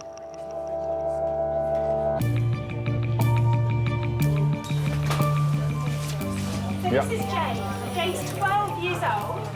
She was walking into some moving traffic when she got hit by a car, which made her fall over and a bus went over the top. When we got there, she was underneath the bus. The bus had been jumped out by the fire brigade. Injuries top to toe. She's got a head injury. Her chest is clear. Her belly is soft but tender and has bruising on top. Pelvis seems to be intact. Seems to move her arms and her legs, and she's just got lots of grace all down her from the bus. She's had 4 milligrams of morphine, oxygen, and no other issues with us. Okay. Airway. Okay. I'm looking for everything, and I'm hoping that I will find nothing. You really want to identify the most life-threatening problems as soon as possible. Is that just dirty abrasion, or is it a big bruise? I think that's abrasion. Yeah, okay, dirty abrasion. She's got quite a big abrasion with some road rash over her abdomen as well. Let me transfer her on the scoop. I was at East Tilbury. I just took a load of scrap metal over there. And I got back in the cab and I see I had five missed calls from Amanda. So I tried phoning her back and she said, "Dad, she's under the bus. She's under the bus." When I took the truck back to the depot, I had to go past where Jade had been run over. And as I approached it, I could see 5 police cars there. And a council van. And I thought, I could see the police car, and I thought, what's that council van doing there? And as I went past, I thought, he must be washing the blood off the road. My little precious granddaughter's blood's been washed into the gutter. It just slowly began to dawn on me that she might not survive.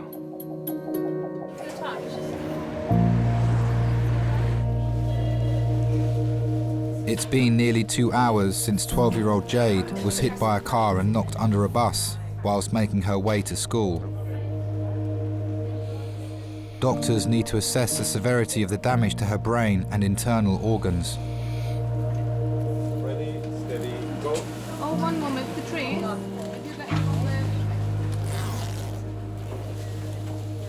So she's a 12-year-old girl, pedestrian crossing the road, struck by a car, and then a bus went over her. So we know that she's had a head injury and she's got some blood around her face. She's got what looks like a combination of some bruising to a dirty abrasion over her abdomen, which may well have been as the bus sort of rolled up over.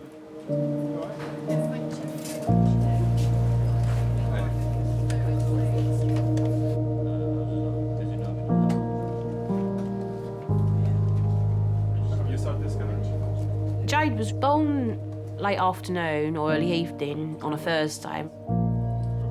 When I went home, it was so overwhelming. I thought, there was this little girl, and I thought, she's totally reliant on me, and I thought, am I going to be any good? You got this little person that you bring into the world, and it's your duty to protect her, you know, until I die. Yeah, I was reacting. I used to worry about everything. The most daftest things. My biggest concern, like, as Jade was getting older and going to school on her own, was her getting run over going to school. That was a big fear of mine. And it happened.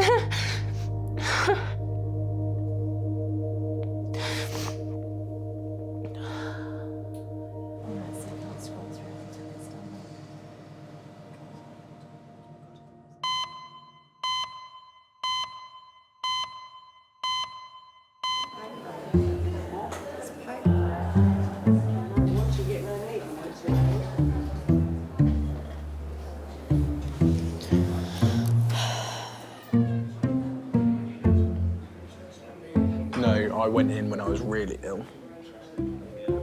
So then I could call up the next day and take the day off and not be that ill. And they were like, oh yeah, no, to be fair, he came in when he was really, really ill.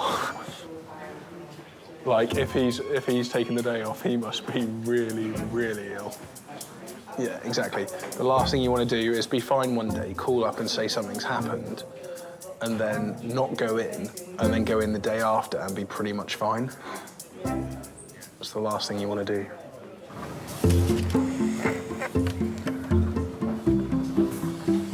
"46-year-old Brian has come to Miners after falling on his ankle. He's awaiting the results of an X-ray to see how badly it's been damaged.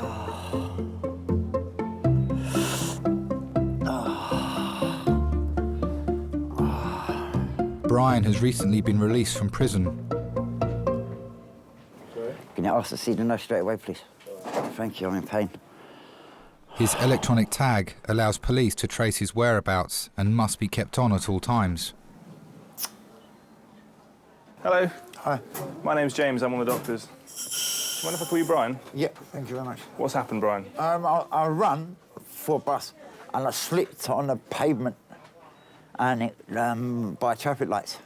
And my ankle just went crack. OK, all right then. Do you have any other medical problems? I'm on methadone. How long have you been on methadone for? 6 years. And are you on daily dosing, or do Yeah. they give you daily dosing? Yeah. OK. Anything else apart from the methadone? And I'm on fluoxetine. Is that for depression? Yeah. OK, how long have you been taking that for? About 6 months. 6 months? OK. Right. Your ankle's broken, I'm afraid, which is a shame. Yeah. And it's quite a nasty break. So there's two bones that sit at the base of the foot, called the tibia and the fibula, and both of them are broken. Now, because of that, I'm going to have to get one of my colleagues to come have a look at you, so an orthopaedic surgeon. Is that all right? Yeah. Awesome.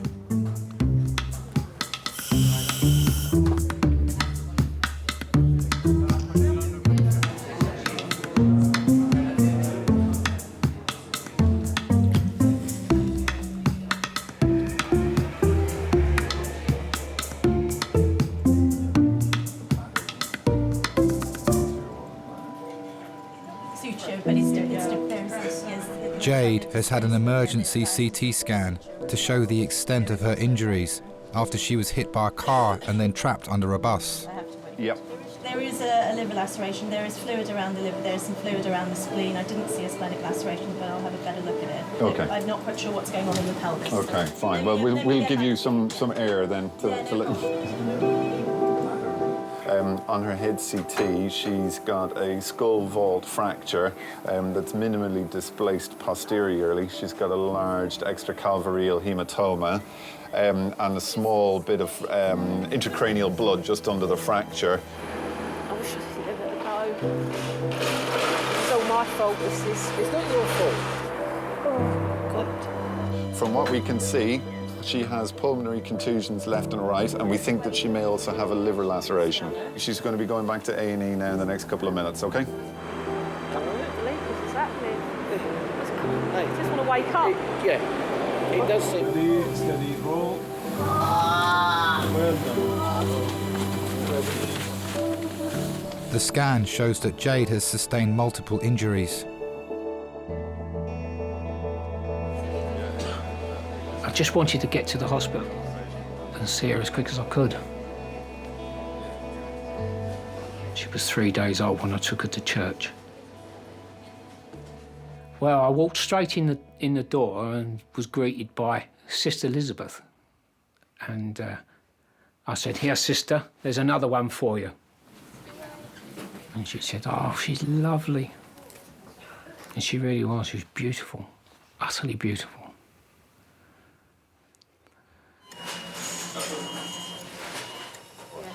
What we can see on her scan so far is that she's got a crack in her skull. Now, obviously we need to have a really, really, really good look at those images. Yeah. But we think she's got a crack in the back of her skull with a big swelling over, from where she's got a big bruise over the top of it. Yeah. We think that she's probably got a tiny little bit of blood inside the fracture. We've asked the neurosurgeons. No, darling, you're not. So we've asked the neurosurgeons to come and see her because we have them here. She's also got some bruising on her lungs, and you kind of expect that, particularly with her having been trapped underneath the bus, because she couldn't breathe too well underneath. Okay, and that's why we have the oxygen on. But that will get better. You know, as parents, the hardest thing has got to be the uncertainty, the not knowing, the feeling that you're not being told everything. That people are putting a brave face on it because we automatically assume that things are going to be awful. Okay. In her tummy, we think that she may have some bleeding. Okay. So what we're going to do is just observe that. And this is the bit of the scans that we really need to have a really, really good, hard look at to see, do we need to do anything about that bleeding? Okay.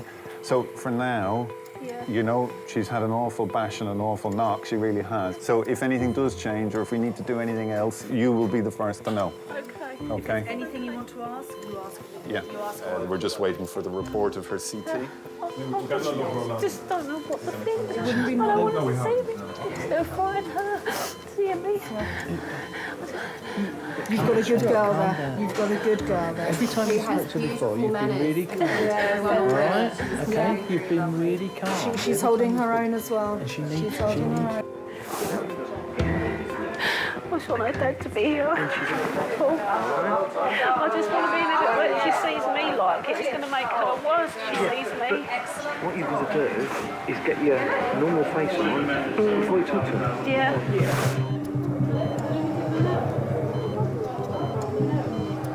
Jade's blood will be continually monitored for any changes in the function of her major organs.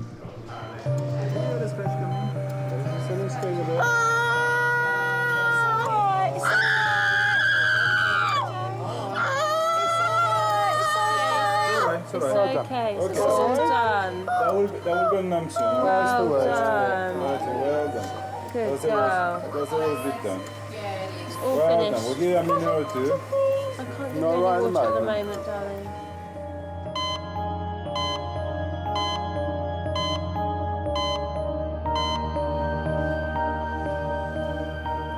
Jade's granddad Robert has travelled from Gravesend to join her mum, dad and auntie at King's. I felt a duty as a parent and a grandparent to try to sort of keep it sort of level head on things. Well, it's that paternal instinct. Even though Amanda's over 30 years old, I still see a 10-year-old girl there. I thought it was very important that I didn't start crying my eyes out when I went in there. But secretly, down, I thought this could all go at any minute.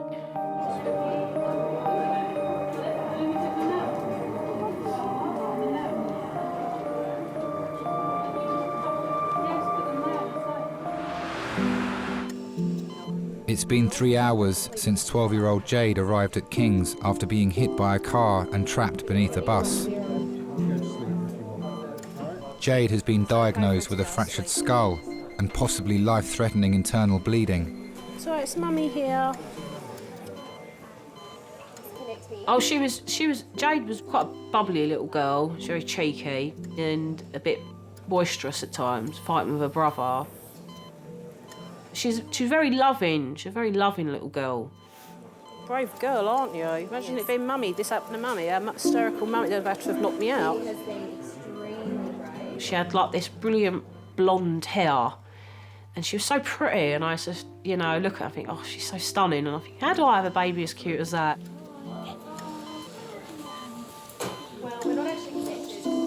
Of course, I know you are, darling. I know you are. If this was my little one, I would be too. I really would. I'd be terrified. Of course I would. Internal injuries can be very unpredictable, and they're almost always serious. We need to have a really good look at these pictures, because I can't promise you 100% that she doesn't need an operation just right now. If she does, she is in the right place to have it. Everybody wants to know the million-dollar question, which is am I going to be okay? He's here. Okay, so we will look after. Sometimes they're not, or we don't know. Okay. I find that hard, but as long as you're honest with them and you tell them I don't know and the time will tell, I think they appreciate that rather than being given false hope. Okay, because we're looking after her. The neurosurgeons are here. All the surgeons, if she needs the operation, everybody is here. Okay, so we will look after her. All right. Okay? I know you are. I know. It's a human response to want to comfort the parent because their role is vital in comforting the child. You have to involve them. You have to tell them everything that's going on. To some extent, you have to tell them that everything is going to be okay, but only if you know that it is going to be okay. You have to be straight. Can't handle things. You're doing great. When you're up there and you're beside her, and I can see you being strong, you're being brilliant. And that's what we need. That's all I want you to do. All right, and you're doing great. If you've got anything you want to ask me, any concerns, ask me. And if there's any change, I will tell you. Okay. All right? Okay. Brilliant, well done.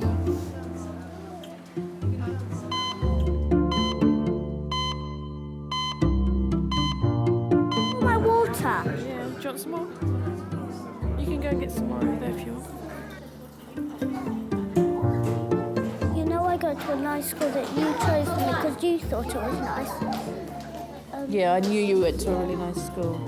So, and the teachers are very nice and they will look after me. So I don't think there's anything to be worried about.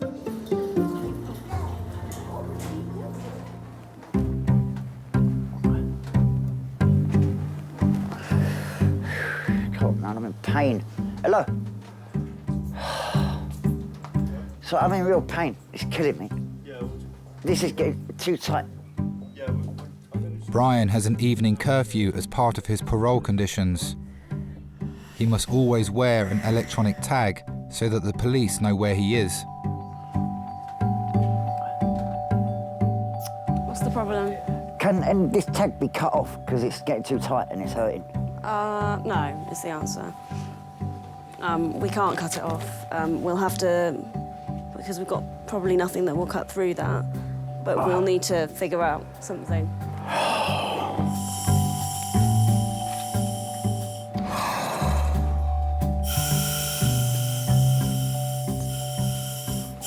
Thanks, nurse.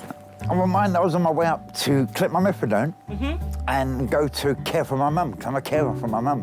Are you? Yeah. If you are not there... Oh, she's all right. She's at bingo at the moment. So if you're not there to care for her, she'll still be able to... She can get about with a trolley, but she can't open tins and things like that, and I have to shower her. Because my dad passed away a year and a half ago. Has she ever thought about probably getting in carers to help her with that, or...? The carers that she has had before, she don't like what's happened. But I was in prison about 3 weeks ago. Okay. For a month. And in that month, she couldn't have a proper shower or bath. She had to wash down by flannel. Okay. Well, what I'm going to need to do, because if we need to put a plaster on, we need to get that tag off. Is there a number on it that we can call? I think so. I'm not too sure. You could just cut it off, 'cause it's emergency, isn't it? I have a patient here. He has an injury to the ankle that he has a tag on. We need to have the tag probably put to the next ankle. Okay? We just use what we use, just one of the tough cut scissors. Okay. I'm just going to have a butcher's at your tag. Yeah, OK. It's tight. It's tight, no doubts. Tell me, thank you. All I need you to do is stay still, because I'm going to be chopping. I don't want to jab you in a bit you've hurt. You're welcome. You can keep it. Pardon? You can keep it with all me. Yeah, I have to give it back to you. Yes, I know that, mate. There you go. Cut is cut. Thank you. Done. Well, a patient came here once, and he was to be admitted. So somebody came down, and somebody was saying that they can't take it off because this guy took off his and put it on his cat. And they were wondering in the night, why is he walking up all over the place? You could see so much activity in his house. And when they went there, it was the cat that he wasn't home. And it's the cat prancing all over the house with the tag. Because if you do that, you get back incarcerated, and you have to go to prison and serve your time, the rest of your time.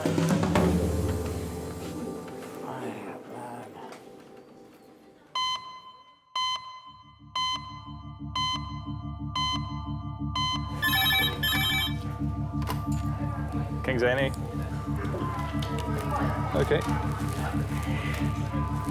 HEMS trauma call, ETA 10 minutes. HEMS trauma call, ETA 10 minutes. 60-year-old pedestrian versus car. A woman is being brought to Kings after being hit by a car whilst out shopping. It's the second road traffic accident of the day for trauma consultant Des. Running a trauma team, mentally you have to be running through the scenarios before they ever come, before the red phone ever goes off. You're already thinking, what's the next one going to be?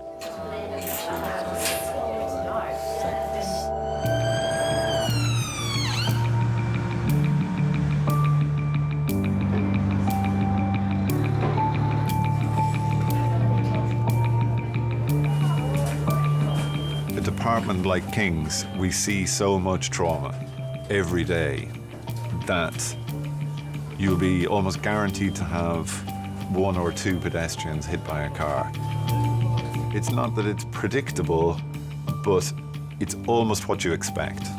Okay, guys? Hello, sweetheart. I'm just having a little feel of your neck and your chest. Do you have pain? In your back? Okay. My job is not to stop accidents from happening. Major trauma consultant?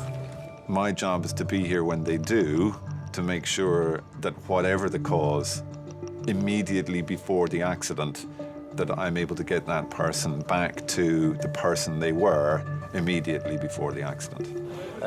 It is a HEMS trauma, pedestrian versus car, head injury, also complaining of lower back pain. So we will want the CT, it'll be head, but as to whether or not we want pelvis or lower back or anything, I'm not sure yet. So we're just going to do plain films, chest, pelvis and C-spine first, and then we'll give you guys a call. Is that okay? Lovely, thanks, bye. So when we've secured our line, we've had a feel of the tummy, we'll take off the scoop. We'll get an X-ray, chest, pelvis, lateral C-spine. We'll be going for a head CT, because we were told loss of consciousness, and weren't we having hit our head on the windscreen. Is it?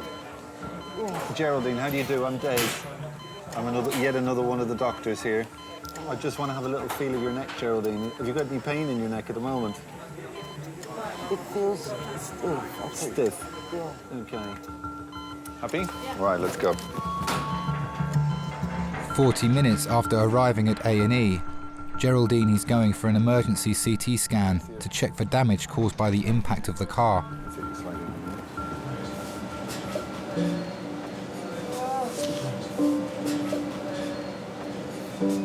Well, the day had started off as any other day, really.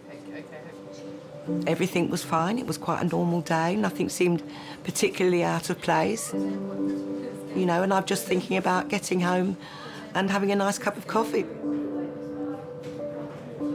And then the most awful thing happened, and literally the world turned upside down. All of a sudden, there was just this huge impact that I felt to my side, which completely took me off my feet.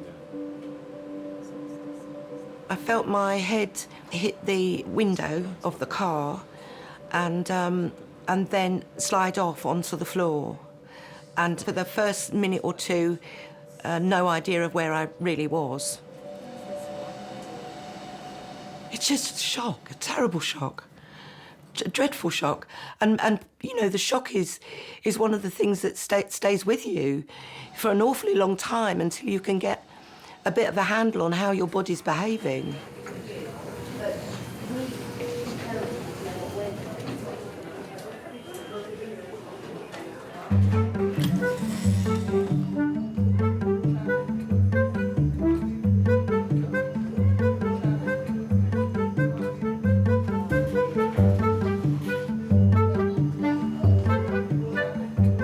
I don't like the sound of it one little bit.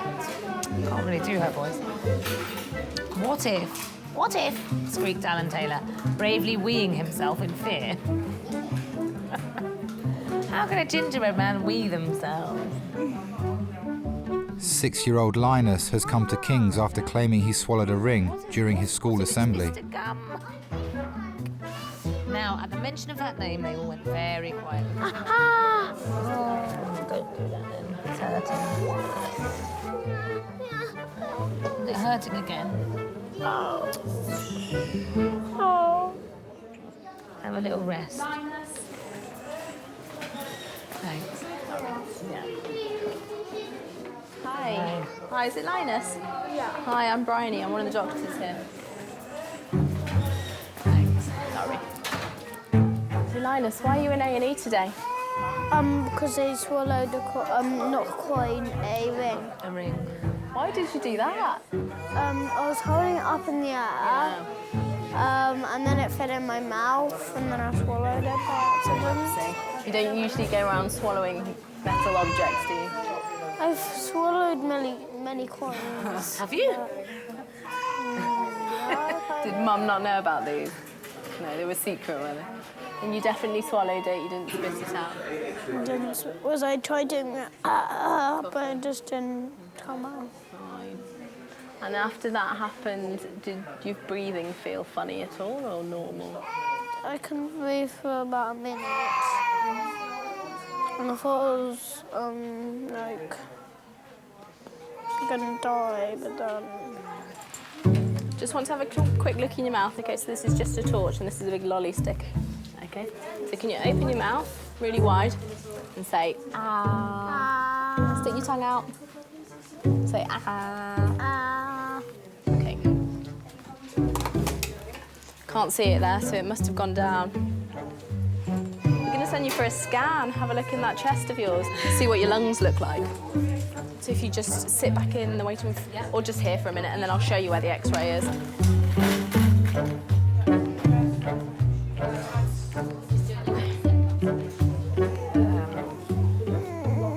never swallowed a ring before. No.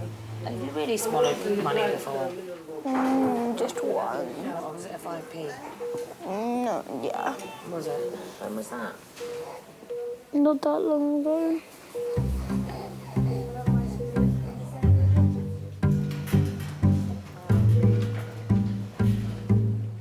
Geraldine's awaiting the results of her scan. To keep her comfortable, she's been given a cocktail of painkillers. Hello. Hello.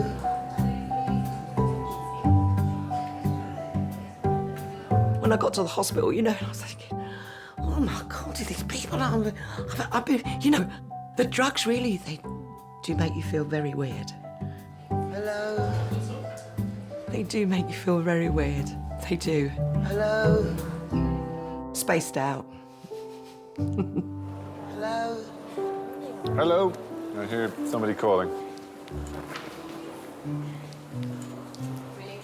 Yeah, me again. Good. So half of your reports are come through and they were all looking very good, as it's said. So I'm just waiting for the last couple to come now. What we're going to do is we're going to give you another painkiller. I know you're lovely and comfortable while we have you lying flat, but that might change when we start to move you. So we're going to give you another painkiller in advance of taking all this stuff up and maybe sitting you up, okay? All right? Back of my head is beginning to throb. That's a good sign. It means that everything else is settling down and you're getting the pain from where you hit your head, either on the car or the ground. All right? Not at all. Anything else? Any other questions or anything you want to tell me? No? Okay, fine. Great. We'll keep you posted. Thank you.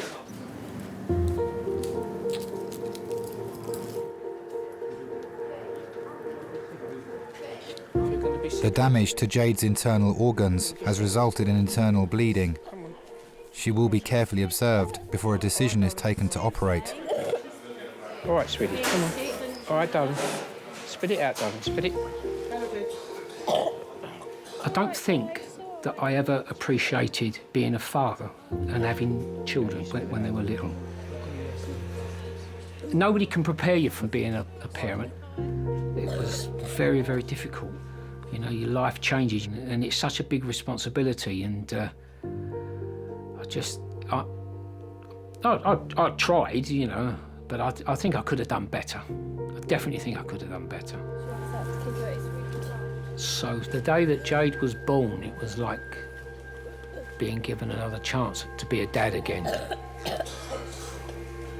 And that's why I always sort of felt she was special. This one's my first grandchild, this one was. Hey? This is my first grandchild, this one. Special, the first. It's special. The first grandchild was the first granddaughter, so always special.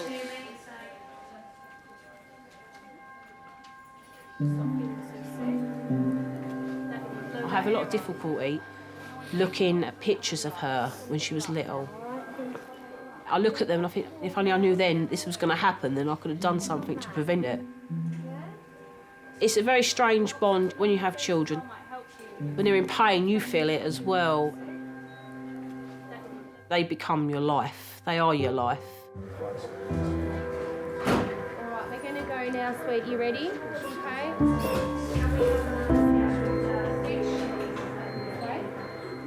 The results of Jade's scan reveal no damage to her brain, but she'll be taken to pediatric intensive care to monitor if the life-threatening bleeding in her stomach requires emergency surgery.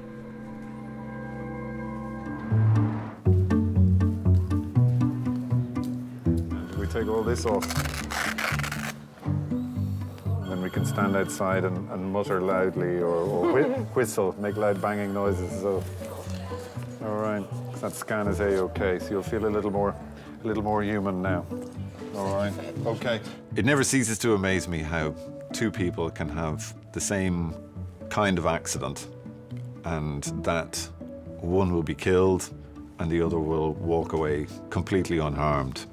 How that happens, I have absolutely no idea, but we see it every day. Have we called anyone for you, or is there anyone you want us to call, or are you sure? Okay, fine. Geraldine has a daughter with a new baby at home. She didn't want the hospital to call and worry her. I didn't feel that I was there alone. I felt very much as though I was under the care of the people at Kings A&E. Like that, I will lose it. Oh, look at that. Fantastic. That's better. Much better. Nearly didn't recognise you. Do you want some more painkillers? I'd love some more painkillers. You look all sort of tensed up. It's very painful, but I'm determined that I'm gonna. Yeah, but there's no need to Do be in my that best. much pain. We'll give you something else. What can we give her, Des? Thank you very much. Not allergic to anything, are you? Money makes me go funny. Does it? I think it makes us all go a bit like that. I wouldn't know. I've never seen enough of it, so... OK. OK, I'll get you some more Brilliant. painkillers now. Brilliant. See if I can get them. Thank you very much. Almost 3 hours after being hit by a car, Geraldine is given the all clear to return home that evening.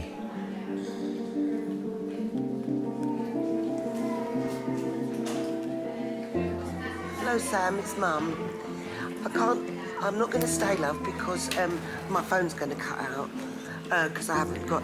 I've been in an accident, love. I got knocked over by a car. I'm at Kings A&E. I'm sorry to have upset you, love.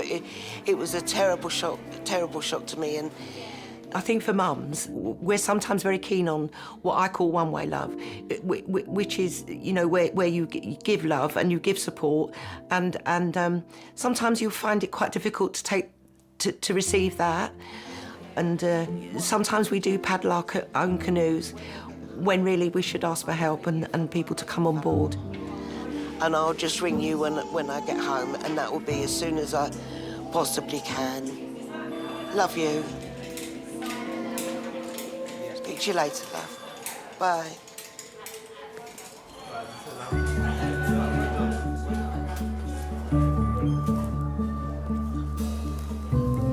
Oh, Mum, can I watch a movie when I get home? Yeah. What would that be my TV turned on? Just extra. I need to go to the toilet. Linus is awaiting the results of his X-ray after swallowing a ring. So this is you. Your stomach's here. And where can you see the ring? Can you point to it? Yeah. In your tummy. Your tummy, yeah. So it might be a bit sore when you have a poo and it comes out, okay? But you let Mum know. Yeah, I mean, yeah, you're yeah. supposed to keep an eye on the poo to check that it has come out. Thank you so much. All the best.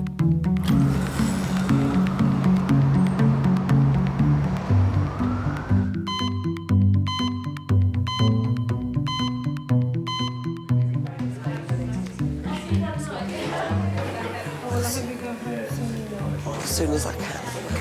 The only thing is I've got no clothes and they've all been cut off. We're freezed to death. As far as I know, everything's cut off, including my knickers. I was mortified. Absolutely mortified. Where I got knocked over was opposite where I live, and I thought, all my neighbours have seen my boobs. Just sit on the edge for a minute because you've been lying flat for so long. I think Have you got someone that could come and bring some clothes in and maybe give you a lift home? I'll get a taxi and go home. I just want to see how difficult it is. I think that the vulnerability you feel when you're in those positions of completely being in somebody else's hands, I think it's important to feel that somebody's there for you and that somebody's doing their very best for you. I think I've been so lucky. I think you have. It hasn't gone without me noticing how lucky, you know, and what could have been. So, yeah, I'll have plenty of people to thank. Just look after yourself now. I will. That doctor was just a wonderful man with a wonderful sense of humour. Where do you feel it? Here. Well, there's no claret, which is always good. Yeah. I'm just so glad he was there for me, and I really appreciate his bedside manner. I was planning like maybe a litre of gin and tonic just to ease the... But not tonight, Josephine. Not tonight, Joseph, no.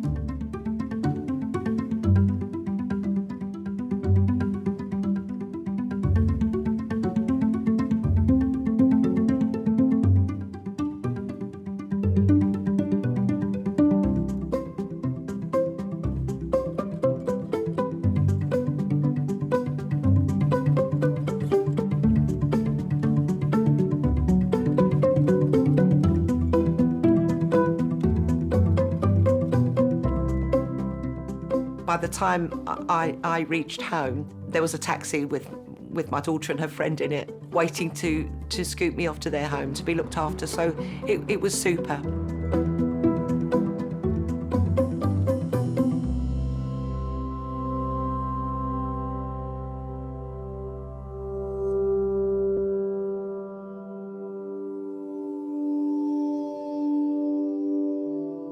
I had 2 fractures to my skull, bruised lungs, a broken collarbone, 3 broken ribs, and a broken nose, but I didn't really think that bothered me. It has slightly changed the relationship between me and Jade, because I'm always asking her, "You all right? Are you all right? How you feeling? Are you okay?" And I can understand that being annoying, because if someone was asking me 200 times an hour if I'm all right, it'd probably start to annoy me as well. I don't think it's changed me. It's just I'm closer to my family now. And plus I always call it the lollipop man.